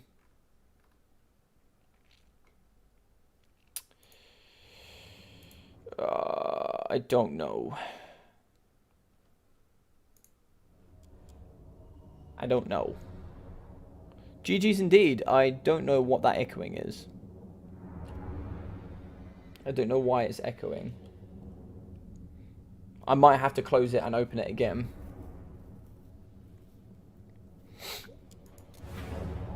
GG's indeed.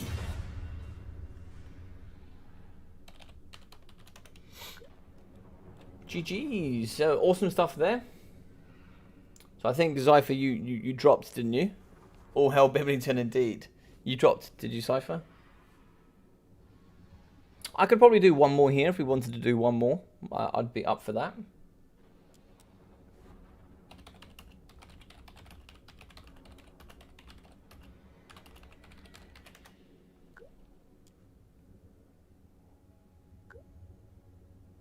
Did 7 damage value. Oh, you are here, you are here. Okay, cool. Did you, we could do one more, we could do one more. Please nerf Beastmen. I love it. Alright, so let's go on Troll Country then. What can you hear your end, Ducky? I don't know if you can hear anything. So apparently, so you're not the only one that's heard an echo. Some others have heard other things, but interesting to hear that there's an echo. I don't know why there's an echo.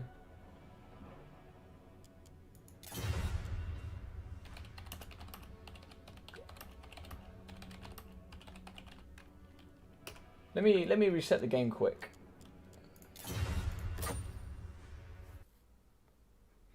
Let me reset it and then we'll go again.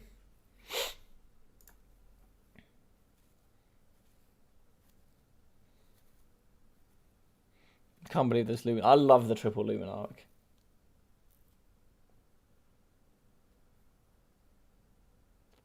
And also, I kind of like that battle because it was like it was nice and fun. When I click stuff. Okay.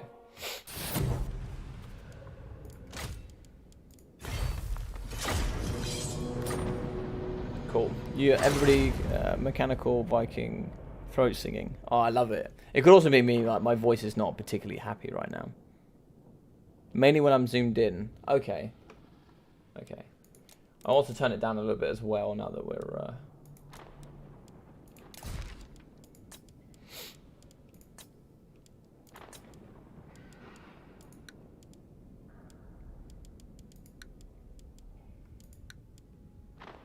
And I can't see you, Biblington.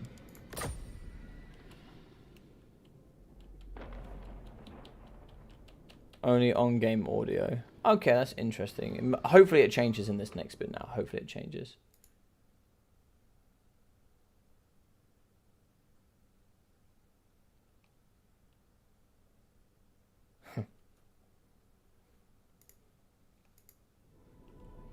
So this will certainly be the last one. No, it's 100% the game. Okay. Yeah, I've also been having... I'll talk to you later, Ducky. I've been having a bit of an issue with my PC as well, actually.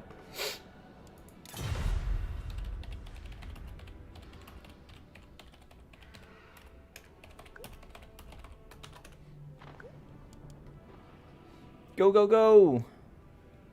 As far as I don't have you on my friends list. Oh, yeah. No worries, dude. I'll add you up now.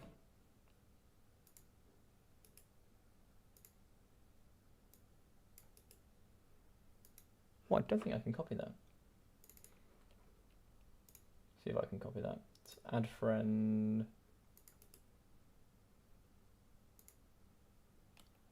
Ah, nice. Biblington has been added. Ducky, you missed the stream. You missed Belegar absolutely slapping cheeks all day. You missed it. You missed it. Alright, so what else for Complex? It looks like we're going to get Dark Elves for Flex Prime. We're going to be oh my god, so we're going to be having Boris here for Biblington, here with the Empire. And we're going to be having Zypher with Counts. Counts is always an interesting one. You need some fat nets going down the Luminarch, in my opinion. Yeah, I agree. I agree. You can bring a netcaster, or you can bring...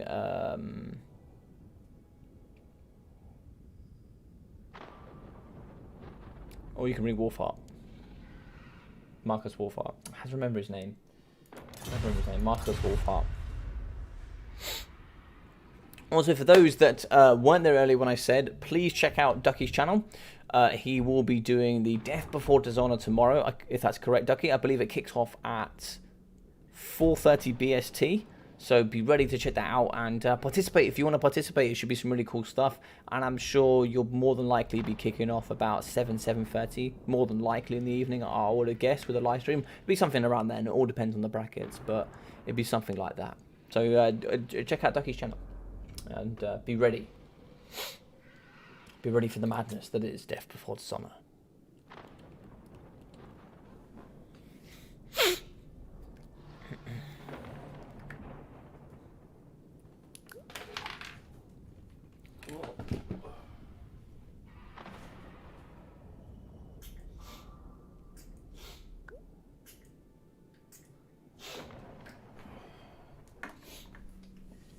I'm not particularly sure if it's hay fever but my nose is just getting so getting bunged up at the moment. The forest screwed me as well. You can't shoot something you can't see. That's true. That's true. It was a nice build from. I really like Biblington. I think a lot of this comes down to mobility, especially with. In a free for all, it definitely comes down to mobility for sure.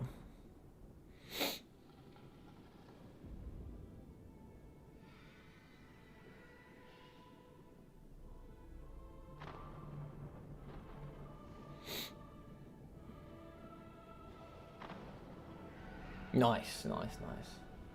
I mean, I'm pretty sure all you got is mobility, isn't it, Zypher? And the thing I liked about the last one is, like, it wasn't, like, most of those, like, were not tournament legal for the most part. I think maybe one of the armies was tournament legal, but, like, they weren't, like, horrendous either, so that was quite fun.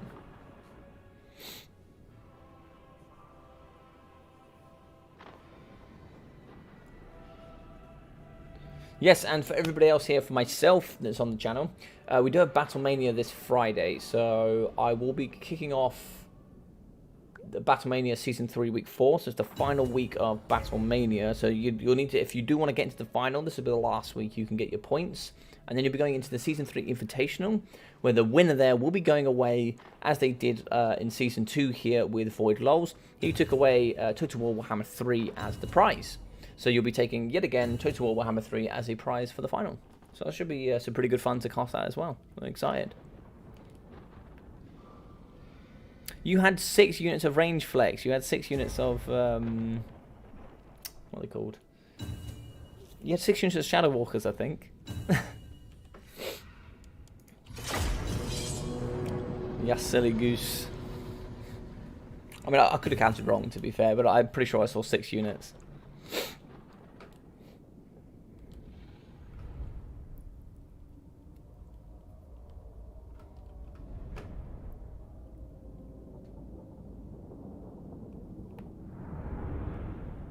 But it's okay, I don't mind that it's not tournament legal. It's no problem. It's no problem. Alright, let's pop in.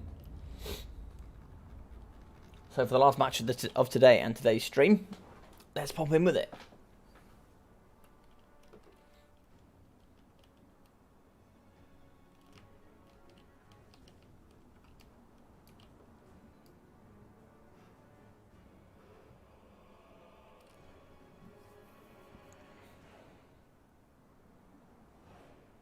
Four shadow thing and 2 special. Oh, okay. Yeah, I thought I saw 6 shadow warriors. That's my bad. It's my B.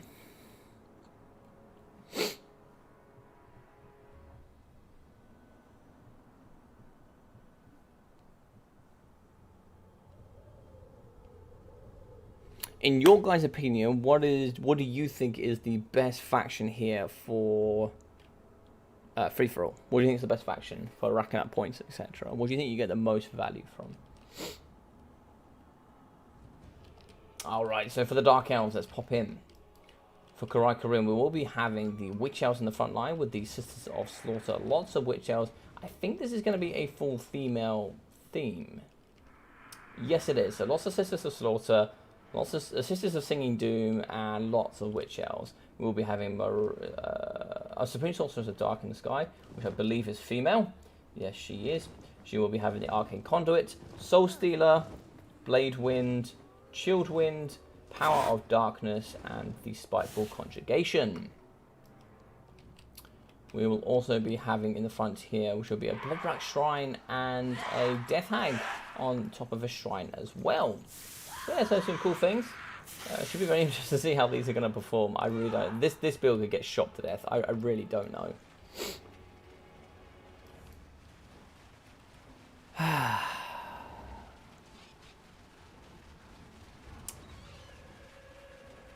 We're going to move on. I'm going to go with the Wood Elves. So for the Wood Elves, we have some Deepwood Scouts here in the back. 3 units of Deepwood Scouts, 1 with the Swift Shivers, and 2nd with the Swift Shiver Shards. We are going to have some Swordsmen in the front line with some Halberdiers. And the Silver Bullets here for Biblington, with the Boris Todbringer in the sky and some more Spears. We'll be having the Temple of Luminarch with that nice net, and the Grey Wizard. Grey Wizard should be quite fun. I don't see the Grey Wizard very often, with the Demogryph Knight Halberds in the back. Shame there's no ROR, but I'll take it. I'll take it. So the Grey Wizard will be having the Pit of Shades and Pendulum, which will be pretty good. Should be excited for that. And I don't even know what to say about this, but we'll check out the Von Carstein Vampire Lord, I guess. He will be having the Storm of Night, Undeath Resurgence, Sword of Anti-Heroes, Raise the Dead, Dance Macabre, and Invocation of Nehek. This is certainly a build, and as you can see, they're going to be triple silver chevron, some with the gold chevron.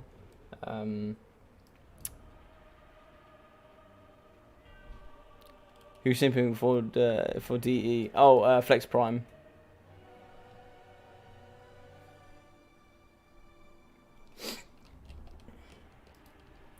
This would actually be really good here Oh, Hagbane tips as well for complex. I'm pretty sure this is way too many 360-degree shooting units. You've got like 9, dude. Super illegal, but that's okay. That's fine, I guess. And we have a Waste Stalker as well. So if you didn't want any more 360-degree shooting, complex has got you. I think he's covering the fact that there's none here for VC. I think he's got both you covered. I actually think the Felbats go over here because there's no armor for the Witch Elves. Yeah, they got melee defense, but you can actually do some decent damage value, I think. Well, speaking of illegal builds, we've got a few. I kind of want to follow this. I kind of want to see what this mess is going to do.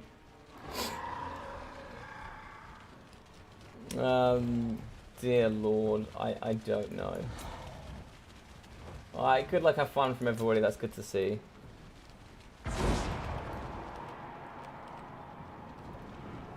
Dear Lord. This is scary, but anyway. Right. The Hours of the Colonels here going down up against the Bloodrat Shrine. 600 damage value for a Complex Slayer with Hawk Riders as well, so this is a full 360-degree shooting. Very legal here from Complex. Completely fair. And in the front here, I think these ladies are pretty doomed. You've got 12 trillion bats. And yeah. I think Biblington's just going to vibe. I really don't think there's much for him to do. So Complex Slayer with Arcane Conduit and Power of Darkness going off. Damage yourself, but also getting some of those winds of magic. As you can see, Supreme Sorceress has taken a big punch to the face, and she's very damaged. Not too sure. Maybe it could be the Silver Bullets. No, they're far too far away. I don't know what did that damage value. Oh, the Luminarch. Ooh, that's nasty. That is nasty. Oh, and it nearly misses as well. Ouchie. Now that is some damage. So Biblington with 1.5k already. The damage value is going to come for Biblington as well. Like, he's going to destroy up against the Bloodrat Shrines. And you've got all of the key tools to take apart these ladies. Felbats are just in the corner. So it looks like we had that Tempest coming out. Maybe try and see if they can catch onto the Complex Slayer's Dark Caster. They're going to be chasing her. She has, what's that? 110 speed up against the 110 of the bats. But they will catch eventually. So the ladies are coming in. The ladies are going to be fighting up against the Halberdiers. And Net's in the front line here for the Death Hag. And maybe a big shot here coming out of the Luminarch. What's going down here? The Pendulum in the pocket going to do some good damage value up against the Witch Elves. And what's the Luminarch going to do? The Luminarch is probably going to see if maybe we can turn and burn on the Death Hag.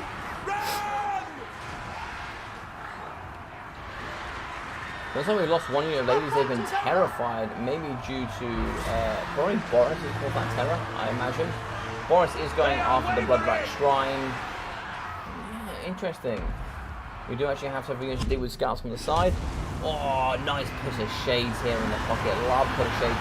Oh, doing massive damage up against its own Demogryph. Interesting pick there.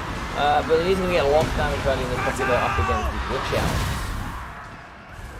As you can see, shooting up against the Supreme Sorceress, we have the 6 units of range, and in the corner here, what's going on? We have Felbats galore, just absolutely destroying here up against the Hawk Riders. The Hawk Riders stand absolutely no chance, and look at that damage value.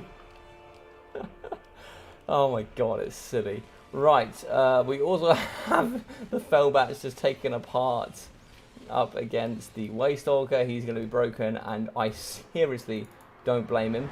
Felbats here, looks like we're managing to push off Complex to Slayer's Lord. Some interesting stuff. Nice bomb here coming down on top of Halberdiers. They have been rampaged due to the ladies. The ladies are going to be getting broken. Biblington will be winning here, getting some good damage value, and going to be using the Temple of Luminarch in the front here. I imagine there's going to be lots of value here for the Deep Woods from Complex Slayer. He's just going to be shooting, getting damage value left, right, and centre.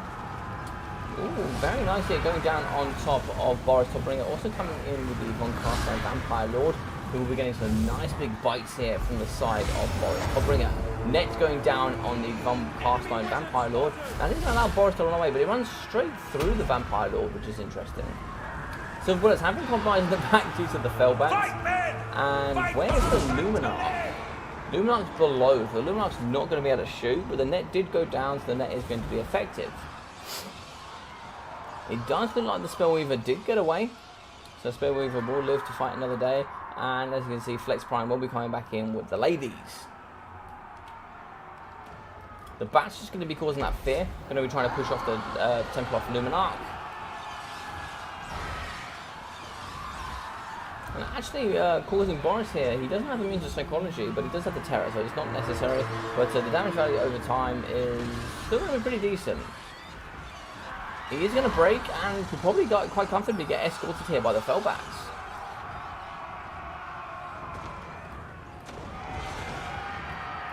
Alright, really nice stuff here coming in from the Waystalker. There's a damage value using his arrows of Kernos. The Darkcaster, I don't know, you can use a Doom Bolt here in the pocket, but I don't know where you'd use it.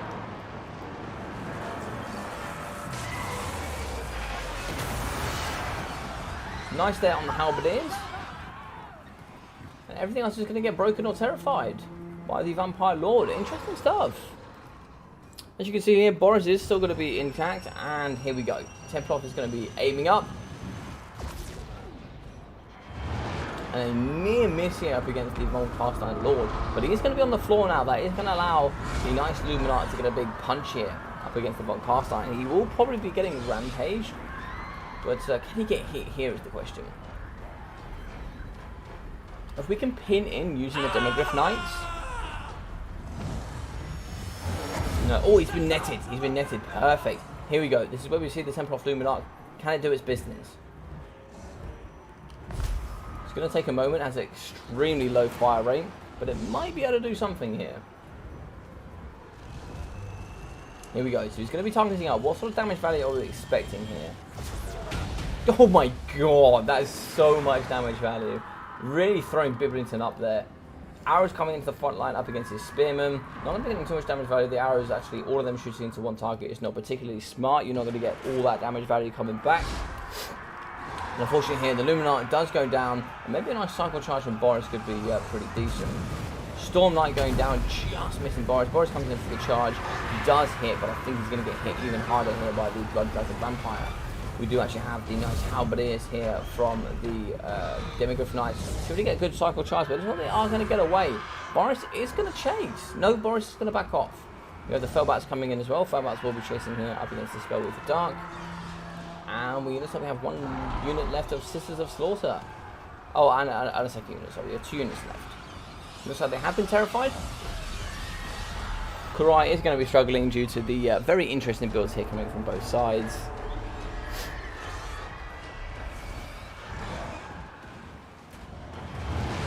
And the Silver Bullet's still in the background. Silver Bullet should get some good damage value here on the Von Carstein Lord. Magic damage as well. There's no physical resistance, but I think here, yeah, that's GG's for those. They'll be going off the edge of the battlefield. And we still have the Grey Wizards. The Grey Wizards could do some good value. Zombies on the floor here. Ulrich's teeth! Retreat! Beat Boop, how are we doing? Oh, I've been raided. How are we doing, everybody? We all doing good? Beat Boop. So that is coming in from Legend. All you guys from Legend Total War? How are we doing? How are we doing?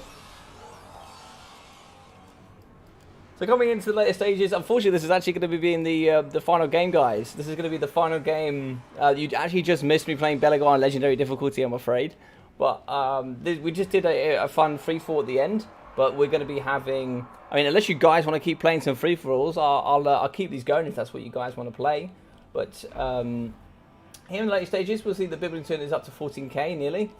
And I think that's going to be all of him done. I can't see anything left on the battlefield. Now, we do have some spearmen there still, but it's going to be very close to the end here. It looks like we're just going to be having the Complex Slayer coming through with some damage value. But thank you very much for dropping in, guys. This was a multiplayer match which was just finishing off the end here. Legend says 1v1 him, yeah? I'm doing very good, thank you very much. I'm doing very good today. Doing very good. Had a good day today. I enjoyed the stream.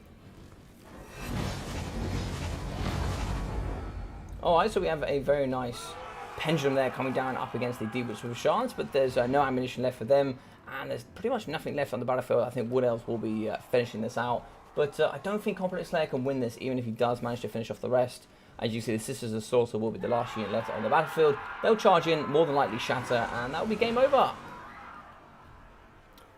No worries, I subscribe. Thank you very much for the subscription, guys. I saw quite a few came through there, so thank you very much. And thank you very much for the likes and jumping in and saying hello. I really appreciate that.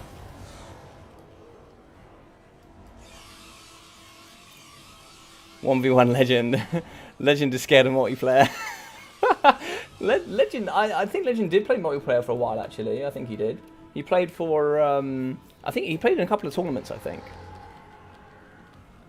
If Legend would like to 1v1 me, he's more than welcome to send me a personal message. Beep boop.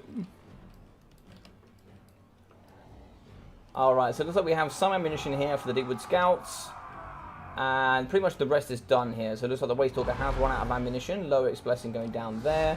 And it looks like we had pretty much a 20 stack of Fellbats and a Von Cast Now we had a sensible game, and then this was a silly game to finish off. From the UK, yeah, I'm from the UK. Yeah, I'm from the UK.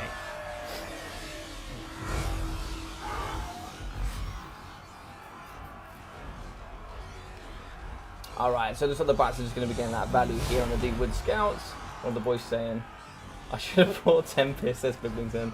Yeah, I think Complex actually could win this with the damage value. If he gets enough value on the bats, he could certainly win this, because he might get the win here for the extra damage. But it all depends on the Vampire Lord, because Zypher is catching up. I mean, this is a extremely mean build. But yeah.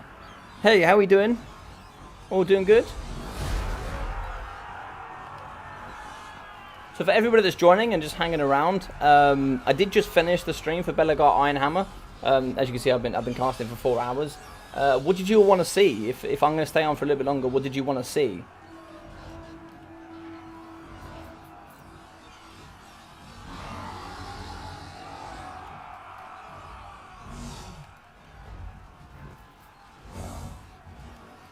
Alright, so it looks like in the sky we have the Spellweaver High, and with the Dark, she's just going to be running away here for the Vampire Lord. I don't blame her, and we're getting some value there. Did you guys maybe want to see me carry on with some other bits and bobs, or you guys just popping in to say hello? You want to see some more free-for-all? We can play some free-for-all. I can just leave the lobby open, and you guys can just keep joining randomly and just play a couple of games. I'll be happy to cast a couple for you guys, for sure. Yeah, alright, yeah, sure. I'm down for that. Anything Skaven for me. Alright, we'll try and see if we can get something Skaven in then. We'll try and keep some of these builds sensible though. So it looks like we have the broken Spellweaver. Spellweaver is going to be getting pushed off the edge of the battlefield. She has 110 speed here up against the 110 of the Fellbats. And yeah.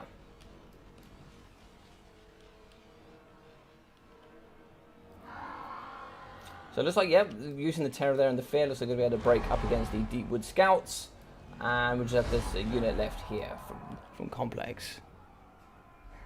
You want to do some 1v1s? What do you guys want? Do you guys want some 1v1s? You just come in and we do like a King on the Hill? Or do you want to do some free-for-alls?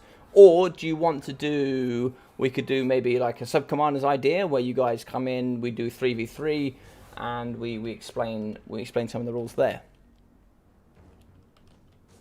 What's everybody thinking?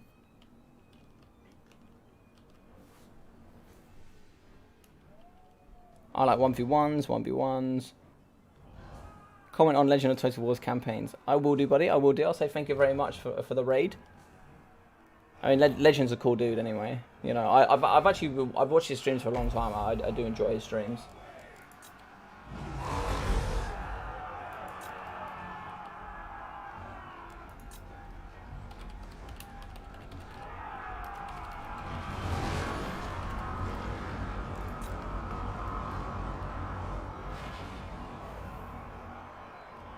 Whatever the lads want.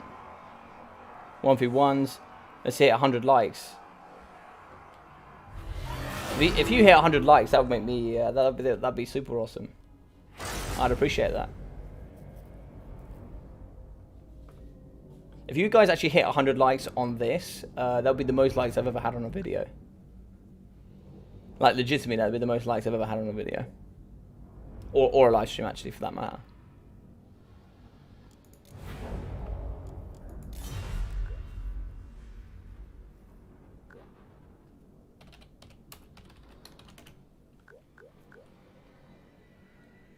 Alright, so what do we want to do? Do we want to pop in and just first come, first serve 1v1? Or did we... So it looks like people want to do 1v1s. So should we just get some new blood in here? Thank you very much to all the guys that played there. Let's put it back down to land battle. And what we'll do is we'll do some 1v1s then. Alright, so you'll see logic free for all. You just join up the passwords 1, 2, 3, first in, first serve, pretty much. Just join up and let's see what happens.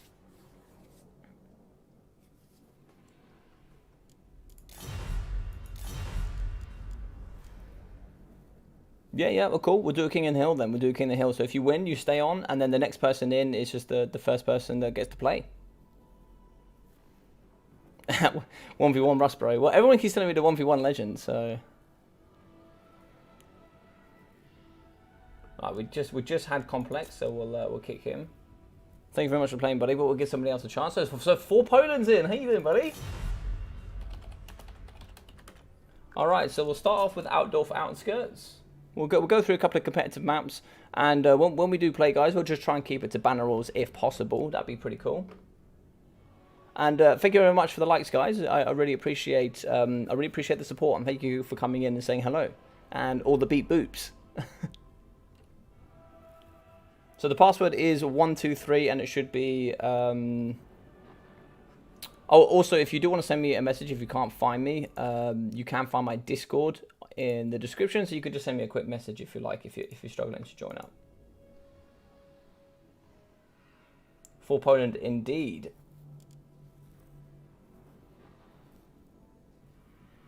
If we can't get anybody else in, then I'll allow anybody after that.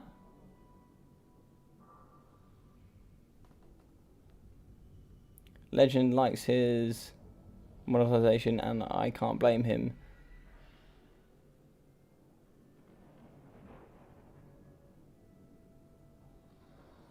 Yeah, I think it'd be really huge as well. Ah, Mr. Ducker War's in. Mr. Rubber Ducker War. So those that don't know Rubber Ducker War, go check him out as well. He's a really awesome YouTuber. Really cool guy. Beep boop. All right.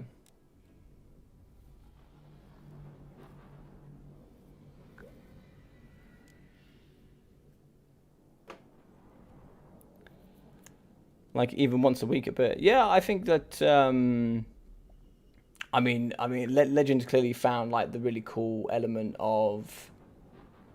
Like he plays every single day multiplayer, single player, and it's really cool. Like I really enjoy some of his stuff. I think he did do a serious patch of actually playing single player, playing multiplayer.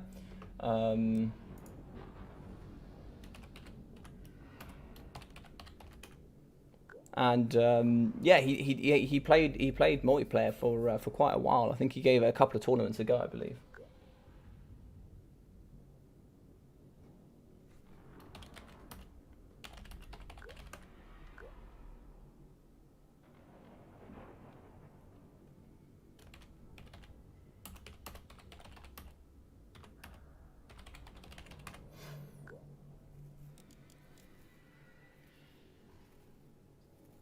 But what about everybody in chat? So like Johnny and everybody here that's joined. What do you guys...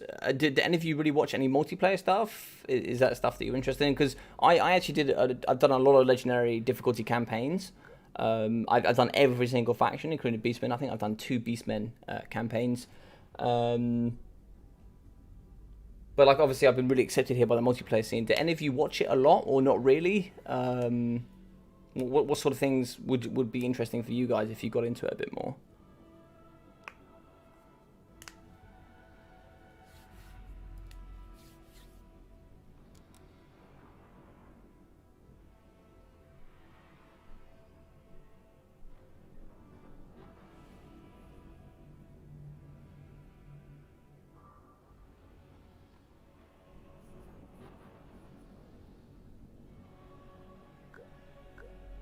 Or like, for example, what brings you into single player rather than playing multiplayer?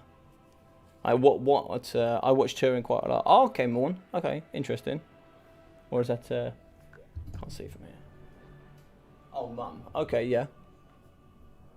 Multiplayer's fine for a change every now and then. Okay, so what makes you prefer single player over multiplayer? I actually watched Robert Duck War before first time last week. I bounce around sometimes when I need to kill a little time during work. Oh, okay, cool. I mean, if I had a little bit more, like, it was really awesome today's stream. Like, I had quite a few cool awesome guys just watching me throughout the Legendary Difficulty campaign. I'd love to do more if it had a little bit more support as well. So if you guys are interested in that sort of thing, feel free to subscribe and also just drop some message on the Discord if that's some more stuff you'd like to see. Let's say like Legend isn't streaming, you'd like to come pop over and come see me stream for a bit. You can always request that as well. That's not a problem. I normally watch campaigns, and it was your Beastman one that I found you. I'm liking the multiplayer one though. Oh, cool. Yeah, oh yeah, Thorheim, yeah. You found me through that. There's actually, I got raided by Great Book of Grudges as well once. On the end of one of his streams, he saw that I was doing a legendary campaign with Beastmen. So, yeah. I only play campaign, but I like watching multiplayer. Multiplayer is good. It's tough, but it's good. Alright, so we've got Dark Elves up against Lizardmen. So you've got lots of AP here on the Dark Elf side. That's going to be really, really handy here with dealing with some of the big diners with that massive, massive armor. We're probably expecting something here like Lord Meister Mundi on top of Slack. We're going to be expecting Ruination of Cities, maybe some Banishments. What else could we expect here? Maybe a Translation of Gadon as well. So we're probably seeing like a Skink Priest of Beasts. And you're going to be seeing some Skink Skirmishers to help deal with some of that slower cavalry that's really, really heavy. And then you're going to be probably seeing like a Saurus Warrior front line, something along that sort of line. And then here for the Dark Elves, you're going to be some sort of like Scourge Runner Chariots to help deal with some of that infantry, you know, maybe some of the cheaper stuff as well. And the bonus of large, anti-large, armor piercing missiles can be quite handy here. But you didn't. Multiplayer, yeah. But like for you guys here that watch a bit of like, so some of you watch a bit of multiplayer, some of you watch a bit of single player. What is it for you that it tips you over the edge onto one side or the other? Which brings you in? What element of it is it? The fact that single player is maybe not quite as fast paced, but it's always constantly going, and there's you know, more lore behind it, different things changing all the time. What is it that brings you in? I'm generally interested. Like, what's the exciting thing from you guys on either side? Because I've been streaming and casting now for the last 3 months, and I'm pretty brand new to all of this. So it's really interesting for me to know what intrigues some of you guys.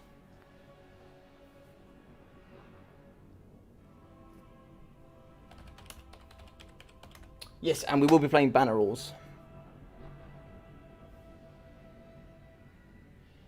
How you doing, Deborah? So you said the slower battles. So is that, do you enjoy more of the slower battles?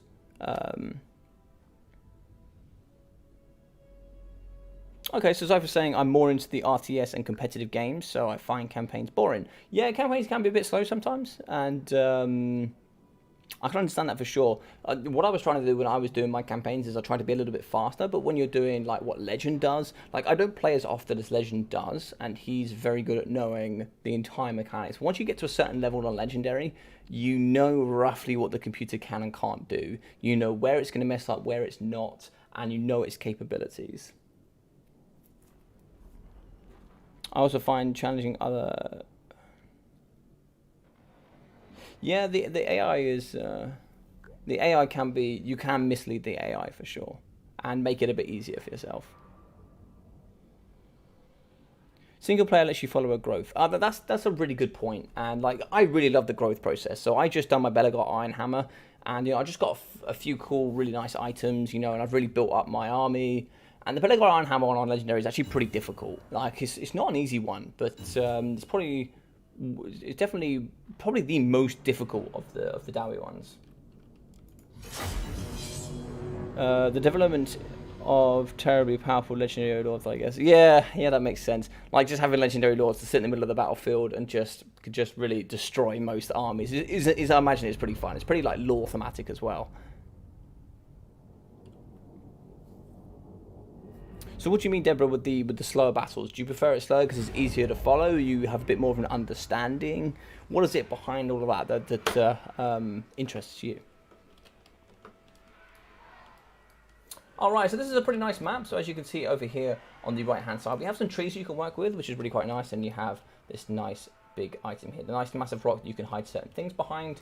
And you've got some really nice terrain. So with the terrain, you can really utilize that, but behind cannons and stuff like that, you can really utilize certain forces where you can have things like Reaper bolt throwers, and you can have grudge throwers that can really get an advantage over straight firing artillery such as cannons. So it should be very interesting to see. A little bit wider over here on the left, and the nice Skader Empire here on the left. When I watch Legend, I always learn something new since I'm still bad in the game. That's also why I don't play multiplayer. Okay, that's fair enough. And I think we all start from somewhere. Like for me, I had a massive growth in playing multiplayer and my abilities in the game. It forced me to grow really, really quickly. But I watch a lot of Legend as well to get better, especially at campaigns.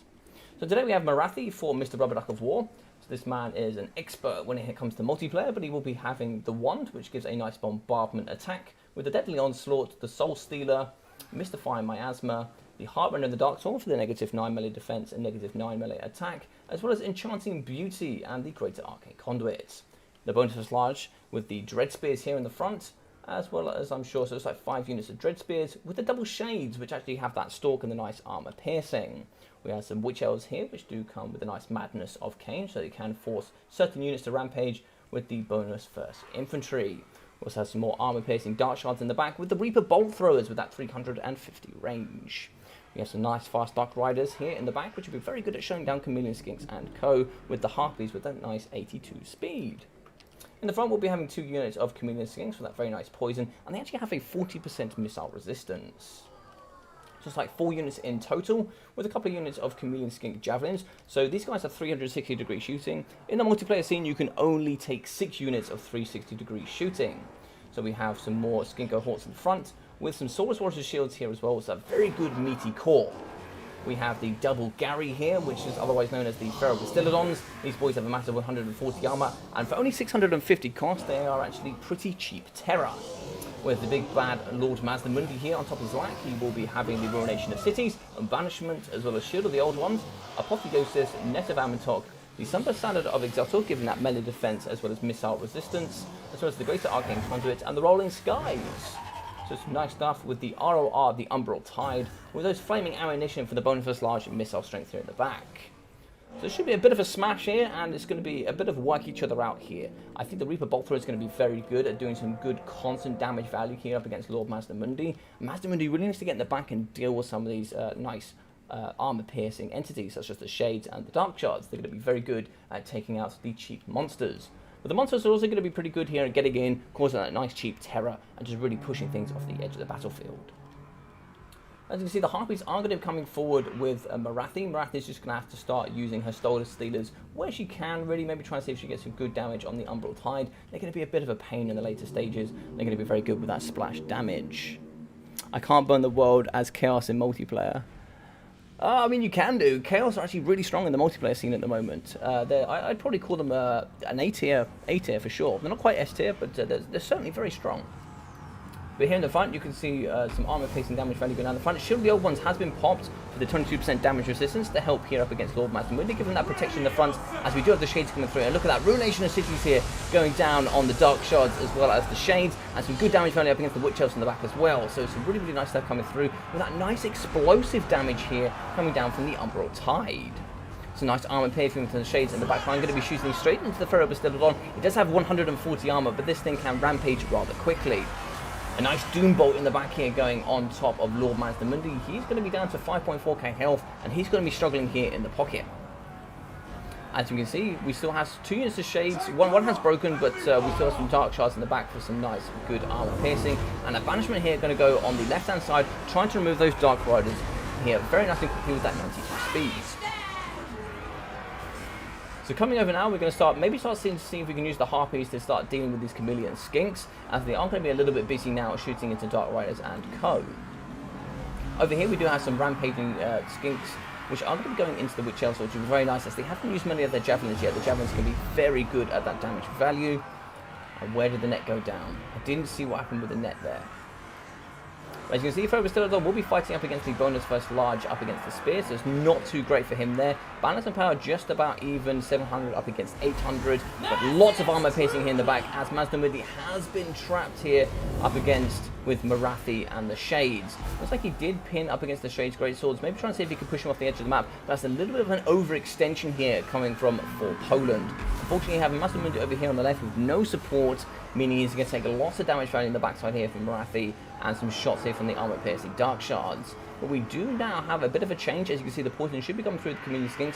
They can push through and poison up against Marathi. Although we could be losing Lord Mazdamundi here. Should the other ones has gone down for that protection, but he has broken. Marathi will be coming through with that damage value, with both of her abilities giving negative 18 melee attack and negative 9 melee defense, and he has shattered. And that's a really big shame here. If you do kill Lord Mazdamundi, it will be a negative 16 leadership map wide, and he has gone down. As you can see, that leadership is now going to be dropping, as Lord has just died. So it's going to be really important as the game does go on. These chameleon skinks, if they get hit by anything now, are pretty much just going to break.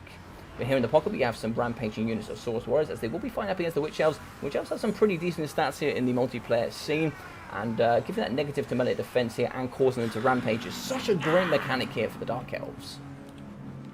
As we do go map wide here, get a nice big overview, we can see that we do have the Source Warriors with shields fighting up against the Shades, so that's a nice good engagement for them there. We do actually have in the back the community skinks, getting some nice poison darts into the backside of the Dark Riders. Removing that mobility is really key and important here in this game. And something I really like from a Rubber Duck War, he's going to be taking the Reaper Bolt Thrower through off of the Reaper Bolt Thrower, making sure he can protect them and allow them to come back on scot-free.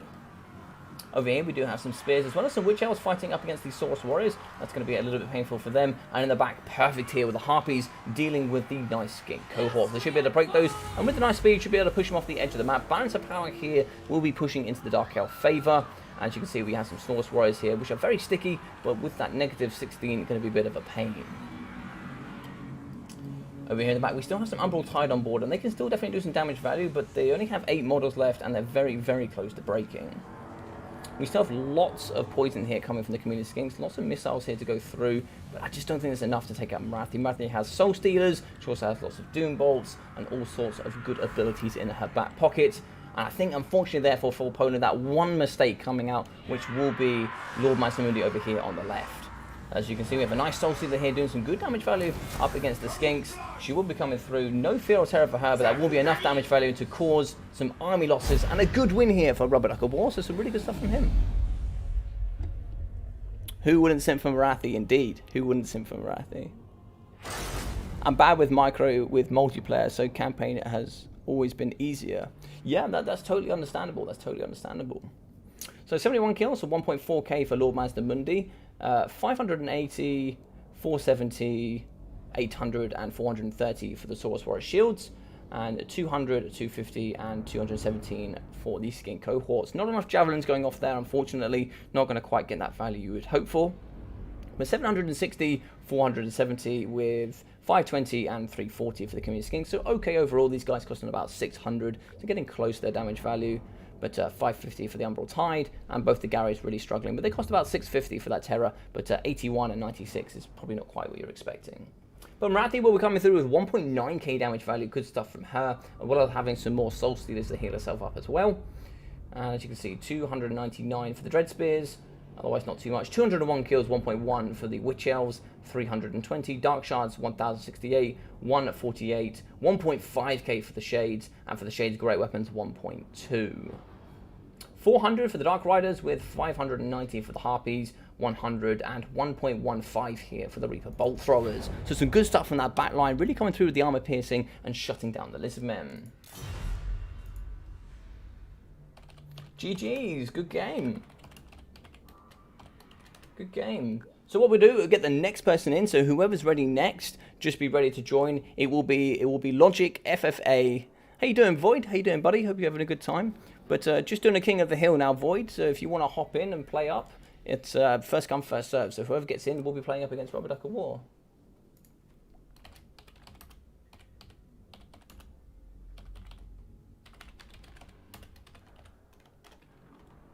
Oh, he looks like he just went. But take care, for opponent. Thank you very much, buddy, for playing. That was it was a nice battle there. So we will be playing on the next map. So let's hop over to another competitive map. So we'll go in here with. Let's have a little look. Let's go with Karak Buftar. I like this map. It's a quite nice map, nice and open. GG's for opponent. Well played, buddy.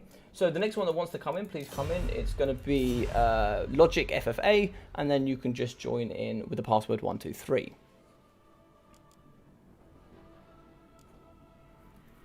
Just hop in to see what you guys were saying about it. So when I watch Legend, yeah, I think that's nice as well, and I think you can do the same for multiplayer. If you watch some people that really know what they're talking about, and if you watch enough multiplayer, battles, you will learn.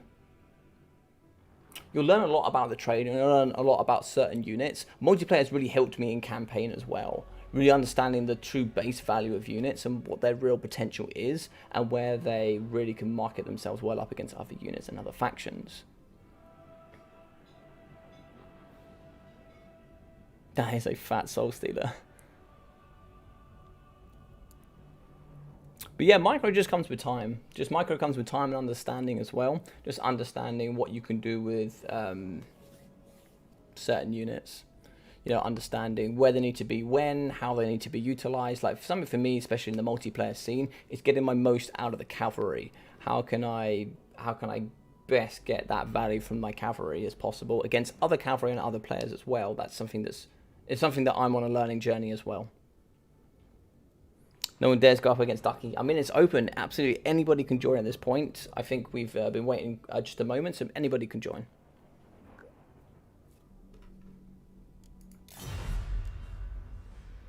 Nobody wants to face the Kraken. I'm trying. Don't forget to like this video, folks. Oh, thanks, Henrik. Thank you very much, buddy. I appreciate the support. I really do. I really do appreciate it.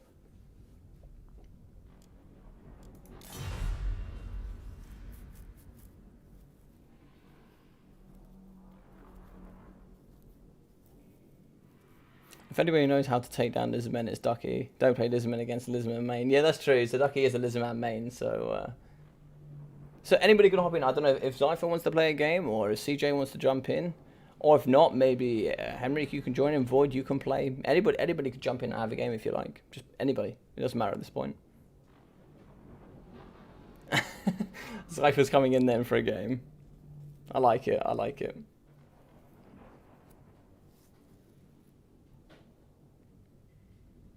Yeah, no problem, buddy. Take your time.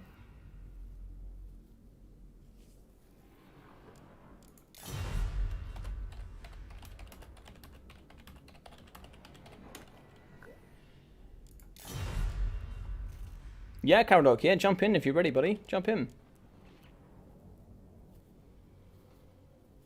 You can jump in straight away, buddy. Either one of you is ready first, you can jump in, and we'll just keep playing until you guys have had enough. Or I literally can't cast anymore.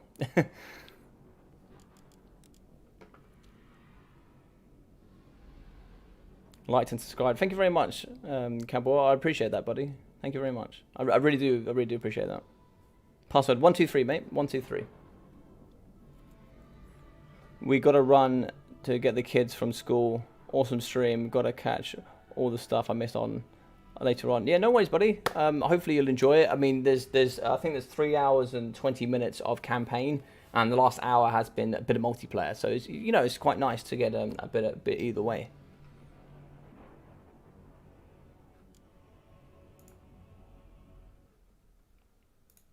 Let me message Mr. Karak.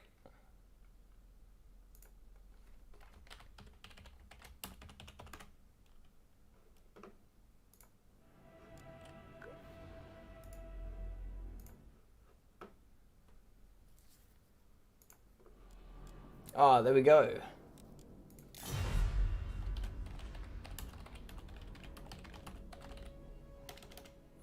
So bound and pick. Should be quite fun. Maybe see if the Lizardman main is going to play some Lizardmen. That'd be quite fun.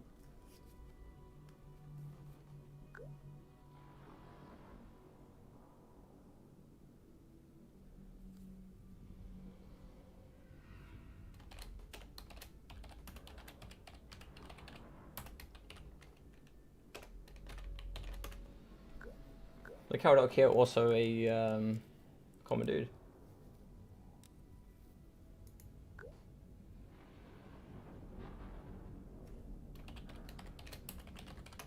Yeah, King of the Hill.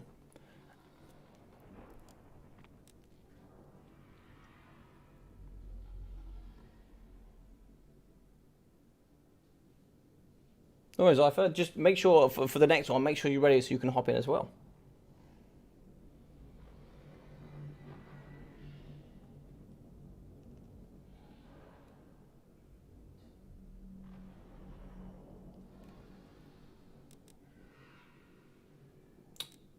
So it looks like Ducky is Lizardman banning Skaven and Vampires. I think that's a good one.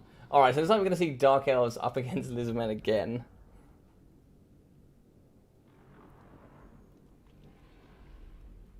Let's see if we can see the Lizardman main can bring something different here to the table. So Ducky is a well-known, very, very good Lizardman player. One of the best in the world here. So seeing him play should be really, really interesting. We should be able to get a good insight as to what a really good top-tier player can do with the Lizardman. Karak is also an exceptional elf player who's done really, really well since the WWC. For those that don't know anything about the WWC, that is the Warhammer World Championships that happened about 3 months ago now. Well, that's when it started. It finished about a month ago. Which is where all the best players from the Total War Warhammer multiplayer scene came together and played against each other. And they played up for a $5 prize, which was quite cool.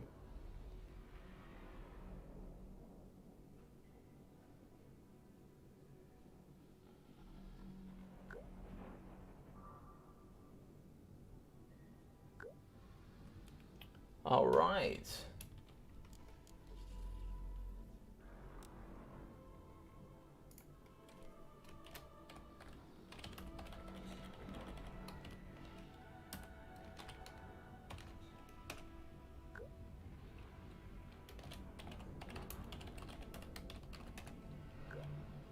Roger, you're not tired from all this? Yeah, of course, buddy. Yeah, but I don't mind playing. I don't mind carrying on. I think over the last, I think I've cast quite a few days in a row now. I think I've done maybe 4 days in a row of doing at least 3+ hour streams. But like, I'm not like tired, but yeah, it definitely takes a toll for sure. But if you mean tired by bored, no, not at all. Not at all.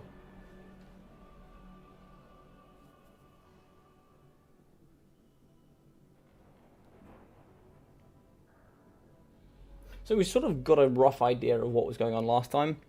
So Lord Mazamindi is good. I think it's very, very good in this matchup, especially with Shield the Old Ones for that protection. You're going to see lots of AP here. You need something that can deal with that AP backline of Shades and Dark Shards, and also something to deal with Marathi. I think something that was missing from the last build was some Pterodon Riders. If you get the Pterodon Riders, they're not very excellent in single player, but if you bring them to the multiplayer scene, they actually have some really good applications. Especially those rock drops are very good at shutting down especially lightly armoured backline range. And they're also extremely mobile, they cause fear. The only issue with them is they will struggle up against Harpies. But they do have poison, and the Fork Sentinels are still pretty good in combat. But you can also partner up with other combat Pterodons as well. So there's quite a few different entities you can bring here. And if you're going to see a build that can deal with Dark Elves, I think Ducky's going to have one. So Karadok's ready. And we're going to play on Karak Buftar, so it's going to be a little bit more open, a little bit less tree line, a little bit less flanking, so it should be interesting to see what can come from both sides.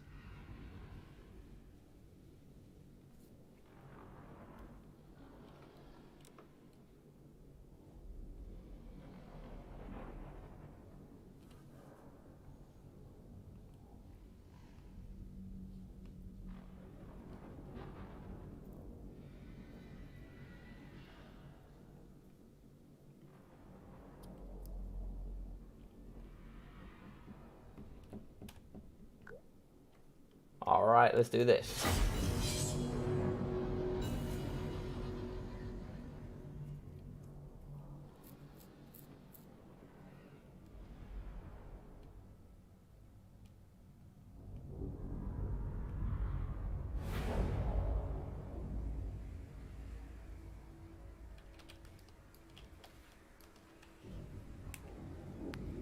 So we've got a nice open map here. Terrain does take a little bit of an effect, but not too much. But you can see the terrain could play a potential effect. So we can see 3 units of Reaper Bolt Throwers here for the Dark Elves, We also have some Scourge Runner chariots, I think. Yep, 2 units of Scourge Runner chariots. They're bonus large anti-large armor piercing missiles, as well as some Blackguard and Agron, some Dread Spears here with some Bleak Swords as well. So nice bonus large with some swords, and 3 units of Dark Shards with the shields. So they're going to have that protection there from missiles. Now from that we have 5 units of Chameleon Skinks. We also have 5 units of the Skink Cohort Javelins, which can be very nice. And we have the Skink Cohorts here in the back to help deal. We have 2 units of the Stegodons. And I don't think the Skink Cohorts count as range, but there might be a bit much range. But we also have 3 Pterodon Riders. And on the floor we actually have a Slan of High Magic. So the Slan of High Magic is going to be interesting. He'll have quite a few different items. He'll be having Banishment as well as Shield of the Old Ones. He'll be having the Aura of Quazel, which gives the armor and melee defense.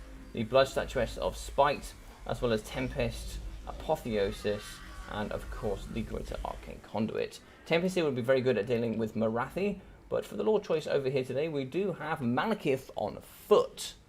So Malekith here will be the wizard as well today, so he will be on top of his nice cold one, and he will be having the Gaze of Malice, as well as Soul Stealer, and obviously the Murderous Prowess here, map wide for the nice Dark Elves. Real human being, nice Belegar campaign we got here. You enjoying it, buddy? Hope you're having a good time. Yeah, we played 2 free-for-alls, and this is now the second. We're just doing a bit of a King of the Hill, and beep boop indeed. How you doing, Ruben?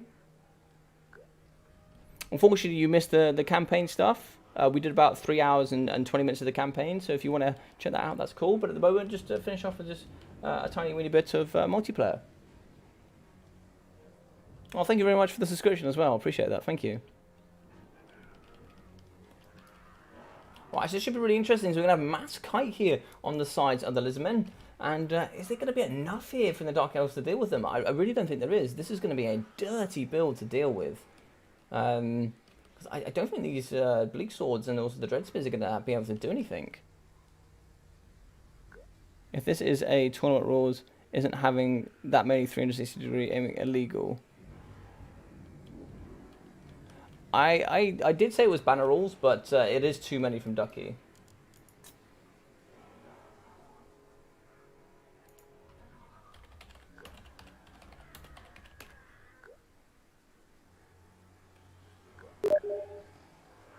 Yeah, I just saw it, buddy.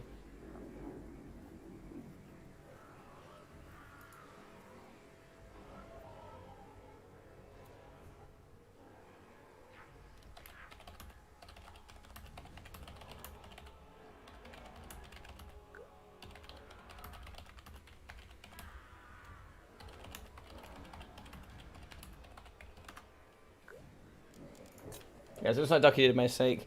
The big boy here, beep boop. The big boy here coming in with a couple of mistakes.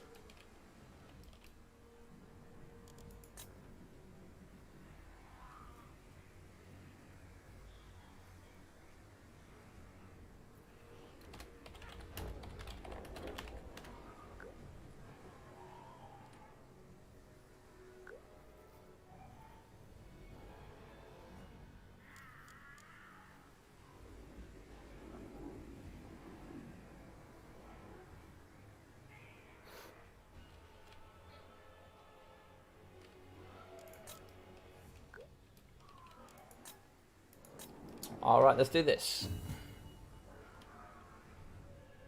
Peep poop. I know, Rubber Duck made a mistake. I'd love to reset and do it again, but I don't want to go through it. It took a while to get this one going, so let's get it going and see how we get on. If anybody can bring this through, it's going to be Ducky. If anybody can do it, it's going to be Ducky. So there's going to be a nice rotation here from the Dark Elves, and I think the Reaper Bolt Thrower is going to do some good damage value. Maybe try and see if we can shut down the Slan Mage of High. Shut him down, or maybe try and see if we can get some good damage value on the Stegodons will be a good start. Looks like in the back we are going to have the 3 units of Chameleon Skins going to sit in the corner, and the other units of Pterodons should be able to get and do some good damage value. But in the back here we are going to have the Scourge Runner Chariots coming through to maybe try and see if they can deal up against the Pterodon Riders. They're going to be shooting, and look at that value coming through already. Just a couple of volleys there coming in, doing some really nice work. Poison Darts coming through the front up against Malekith. Malekith does have 110 armor, so that'll be pretty decent for him. Poison Skinks come around the side. And looks like they're all going to be going after Malekith. And what are our Stegodons here going to do? They do have the nice big bows on the back. But what are they going to do?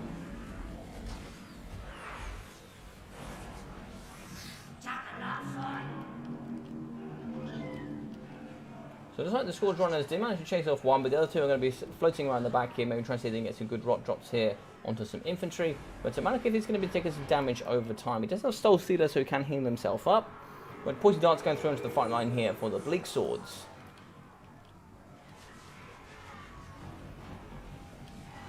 Javelin's into the front now as well, and getting some good damage running on the Bleak Swords. And yeah, really starting to shut down this front line. Stego is in the pocket, shutting down up against the Dark Riders. The Dark Shards, and managing to terrify those and pushing off the edge of the battlefield. Although he is going to be down to half health, Apotheosis is going down from the Slann, but that Stego was on his own. We did probably need to get both Stegos in there to try and shut that down. But as we can see, we do have some Pterodon Riders all over the Dark Shards, and also now with some Blackguard and Agron to try and come in and protect them, and just allow those Dark Shards to slip back into the nice protection area. Shield of the Old Ones going down, allowing the second Stegodon to come through into the front line. And a little bit of statuesque on the Bleak Swords. Bleak Swords are really getting forward and maybe trying to see if they can pressure into the back line here, the Skink cohorts with Javelins. Spears are going to be coming, trying to defend up against the Reaper Bolt Threads, see if they can try and take down these Pterodon Riders. But some really nice action here coming from the Scourge Runners, really doing some good damage value, and a nice counter here up against the Pterodon Riders. We do have the Dark Riders with shields, the Dark Shards, I keep calling the Dark Riders. The Dark Shards with shields in the back are also going to be doing some nice AP, but they do need to maneuver over into this sort of direction, maybe see if they can start shutting down the Chameleon Skinks. Scourge Runners still have 84 speed with the poison. They should still be able to catch up against the Chameleon Skinks. As you can see, taking care of the cohorts with Javelins. They actually have a full load of Javelins, 3 Javelins there, meaning they're not going to get that value that you would have liked to have seen otherwise. In the pocket here, we do actually have a Stegodon. What's he going to be chasing after? It looks like he's going to be coming after the Dread Spears. Going to be charging straight through that infantry front line and just taking it to town and trying to see if we can get as much damage value and cause that terror and push them off the edge of the map. Really trying to open up this pocket nice and wide, see if you get into the back line and shut down these key targets. The nice big bonus first large Reaper Bolt Threat armor piercing shots going to be hitting into the flank here of the Stegodon, doing some good damage value. And the Bleak Swords here with the Dread Spears will be coming forward to try and see if they can pressure here up against these Skink cohorts. Nice big side-on charge here for the Stegodon, really shutting down the Blackguard of Nagaron, able to push them all over and get out here. But it looks like here you're going to have a double hit in coming from these double Stegodons, one blocking the other, unfortunately, meaning he's not going to get that full charge here through the Bleak Swords. Some Javelins here on the flanks, maybe see if we can get the Javelins in to try and help maybe get some poison onto the Dread Spears and help push them off. We're now Shield of the Old Ones going down, and as we can see here, a broken Stegodon, and it looks like it's going to be a pull out there. But well played. I really like the build here. This is a fantastic build. I think Dark Elves have a really good time up against Lizard Men. As you can see, 1,000 damage value, 580 as well as 217 here for the Knights of Reaper Bolt Throwers. You'll be having 880 for the Scourge Runner Chariots with 700 for the second unit. So like 3 and 170 here for the Dark Shards. I nearly called them Dark Riders again. And 280 for the Blackguard. Blackguard got shut down pretty nicely there. Up against 1,000 there for Malekith though, but they got shut down pretty nicely using the Stegodon plays.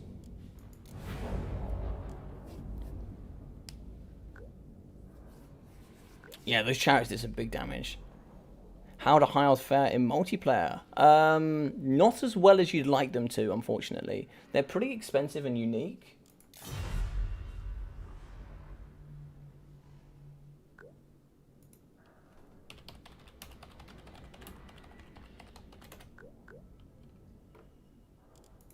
At least you play up against each other quite often. High Elves may be slightly below average. Yeah, I would say... So we normally have a tier where you have like S tier, A tier, B, C, and then probably F, like a failure tier. Probably Beastmen sit in the failure tier pretty hard. Whilst... let's see if we got... Are you ready, Cypher? We'll try and see if we can get you in, buddy. Or anybody else that wants to join up. First one comes is 123 as the password. It should be logic free for all.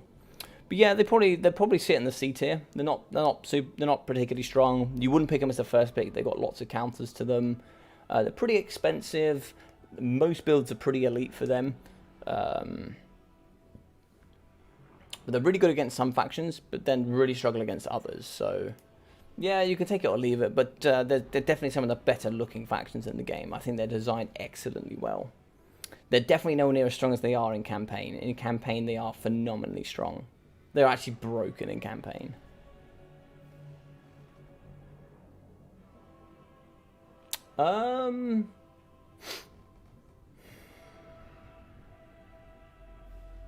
People always ask me this question. Yeah,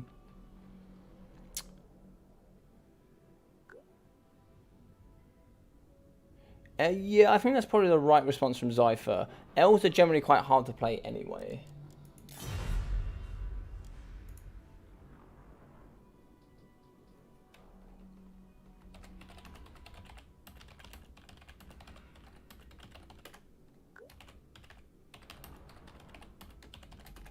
I would say if you're going to start with a brand new faction, you want something that's not overly complicated. Something that probably pick a faction that you know the most about. So whatever you've played in, like what have you played most in single player?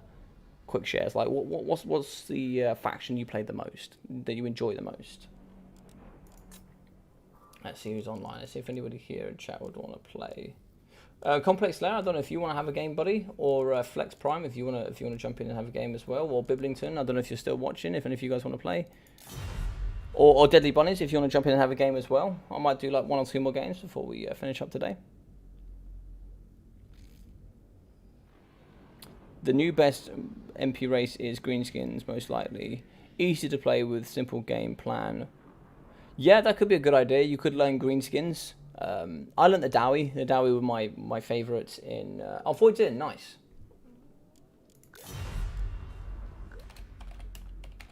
So, speaking of good players, here's a really another good player in Void.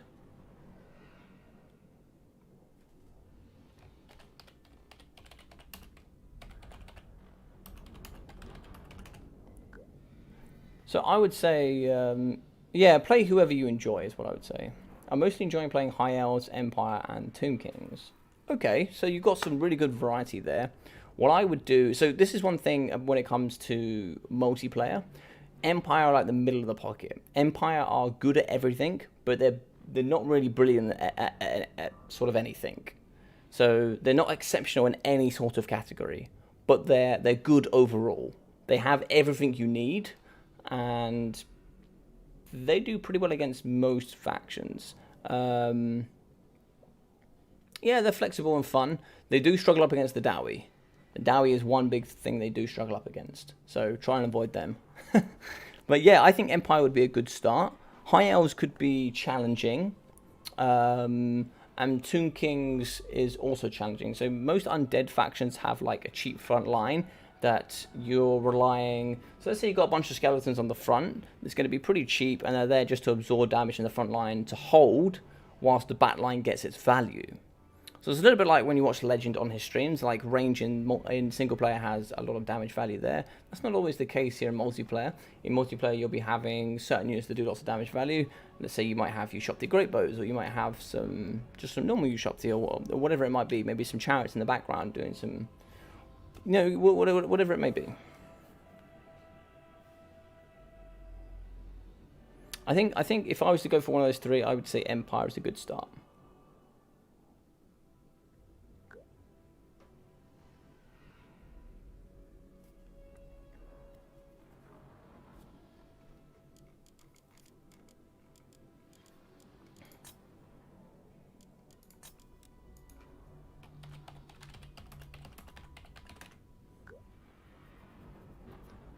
So yeah, what I did for myself is when I started playing is I learnt the Dowie, and I learnt the Dowie against every single other faction.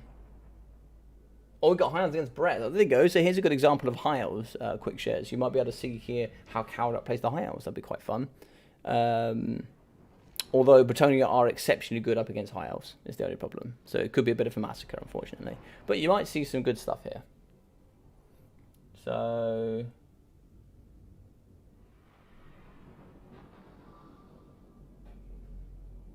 So Greenskins and Lizardman ban, but taking High Elves, so it looks like it's going to be Brett. I think normally you see a Greenskins and a Brett ban, but it could be interesting. Could be interesting.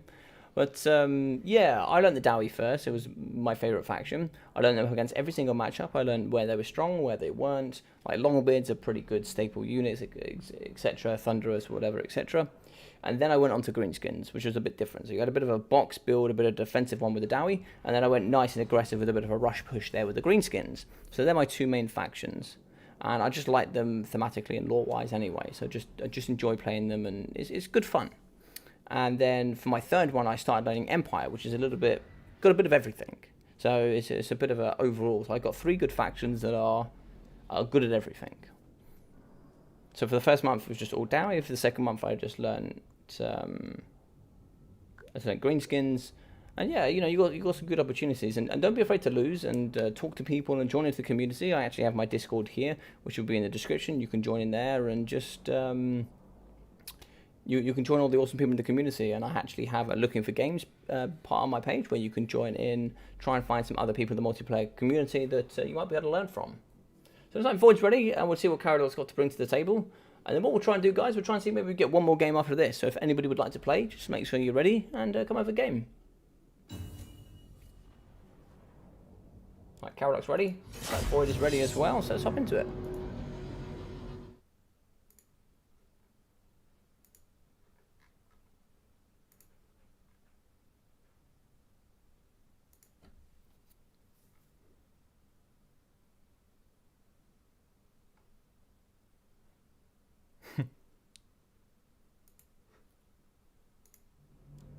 I see you all leaving Fs on my Battlemania page.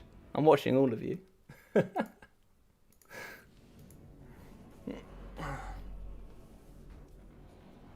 Yeah, I'm very happy with the amount of likes I got. That's really kind. Thank you very much. Yeah, I'm very happy with that. Empire can do anything but act like a B tier. Yeah, I'd agree. They're a B tier for sure. For sure. They're pretty much middle of the park. Like a mid B tier. Oh, 69 now. Get off me. And then it was taken away.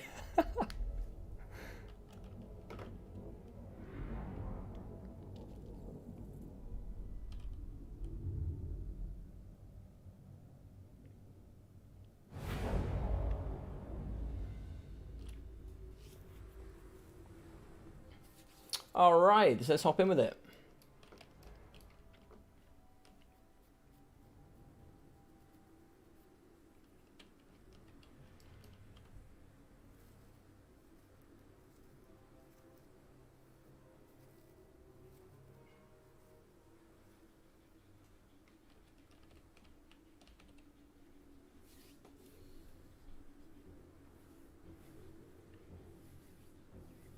But yeah, for anybody that would like to learn a little bit more about multiplayer, I actually do a couple of multiplayer streams every single week where I do different. So I do like a sub-faction tournament. I do.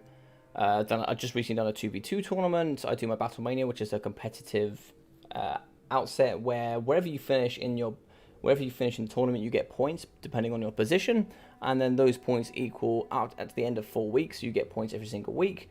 And then at the end of those 4 weeks, that's all put together, and the top 8 players go through into the Invitational, where you can actually play for a Total War Warhammer 3 copy of the game. So you can play for that, and that's paid for by myself, and I give that to you if you win. So actually, Void was the one that won the last one. So he got Total War Warhammer 3 from me. And then also, I'm trying to see if I can do a legendary difficulty campaign every single week. So we've got 2 Eagle Claw Bolt Throws in the back here for the High Elves. That'd be pretty good there. They have the good infantry spread as well as the good bonus for large armor piercing as well. We have also like 1, 2, 3, 4 units of Lothran Seaguard with shields with some spearmen here in the front line, and I'm sure one of these with some Silvering Guard as well. So we have a couple of units of Silvering Guard. Yeah, so it's like 2 units, 3 units, 4 units of Silvering Guard and 2 spears. And we're going to be having the Double Noble on horseback with Alaria the Radiant. So Alaria the Radiant should come through with a lot of healing. Should be having the Star of Avalon, as well as the Arcane Conduit, Arcane Unforging, Tempest, Earthblood, and the Shield of Saphri. So I'm sure you're going to see quite a defensive build here. On top of the Rift, where you will be seeing the Eagle Claw Bolt Throws nicely set up, ready to shoot up against this nice Bretonnian force. In the sky, we'll be seeing the Double Paladins. One of these I'm more than likely, so one of them will be having Guardian. I don't know about the other one. No, so the other one's just going to be naked. But one of these will be having Guardian, and he'll be very good there. With that 15% physical resistance for all lords and heroes. Lots of peasant mobs on the front line, nice and cheap and cheerful. And in the back here, we'll be having quite a few peasant bowmen. So peasant bowmen there with the pox arrows, that poison very good here in the multiplayer scene. So it's going to have 2 units of those and 3 units of normal peasants. We have a unit of Growl Knights and a unit of Knights of the Realm here, as we do have some Field Trebuchets in the back. So 2 Field Trebuchets, 2 units of Knights of the Realm, and 3 units of Knights of the Realm, and a unit of Growl Knights. So it should be quite interesting. Some elite Growl Knights there, so some really nice stuff. Those Growl Knights do magic damage, unfortunately, and the 30% here from the Silver and Guard are going to negate 30% of that damage resistance. I see, thank you. I've played Dwarves as well, but lately they haven't really been enjoyable in campaign. I play on Legendary. Going to give Empire a go in multiplayer though. Nice, dude. And if you ever want any sort of tips and tricks about how to play Dwarves in single player, I've actually done quite a few of them. So go check them out. I just played one today actually, so go check it out. But yeah, go see what it's all about. So you see, going to be moving forward here. We have the nice spread shots coming in from the Eagle Claw bolt throws. They'll be shooting into the front line here up against the Battle Pilgrims. Battle Pilgrims are quite nice here. They're some of the more elite infantry here. They actually have pretty high leadership in general. They are going to be missing a little bit as they were under fire. But they generally come at about 80 leadership in general. But they're pretty high on the leadership. They have that frenzy, immune to psychology, and they're just very good here at punching through the front line up against other infantry. Damage here going down on the Silver Guard, as we will have some nice trebuchet shots coming through. So out of field, yeah, so just a normal field trebuchet, no magic damage. Obviously they'll be negating it from the 30%. Does Zyphos not stream or upload? I know he's good, a high elf player. Zyphos really is a good player. He hasn't done... I don't think he streams. I think he does the odd video. But most of the top players don't. I just don't think they have time. They literally practice all the time. On any spare moments they get, they're playing. So damage going in the back here. They really want to try and see if they can take care of these pox arrows. The pox arrows are the difficult ones. You can deal with a normal peasant bowman a little bit later on. You're not too worried about that poison. But in the front line here, you can see the cheap peasant mobs going to come through and just going to be fighting here. And the main thing about peasant mobs is they just really help. There's certain ideals with the balance of power, but also most importantly, they will be fighting here up against spearmen and up against Silver and Guard, really removing and reducing that vigor, which is also really important. Charging the front here, coming through from the Fair Charge, she'll be charging into some spearmen, getting that nice charge and those good magic attacks. So some of the peasants in the back are going to be struggling, but we do manage to get some Knights of the Realm in the back here. A little bit of lag, unfortunately. Loads of streams on Twitch, does he? Okay, I know half stream on Twitch and they are half stream on YouTube.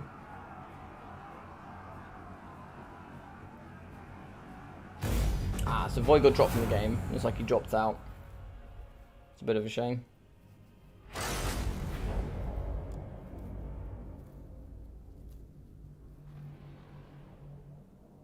His YouTube channel's dead from you, seen. Oh, okay.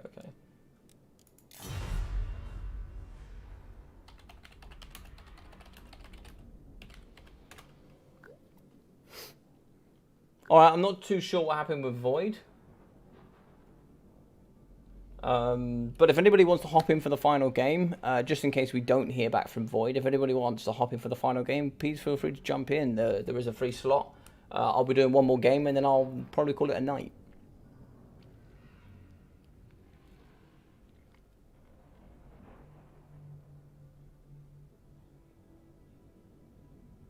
I don't think Falcon's on the best to learn high elves from. He plays the faction often different from most. I think he does that for most things. I think he plays most factions differently, but also because he can. His skill level is just so high. If Deadly Bunny's going to jump on, is he going to have a quick game? Oh, Zypher, you've been called. Zypher, you've been called here by Karak. You have been summoned.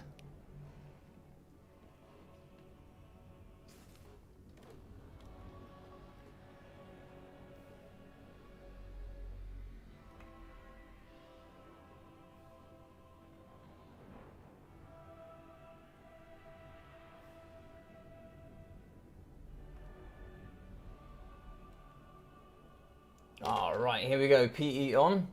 Let's do it.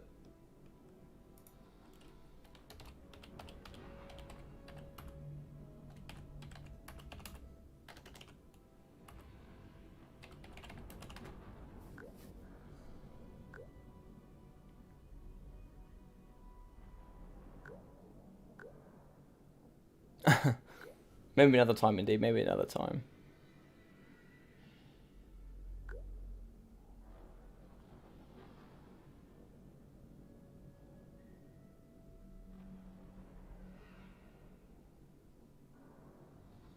Oh, high elves. I was looking at half high elves against beastmen. Okay, cool. Let's do it.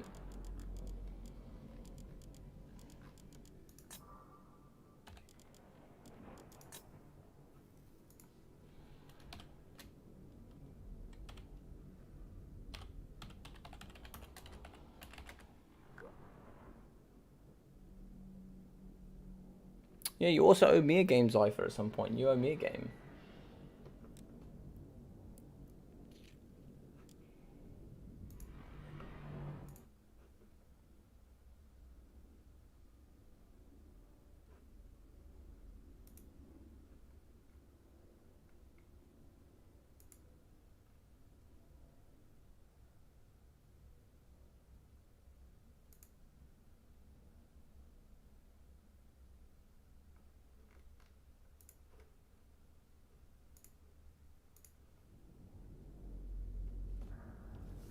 Alright, so for the final game of the night, we're going to have Karak here as our King of the Hill champion, or we're going to have PE, otherwise known as Deadly Bunnies. Which is it going to be? Planned Eshination. I like it. I like it. I owe lots of games.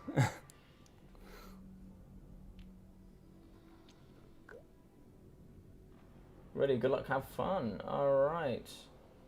Or maybe ready, good luck, fun, have.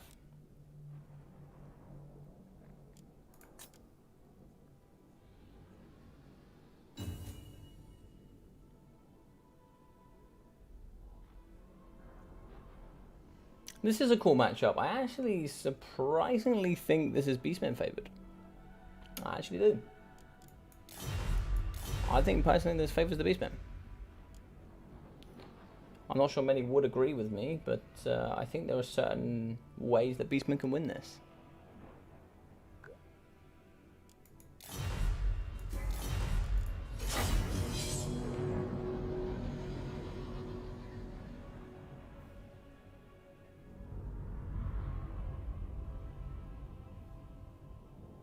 Yeah, Party Elite. Yeah, Party Elite.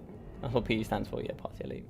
But I think so many people have tried to guess what PE is that he just keeps putting names in there for people to keep guessing, I think. Maybe.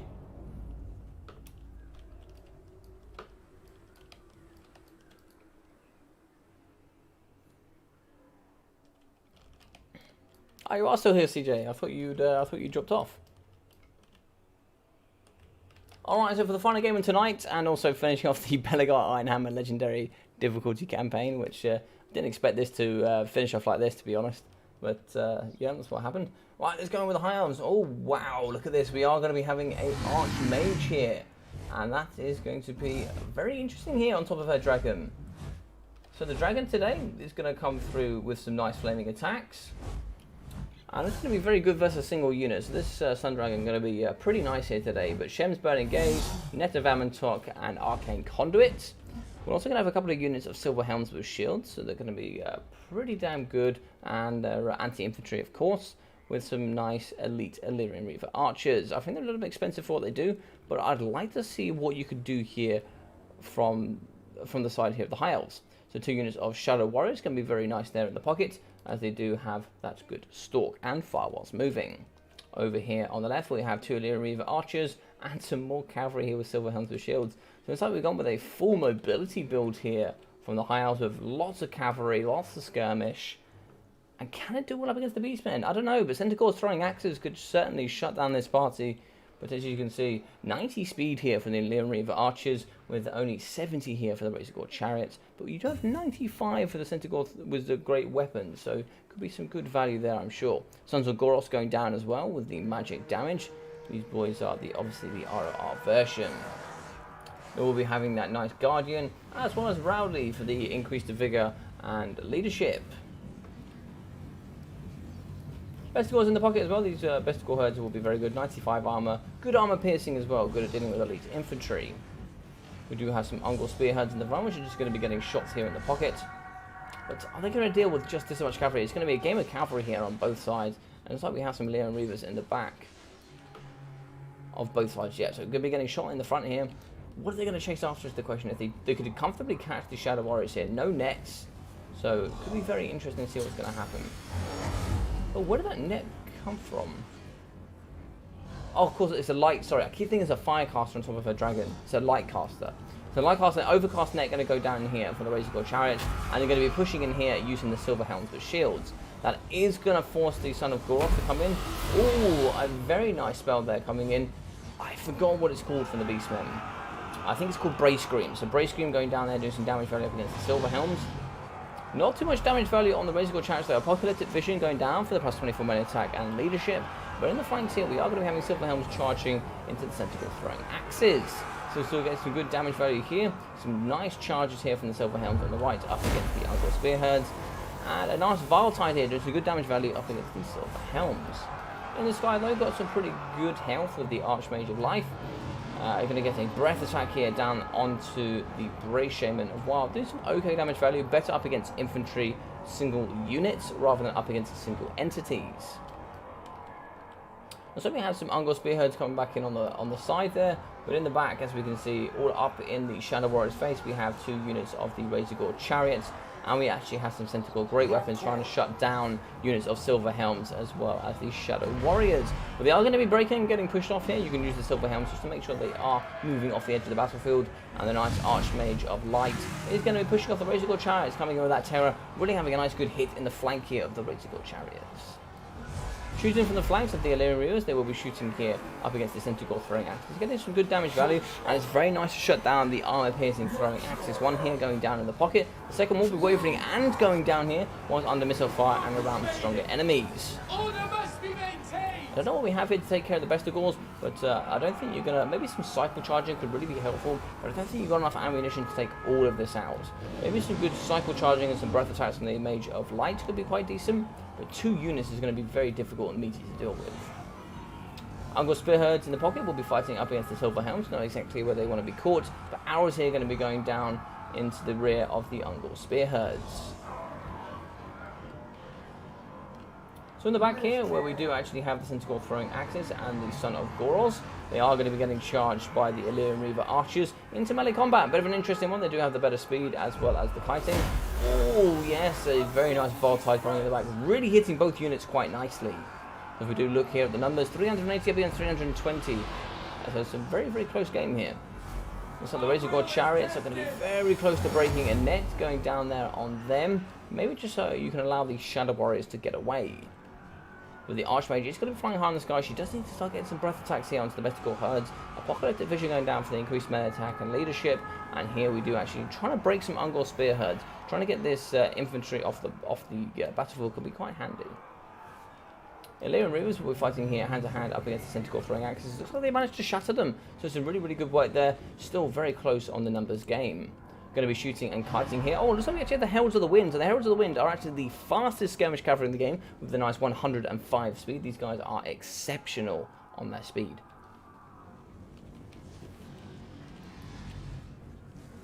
So shooting here, the Shadow Warriors are going to be trying to shoot into the backside here of the Centaur throwing axes, as they are going to be getting chased off here by the Archmage of Light, as well as the Silver Helms with shields. They will be going off nice and comfortably. I don't know if he's pulled back too quickly with that terror.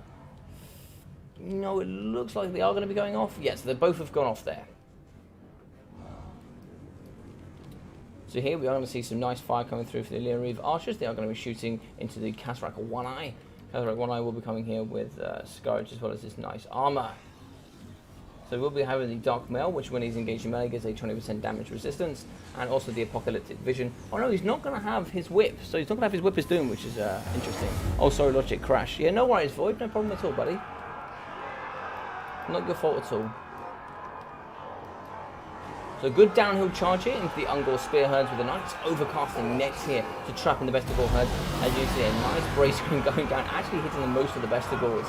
A bit of a shame there. I think mostly trying to hit up against the Silver Helm and on the far side here on top of the Illyrian Reaver archers as well. Balance of power still just about even, but probably putting into higher favour just about at this moment. Still lots of ammunition here for the Shadow Warriors, and it looks like we are going to be charging in using the Archmage of Light. She's going to be going after the Brave Shaman of Wild and maybe paying for it in this instance. But a nice charge here from the side, some good cycle charging from Karak, some really nice work here in the pocket. If you had a chance, Void, did you want to play your game? I didn't want you to miss out. So we're going to try and get some good cycle charging with the Archmage of Life, and this is where all the micro and the practice comes down to. Getting these single entities as well as all the cavalry to get pulling in and out, and making sure you're attacking all at the same time. As it is, shooting does account here in the multiplayer scene, so they're going to be shooting whilst trying to get that continuous cycle charging damage value here up against Karak One Eye and the Brave Shaman. So you do have 50 charge bonus here if you are the Archmage. You really want to keep that cycle charging going. It is really nice to get that value. Running away and trying to shoot at the same time are the Shadow Warriors. We should be able to get some nice meaty value on the Bestigor herds. They are going to be down to 2.2 with 51 models left. And the thing that is struggling here will be Karak One Eye. He's going to be at 1.9, very susceptible to getting a nice breath attack, or very easy to getting cycle charged to death. Bestigors are going to be chasing off against the Illyrian Reavers, so they have been caught. That's a little bit of a lap in micro there. They are going to be trapped here, fighting, which is exactly where they don't want to be. So it looks like PE has his units in the forest, but I don't think that was on purpose. I think it's just going to be manoeuvring the forces out. A cycle charge here up against the Bestigor herd. Nice charge there. Can you pull out effectively enough? It doesn't look like it is. It's going to be a bit of a punch back as well.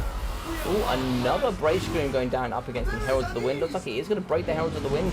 And there's going to be a big push here onto the Dragon. There is going to be some shots in the background coming from the Shadow Warriors. Both Shadow Warriors probably now going to come into melee combat. And it looks like here it's going to be everyone trying to fight for this win.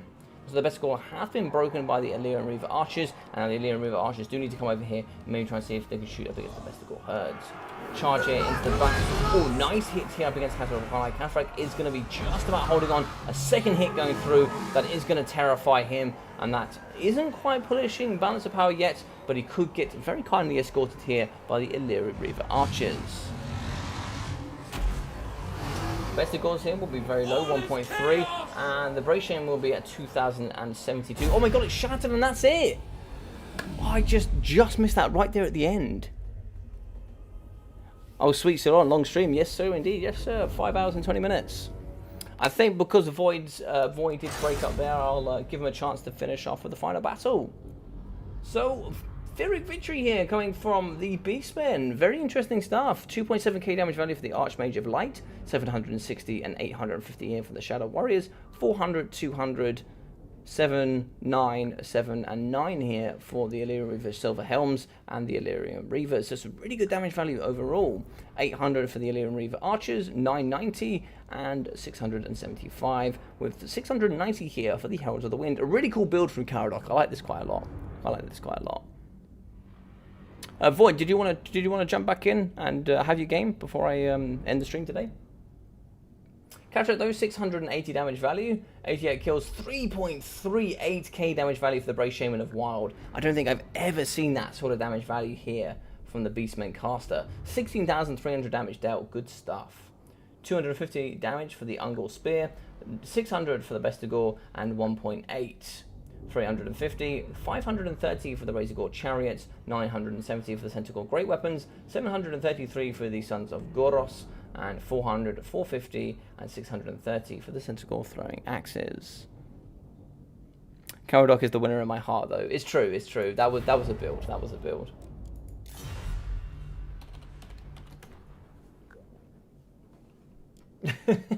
Thanks for winning, says Karak. I leave place for Void. Cool.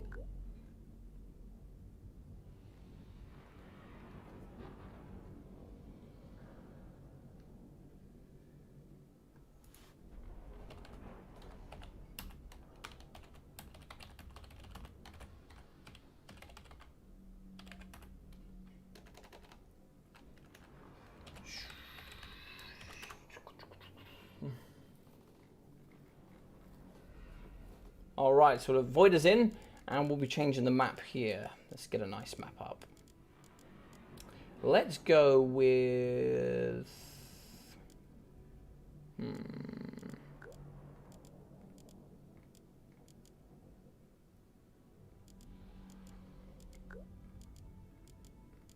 What's a really cool map?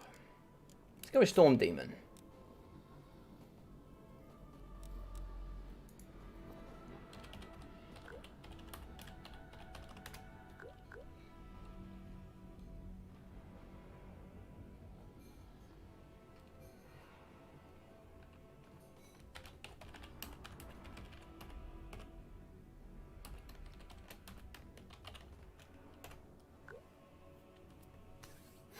All right, Potato PC is here. Indeed, indeed, indeed. Good old Void lols. Good lad, really. So for anybody that did happen to join in and maybe just seeing the end of this, obviously, very quickly, I will be having my Discord in the description, so feel free to join in and check all things single player, multiplayer, and basically anything Total War Warhammer 2, Total War Warhammer 3, and any other content you guys might be interested in. We're going to be talking also about Vermintide 2, and I've got lots more content here to come on the channel. Thank you very much for the support today. I really have appreciated it, and had a great time with all you guys that have hung out with me today. It's been really awesome. And actually, it's been kind of nice to finish off with a bit of multiplayer as well. You know, I really didn't expect to finish it off like this. Considering when I started at like 5:30, I didn't expect this. All right, Chaos banned VC and GS. Okay, good stuff. Void is very good with VC and GS, so two very good bans there, and also very good bans for Chaos in general. VC is a must ban. Greenskins is also pretty good in general anyway. Logic Subfaction tournament when? This weekend, I'm thinking. This weekend. When I'll let you know. I'll let you know. But we will have one soon. We'll have one soon for sure. You got DBD tomorrow, which should be quite fun for everybody. Logic, did you catch what happened to the light? Yeah, a bit confused. I actually didn't. I'm actually not sure what happened there. A couple of your units broke around the periphery. She took a punch, I think, from the Belegar Ironhammer, got some pretty nice meaty attacks, and then I think it broke her and just shattered your army instantly. The balance of power was pretty even, and I think because a few units broke, and then she broke your lord, I think then it was just, that was it. I can actually send it to you. Let me send it to you, buddy. I'll send it to you whilst we're waiting.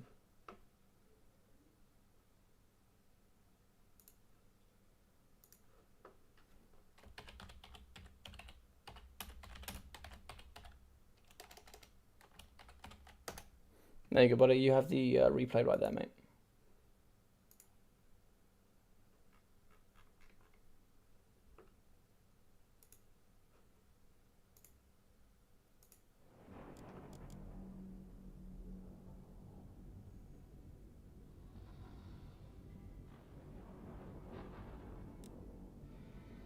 Ah, no problem. No problem about it, Void. Just ready up whenever you're ready, mate, and then we'll know that you're ready.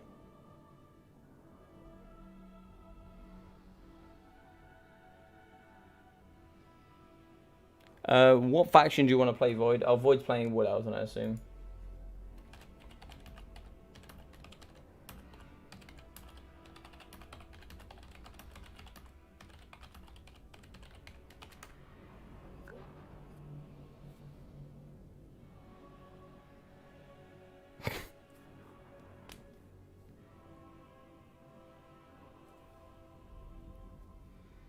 I think he's going to be playing Wood Elves, bunnies.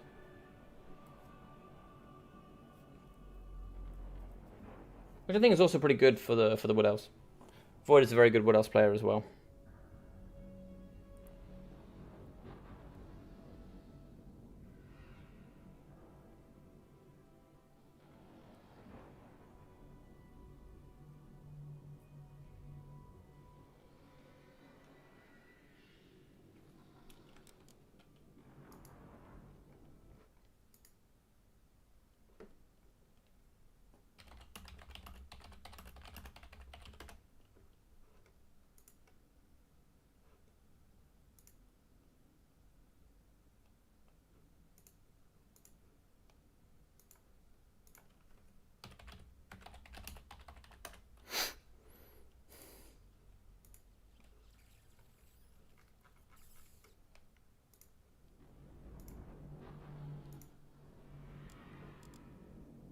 Yeah, I just saw Void. Yeah, Void just sent me a picture on Discord saying it showed me he can't find it. Alright, so the final game tonight will be playing on Storm Demon. It'll be P up against Void, so P otherwise known as Deadly Bunnies. Final game here for the King of the Hill, which we'll be finishing off the nice big stream we did today. So I hope everybody did enjoy it. If you did, please smash that like button. It actually really does mean a lot here for me on the channel. It really does spread out the video as interactions, and hopefully it brings other people onto the channel as well. If you are new here and you have really enjoyed it, also think about subscribing. It really helps me grow towards that 1,000 subscriber mark that I've targeted myself, which would be really cool to reach as well. And yeah, and if there's anything more you'd like to talk about some of the content here coming forward on the channel, do think about joining the Discord, which is in the description, and come chat and talk to all the awesome people in the community so far.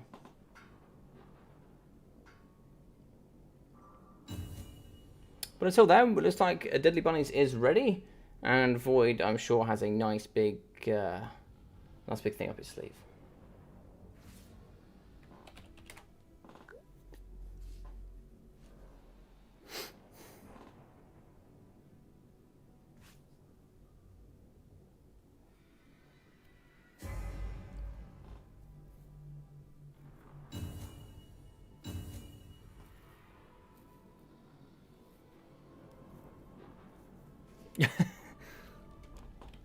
Let's do it.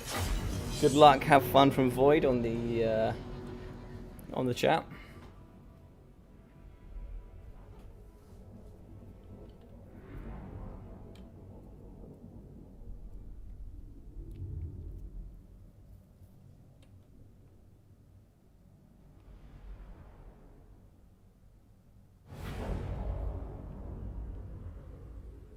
Yeah, it's not for they're the same person.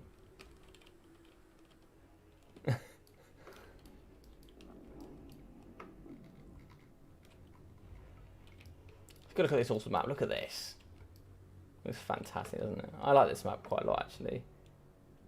It's really sort of like so dark and so mysterious. Got mixtures of warp stone and lizard men in the back here. I also quite like it as well. You know, you've got differences in terrain. You've got some really cool things you can utilize here as well. Certain, not really trees, but you can certainly hide certain units in areas like here. You can certainly come around on flanks and really block your opponent from seeing certain maneuvers you want to play as well. It's not too much, it's pretty well balanced on both sides, but there's certainly some things you can do if you're sneaky enough about it. Vanguard units on this map are pretty good.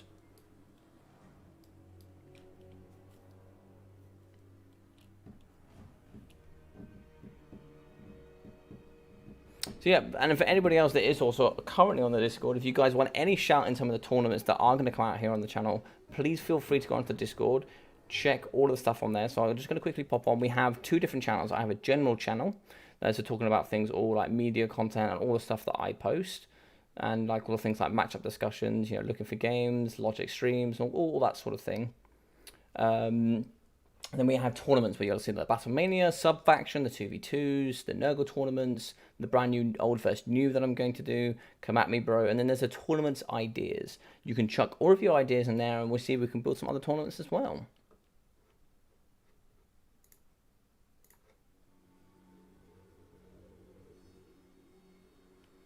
Why can't anyone have the same name in-game and on YouTube? I don't know, buddy. I think some people would like to just have different ones. I really don't know. I really don't know. Alright, so coming here for the Wood Elves and Void Lulls, we have some Glade Rider Hagbane tips. Very good there with some Glade Riders as well. I'm sure we'll see some more Hagbane tips over here. So they're going to be very good at dealing with the Skirmish Cavalry here from the Chaos.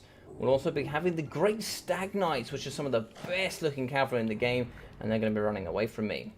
We are going to have the Spell Singer of Life, as well as the Sisters of Twilight on top of their dragon. They will be having the Eagle Quiver, as well as the Breath Attacks and Conjoined Destiny.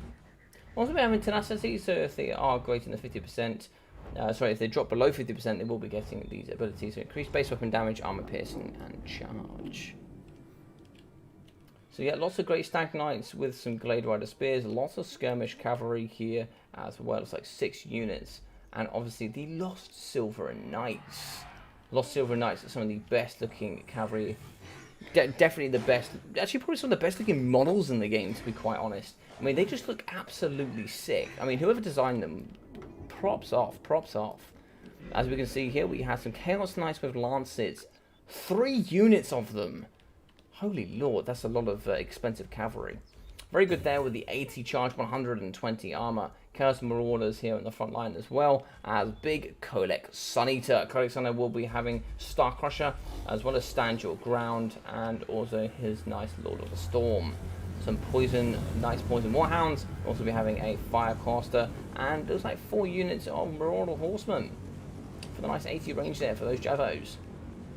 This is going to be an interesting, difficult game. So it looks like both sides is going to be baiting back and forth, trying to bait some shots out from either way.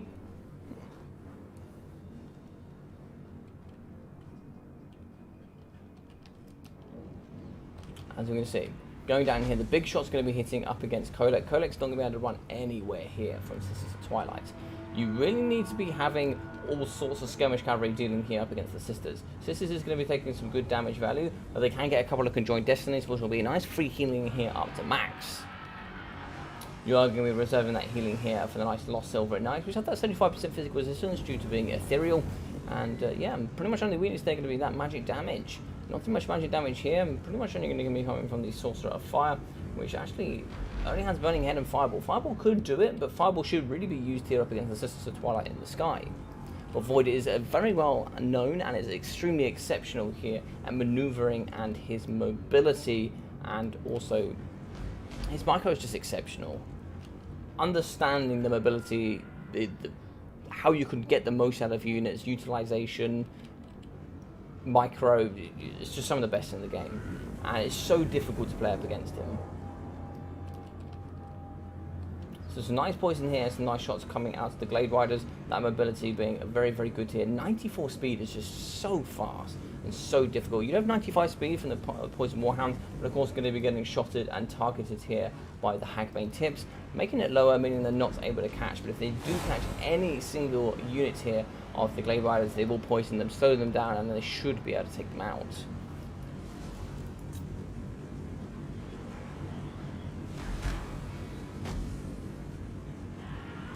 Oh, okay. So Lost Silver Knights will be going in. And what's going down here? I didn't quite see what's going down. So there's like, yeah, you just look at the flames hold a room for that magic damage, so they can come through, have that imputed magic damage. But it looks like here, does that account for the ammunition? Counting the ammunition also imbues fire damage as well, so that's really important. That's really, really important. It can be very good at taking down the Lost Silver Knights.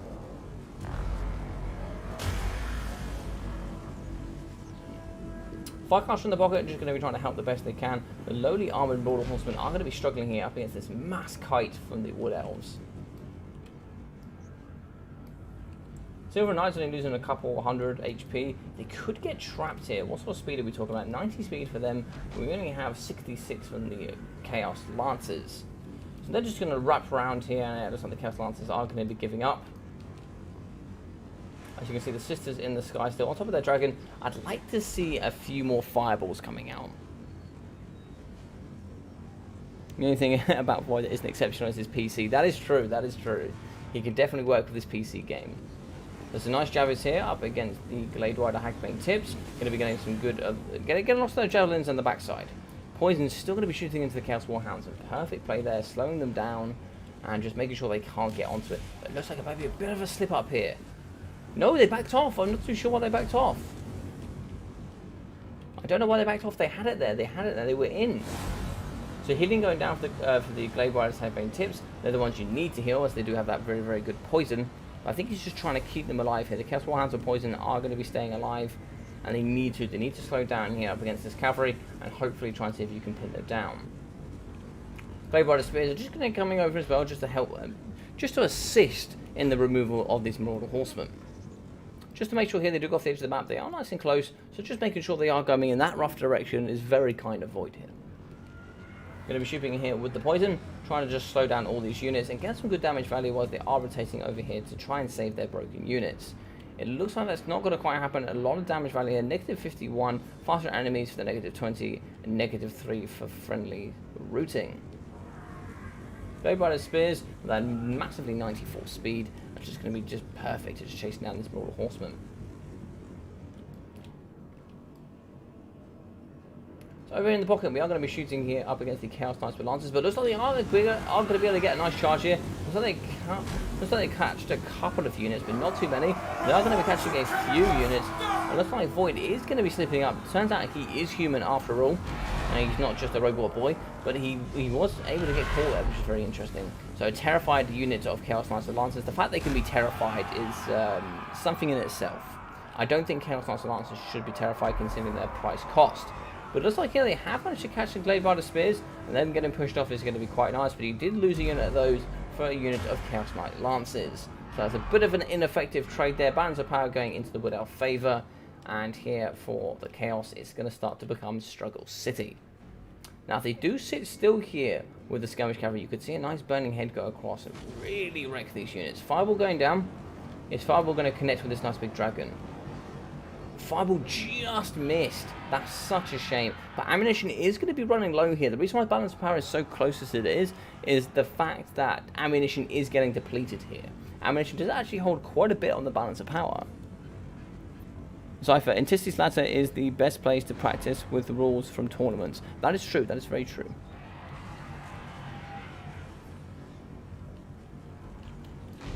So nice attacks going down here from the Sisters of Twilight, just shooting into the Chaos Knights with Lancers, so nice elite targets there. Running out of ammunition for the Glade Rider Hagbane Tips. Hagbane Tips got their full value now. It just looks like there's going to be just a normal unit. Is that just a normal unit? Yes, a normal unit of Glade Riders. Got some left there. 2 units got some good stuff. Fireball going down again. Fireball does hit the backside of the Sisters. I think a couple of more fireballs early on would have been really nice, just to really help deplete and push the Sisters nice and close to their healing cap. But obviously having with all that micro going to be quite a pain.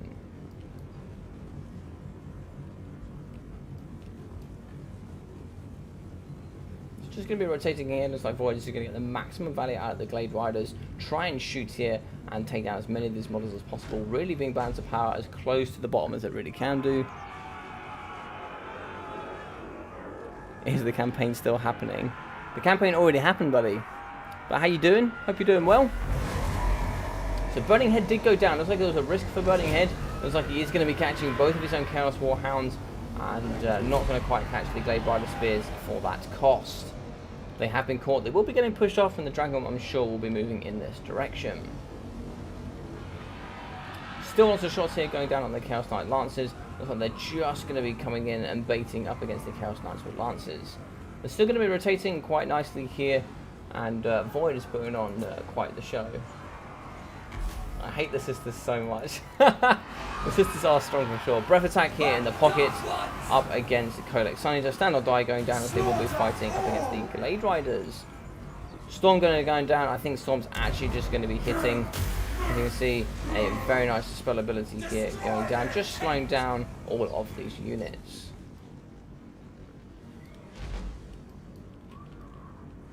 Not too much left. Balance of power strongly now, coming pretty close to army losses, and I really don't think there's too much left. You actually have some Chaos Warhounds on the periphery, but yeah, I don't think they have anything left to do. They'll actually come close to a certain unit. I think they'll break. I think here if you just shoot Kolek, balance of power will shift pretty hard. Kolek is a pretty meaty boy though, he does have 95 armor, but he's a big target. I'd just shoot him, really push the balance of power, or maybe you just shoot the caster. Shoot the caster, it's GG's, so you got nothing left here to get into. I'm pretty sure it's GG's anyway, but there's not too much left. You have very healthy Lost Silver and Knights, still ammunition left as well. It's a super scary build list.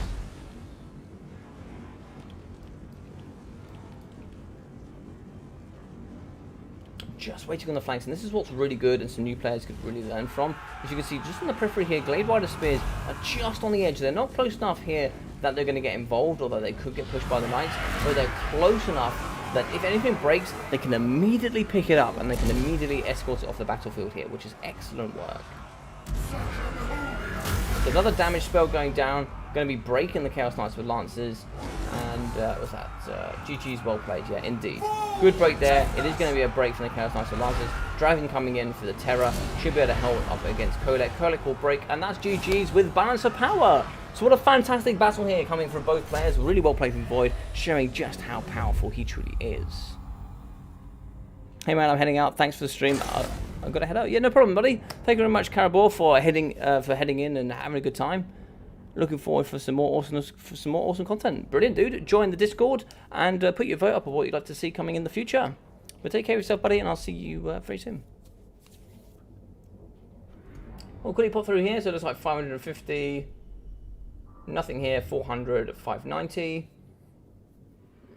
300, 500, 400, and 380 here for number all the horsemen.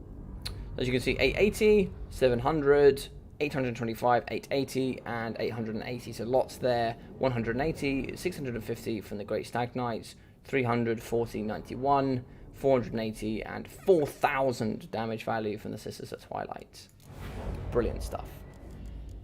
GG's indeed, and everybody, I hope you've had a fantastic time today. I'll say GG's to both of them.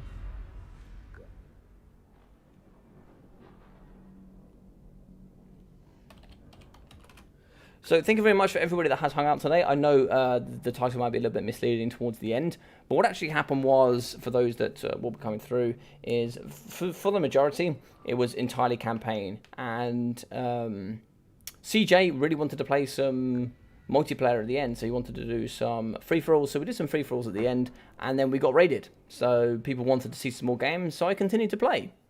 So GG's indeed. I hope you all have enjoyed the stream. Please like, comment, and subscribe. It really, really does help the channel more than you know.